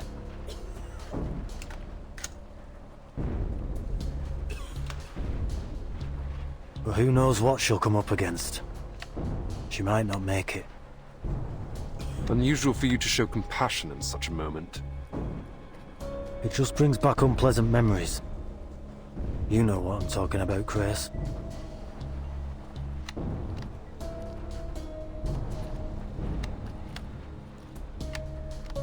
Then we'll wait one more hour.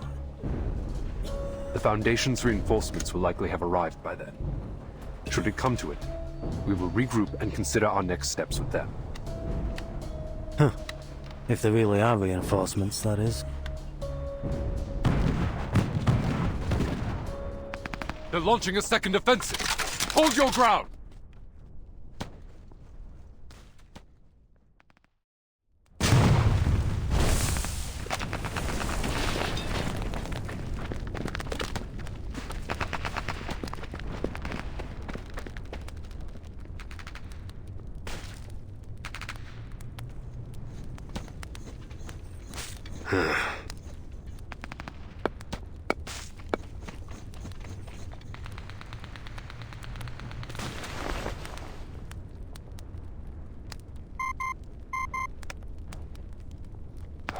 Finally.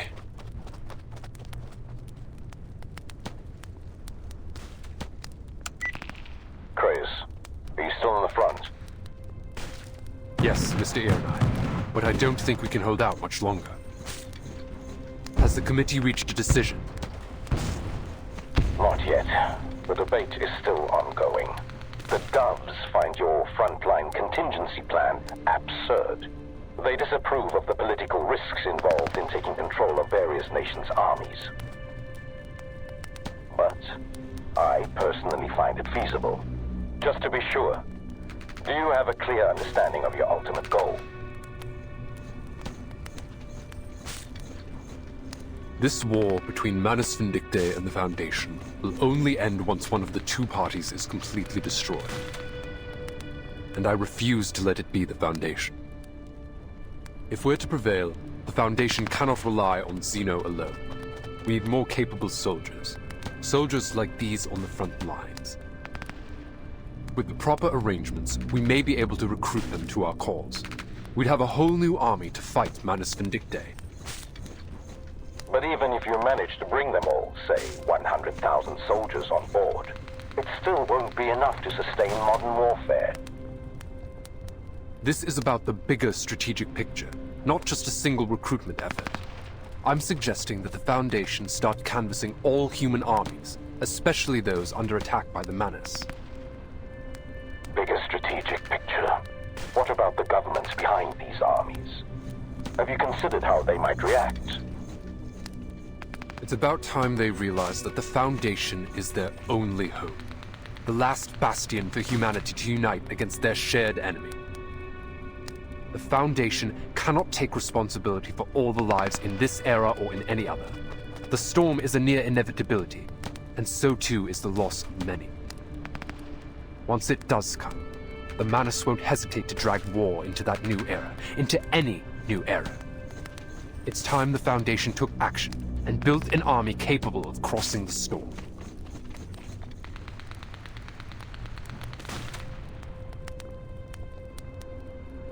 Enact your plan, Grayish. As long as you're successful on your end, I will deal with the political obstacles in your way.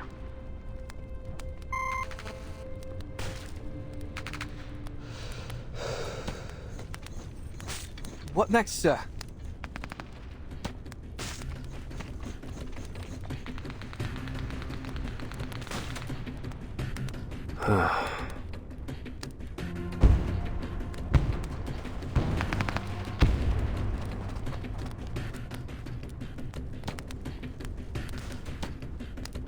We stand our ground for an hour.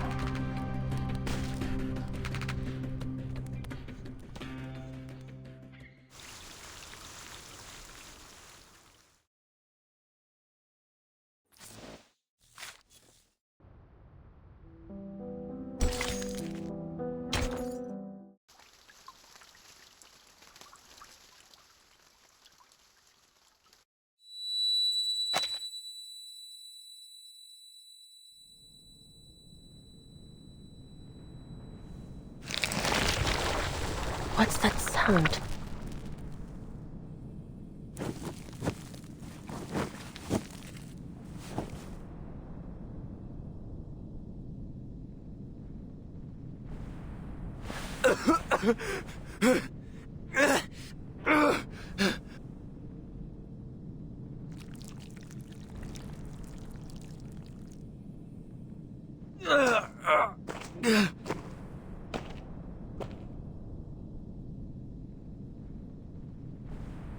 Oh, it's you. You murderer! You murdered me! You murdered Colton! You murdered Organ too! You devil! You murderous demon!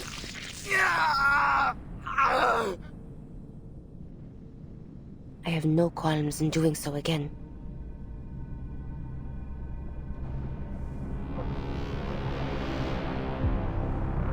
Pathetic illusions. Incoming attack. From behind.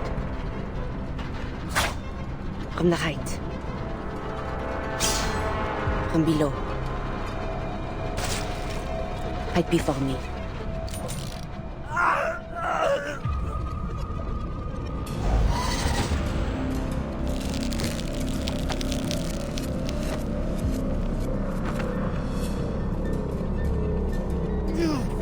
Let me go, please.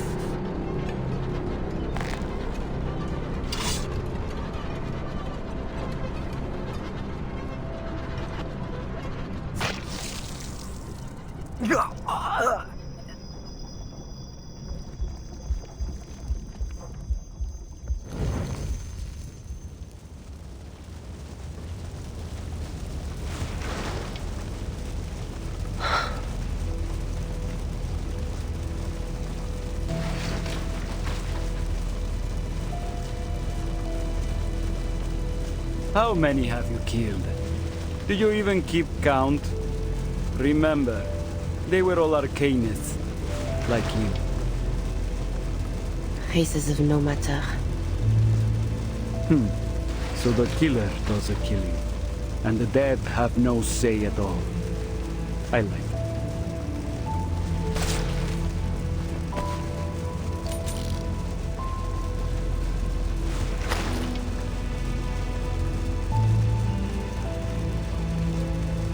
Haven't had enough?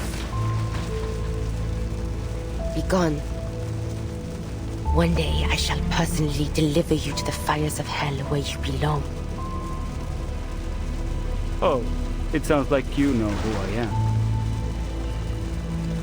Do not think me deceived by your disguise. I am well aware that your taint has long been tangled in the blood of my family. Demon. Ladislas.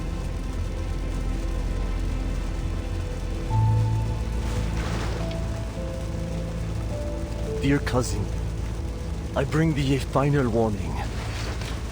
Thou art but a step away from utter corruption. Thou hast killed many in the years past, and now thou dost stand at the edge of the abyss. Hast thou not understood the suffering endured by our fallen ancestors? Their conscience crumbled, their faith shattered, leaving naught but an insatiable thirst for blood. It paineth me to see thee walk that same wretched path.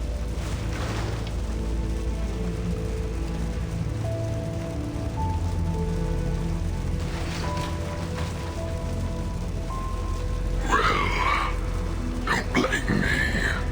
I did nothing to entice her.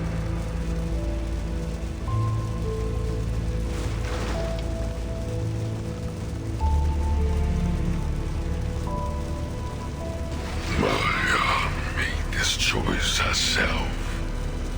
Her hands have long been soaked in blood. And yet, she has never been troubled by that so-called guilt of yours. I've come to adore her for that. Perhaps it is true that this path of carnage shall save many lives, but why? I pray, must it be thee who walkest it? Our blood beareth an impurity like no other. To kill so many is to will thyself to the bottom of the abyss, never to return. The 10,000 thou art soon to kill. Consider, I pray, how many among them are innocent victims of deception and coercion. The weight of so many lives shall weigh upon thee in far greater measure than any sin thou hast yet borne.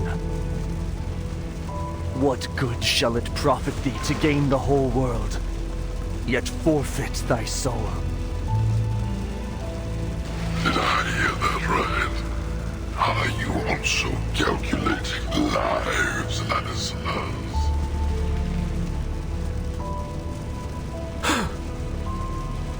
Speak no more of thy filthy words. Oh, you silly, stubborn child.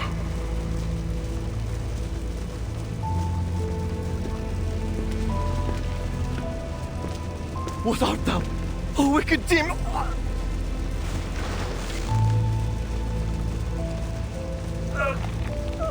No!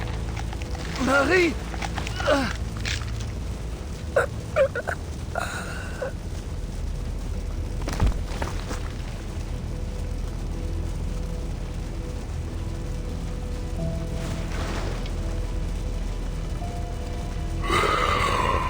I silenced the noisy fool for you, Maria. such pantomime shall not move me. This Ladislas was not but an echo lingering in my mind. An illusion. But I'm not. I am your very nature.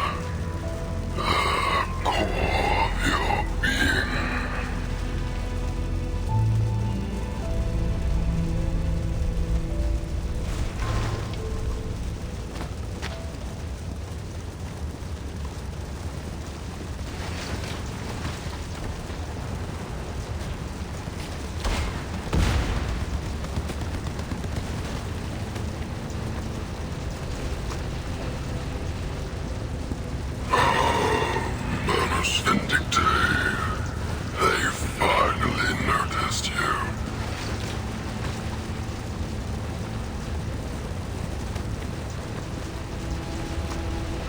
What a shame. They don't stand a chance against our ferocity. Do they, Maya?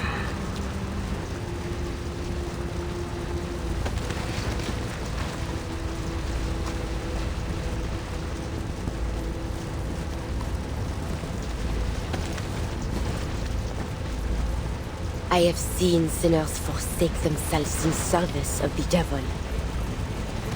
The land they trod upon yielded only bitter, cursed fruit.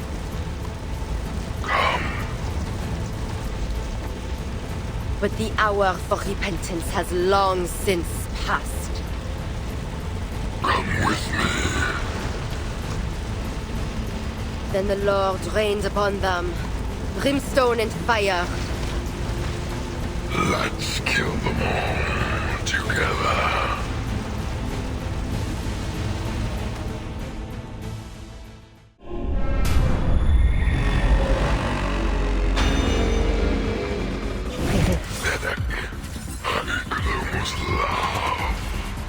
You'll rip their throats out, won't you, Maya? Every last one of them. Shut your mouth. A tank. Here. Look at you, Maya. So tough. Cease your endless words. Not again. Come.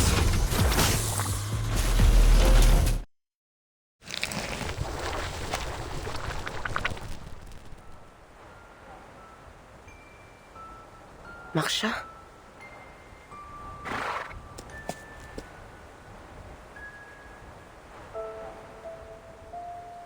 I don't think I'll ever forget this windmill. The calm of this field. Can't believe I didn't appreciate how peaceful this place was the first time I came here.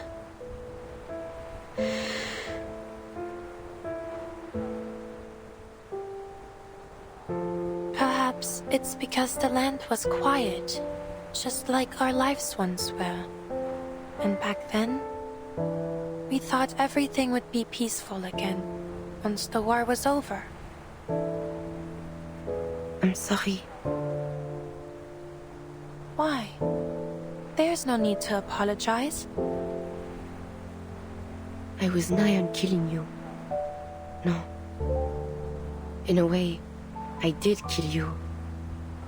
Just as I've killed so many others. It's not our fault. None of this is. You may have granted me your forgiveness, but those who have forever lost their lives due to my actions, I shall never have the chance nor the right to earn theirs. We didn't start this war, yet we have had to bear the brunt of the pain it has caused. If all the sins of war are laid at our feet, where is the fairness in that?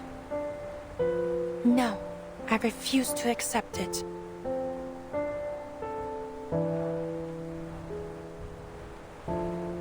Marie, perhaps when peace finally comes,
Get thee behind me, demon.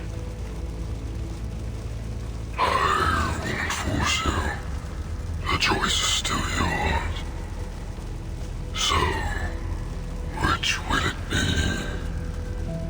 The weight of 10,000 lives, or one that is 10 times harder to bear? Well, their blood will be on your hands, that's for certain. But the responsibility won't rest on you alone.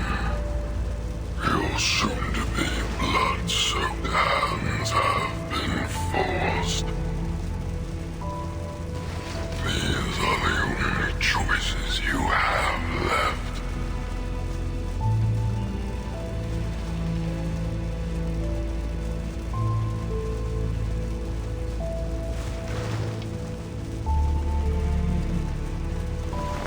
I am powerless to cleanse the filth that muddies my blood. Just as I am powerless to erase the sins I have already borne. I have descended into the depths of hell. I know that. And this ancient darkness has already taken root in my soul. But if sacrificing one can save 10, if sacrificing 10,000 can save 100,000, if someone must make that impossible choice, then I am willing to bear that sin.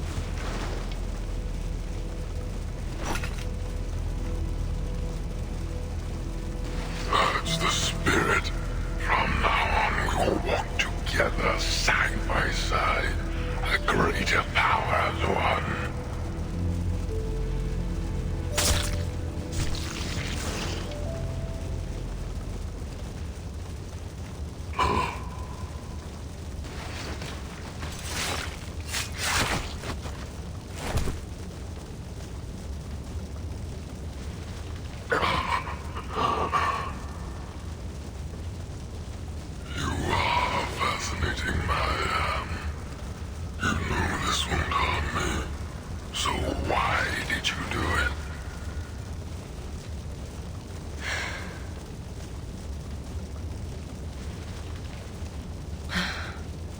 Look upon me, demon.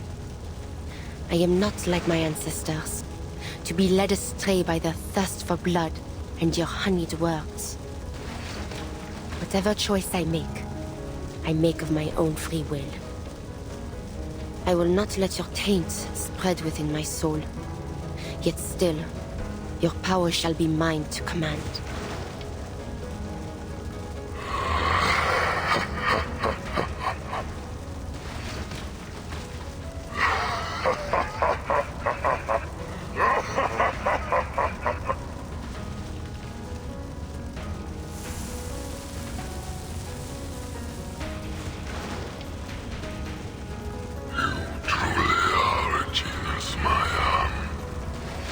A ruthless killer, a greedy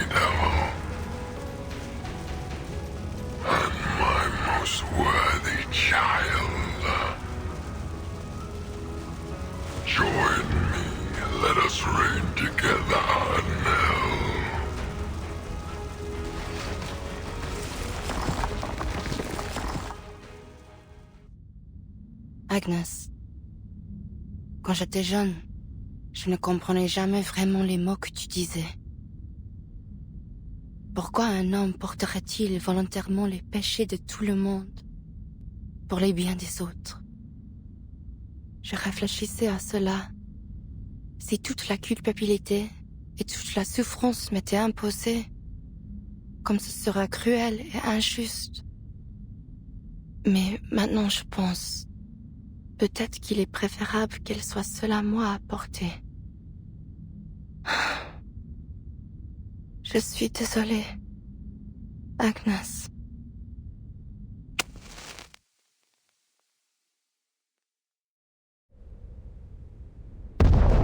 Attention all Foundation operatives.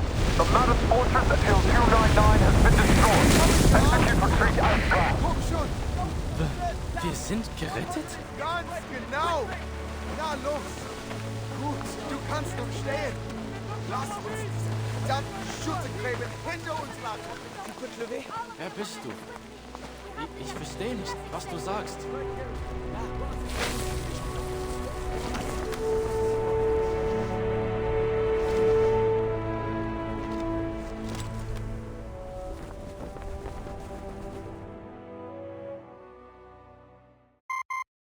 The Manus Fortress has been destroyed, and the soldiers have been led in retreat to the rear. I understand. Thank you for your support in this critical time, Mr. Ironeye.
My Marie, thou hast returned.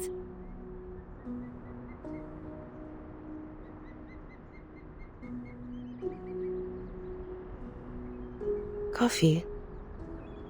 Oui, just to thy liking. No milk, no sugar. There are also vanilla macarons and Mont Blanc besides.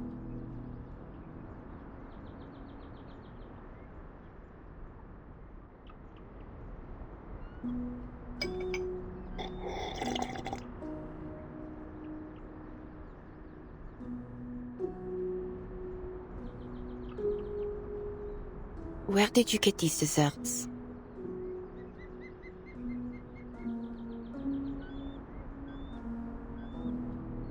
Yo, who is here, mon petit chou?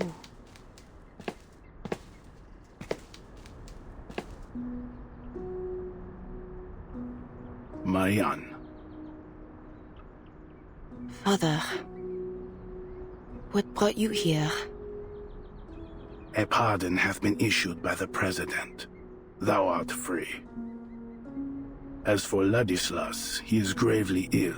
His stubbornness was ever bound to lead to trouble.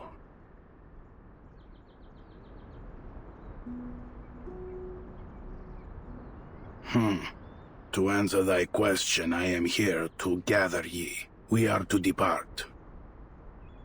So, you are now the leader of the clan? Verily.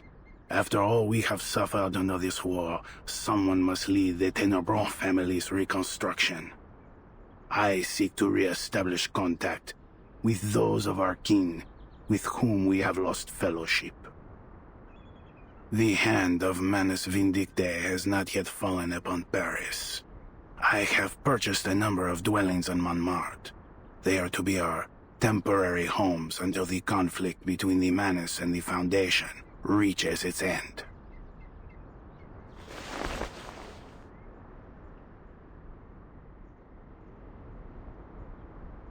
Agnes shall be sent to our cemetery in Rouen. Cemetery?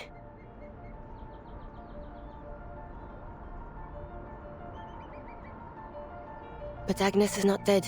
She's simply... Ladislas said there was a reason behind her.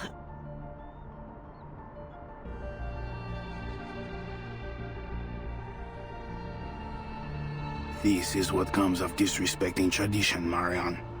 Thou wert too easily swayed by Ladislas's maddened words. He lied to us? Nay, I believe not that such was his intent. He was simply too fervent in his pursuit of Gnosis. There is no record in the family archives that suggests any sort of prophecy should befall our kin in so strange a form. Agnes's condition is the result of a tragic accident, nothing more. There is no divine meaning behind it whatsoever. Her fear of the war was too great. She simply faltered in the casting of her arcane skill and petrified her body to the core. That is all. I know well that Agnes meant a great deal to both Ladislas and thee, but she was only an ordinary child. She was not an angel descended from heaven. Though it doth bring sorrow for me to say, we must all come to accept that no miracle shall ever come to Agnes. She will forever remain a statue.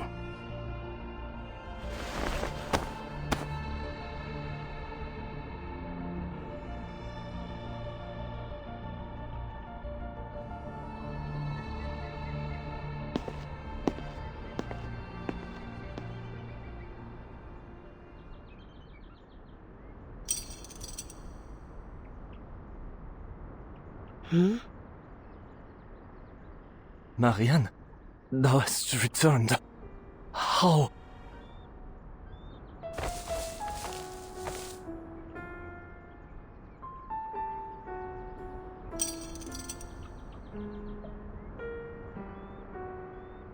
Merde.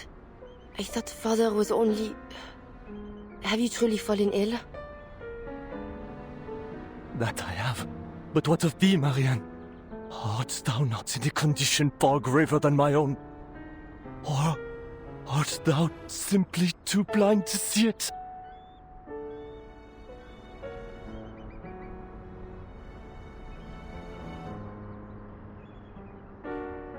My soul is stained with the wickedness of sin. Thou art as miserable as I. Oh, Lord, I can smell the stench of hell upon thee. Thou hast passed through the gates of hell and returned. Marianne, how wretched. You are ill, Ladislas. Gravely so. Take a moment's rest in the quiet of a sanatorium upon reaching Paris, won't you? It ought to do you good.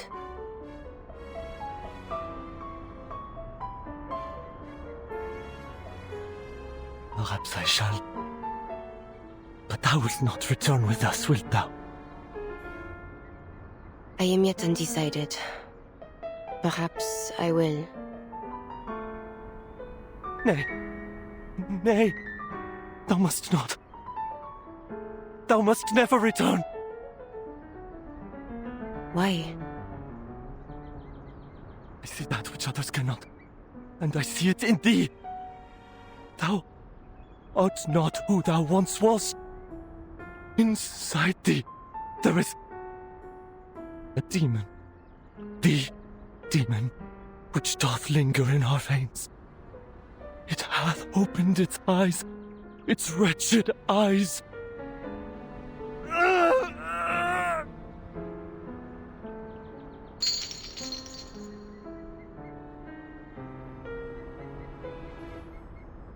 Thou cannot return, cannot turn back, for there is no path left for thee. But I desire not more than to aid thee, my dear cousin. Yea, I shall help us all, but most especially thee, to atone for my transgressions.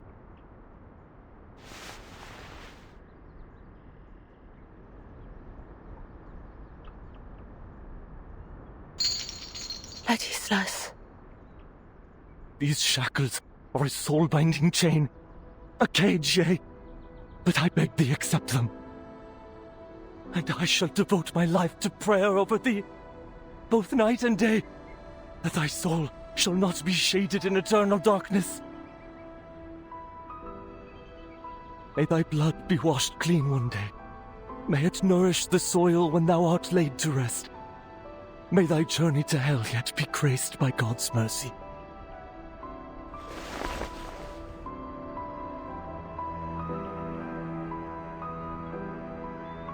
And if I refuse these shackles? It mattereth not. I shall pray for thee still, as I have ever done.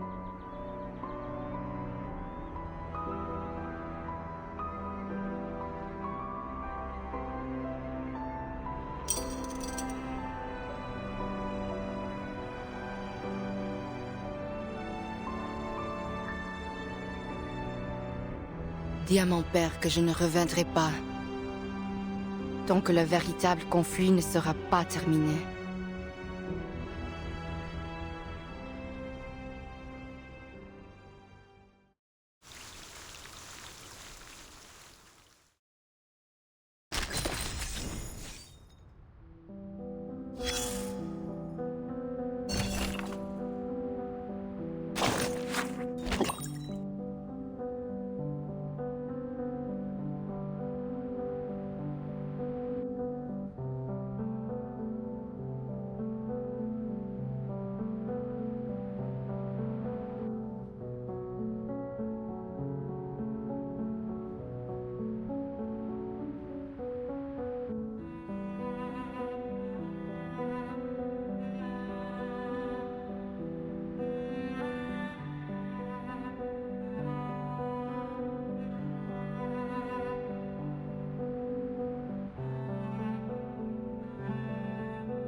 Your war is over, Paul.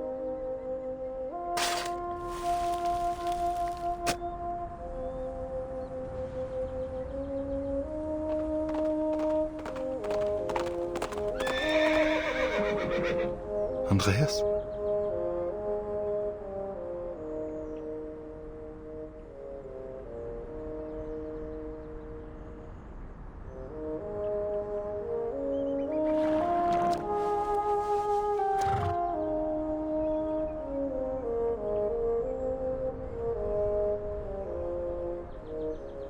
Good boy. You have been gone for a long time. Off to dangerous places again to search for your lost friends? It seems luck has been on your side. You have dodged danger time and again amidst the slaughter. But I cannot help but worry that one day a stray bullet will pierce you, or a poison gas will choke you.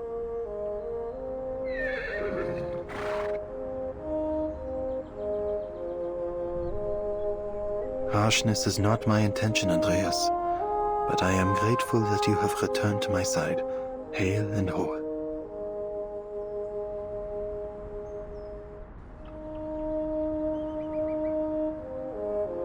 Es ist Zeit. The next destination is a distant one. Your help will be appreciated.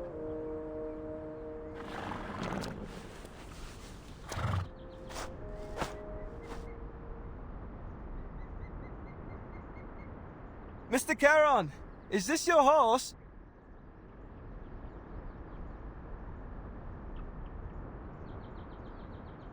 In a sense, young man. Oh, then it's nothing. He showed up near Montpellier by himself, so I followed him here to see if he might be connected to Manus Vindictae.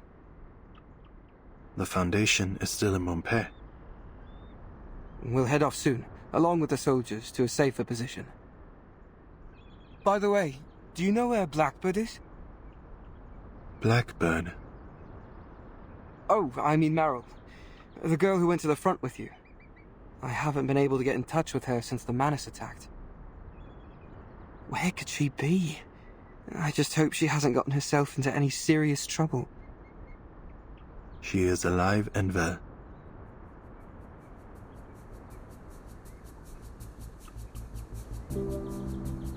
She is? Where did you see her? That I cannot tell.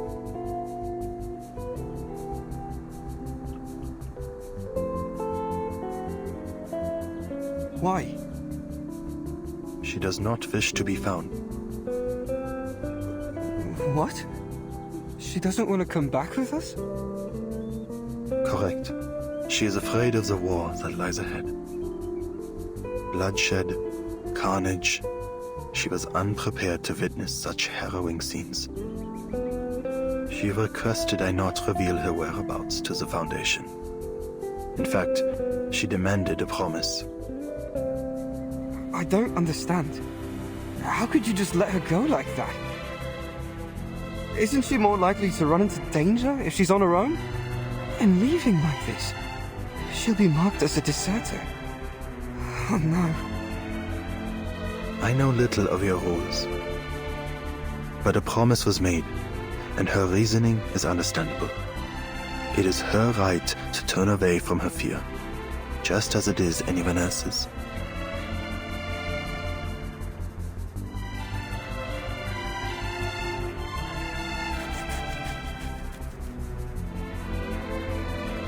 Fine. At least she's still alive. But I can't leave her alone out there. I'll find a way to track her down.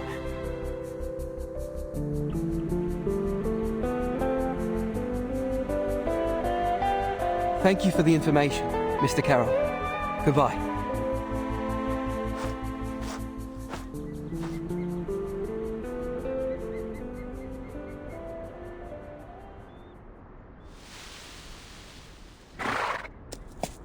Has he gone?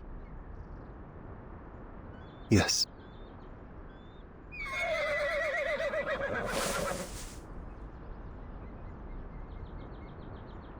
Why did you tell him that I'm still alive? You did not request that it be kept a secret. Fine.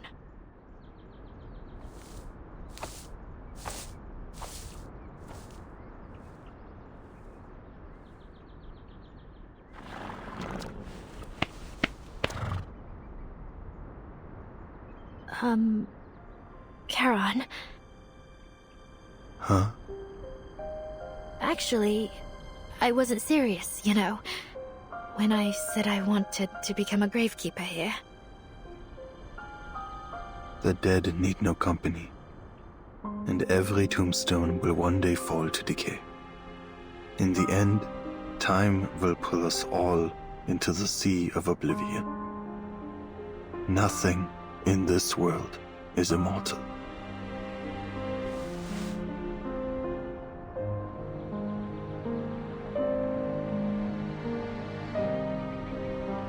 Right.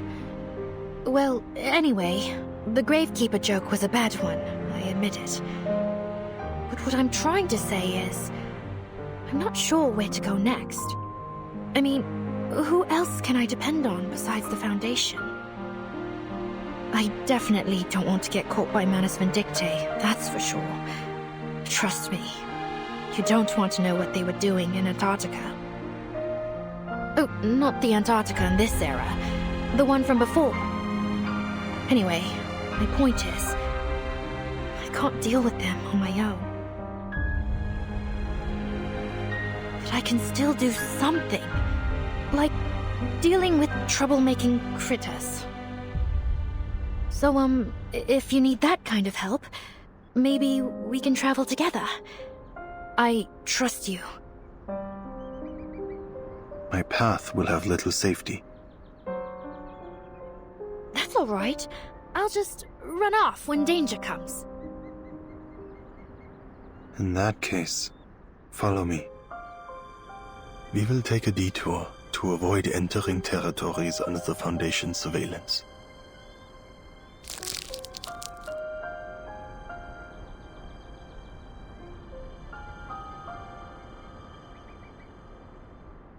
If you're hungry, these can be returned to you. Andreas will carry you, should you go tired.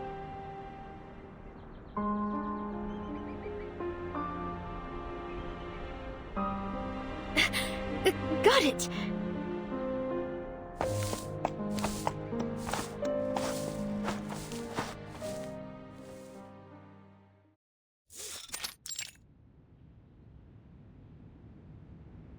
The revision to the Storm Reformation Act has been added to the agenda, and the committee will soon begin the next round of discussion. You'll need to attend the meetings as well. Recent events have given the Hawks a stronger voice, and they are in favor of expanding the authority and budget of Team Timekeeper. Stay ready, Burton. Understood.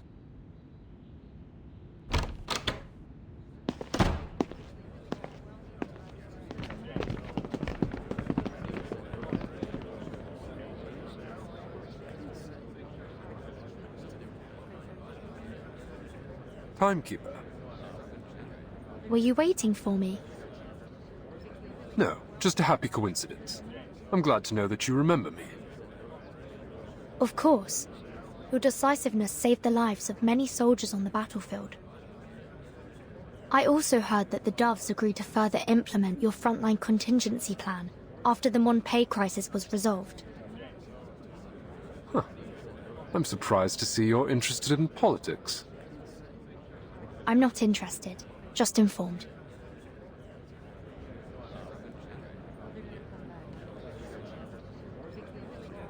I've been wanting to speak with you since our last meeting was cut short, but this certainly isn't the place for a proper conversation either. Contact me if you're interested. I have some very valuable information for you, I'm sure, both about the Foundation and about...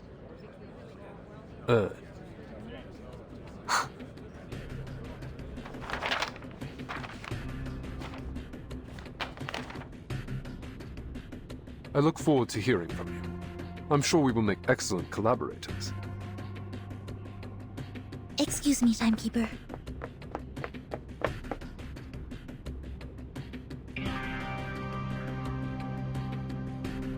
Oh, Mr. Grayish, do you have an urgent matter you'd like to discuss with the Timekeeper? I can arrange a meeting for you if necessary. No need for that. I was just saying hello. Until next time. Timekeeper. Miss Sinetto.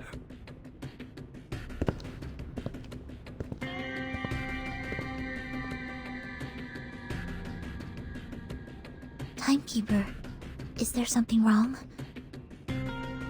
It's nothing. You seem a little anxious, Sinetto. What's the matter?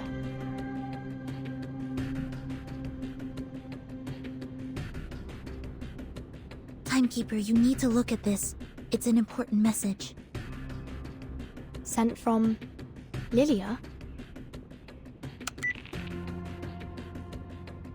I've been on a mission on the Eastern Front, under the direct orders of Admiral Som. Guess what I found? Capitan. An Xeno outpost without... From the looks of it, I think it's the rebels. I can tell in more detail. Call me back as soon as you can.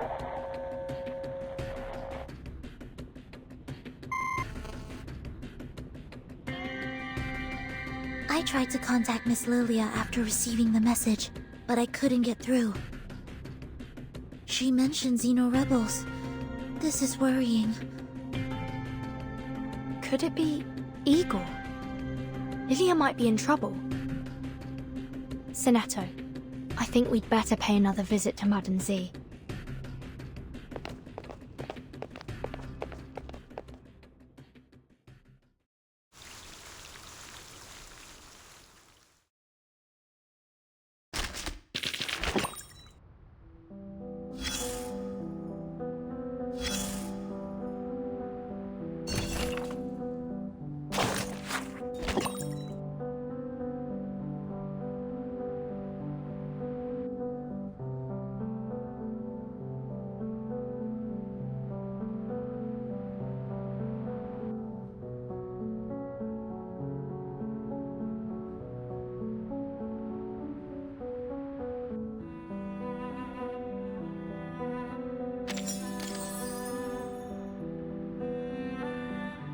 I'm sorry, but I think it's time you left. There will be little more to see here. What difference does it make? Earthquakes, floods, famine, plague, robbery, car crashes. A slip in the shower. War is just one catastrophe among many. It's not worth your attention. At least this war is not. That is all. Hurry along to the Eastern Front. Check on your friend. I will pray for her.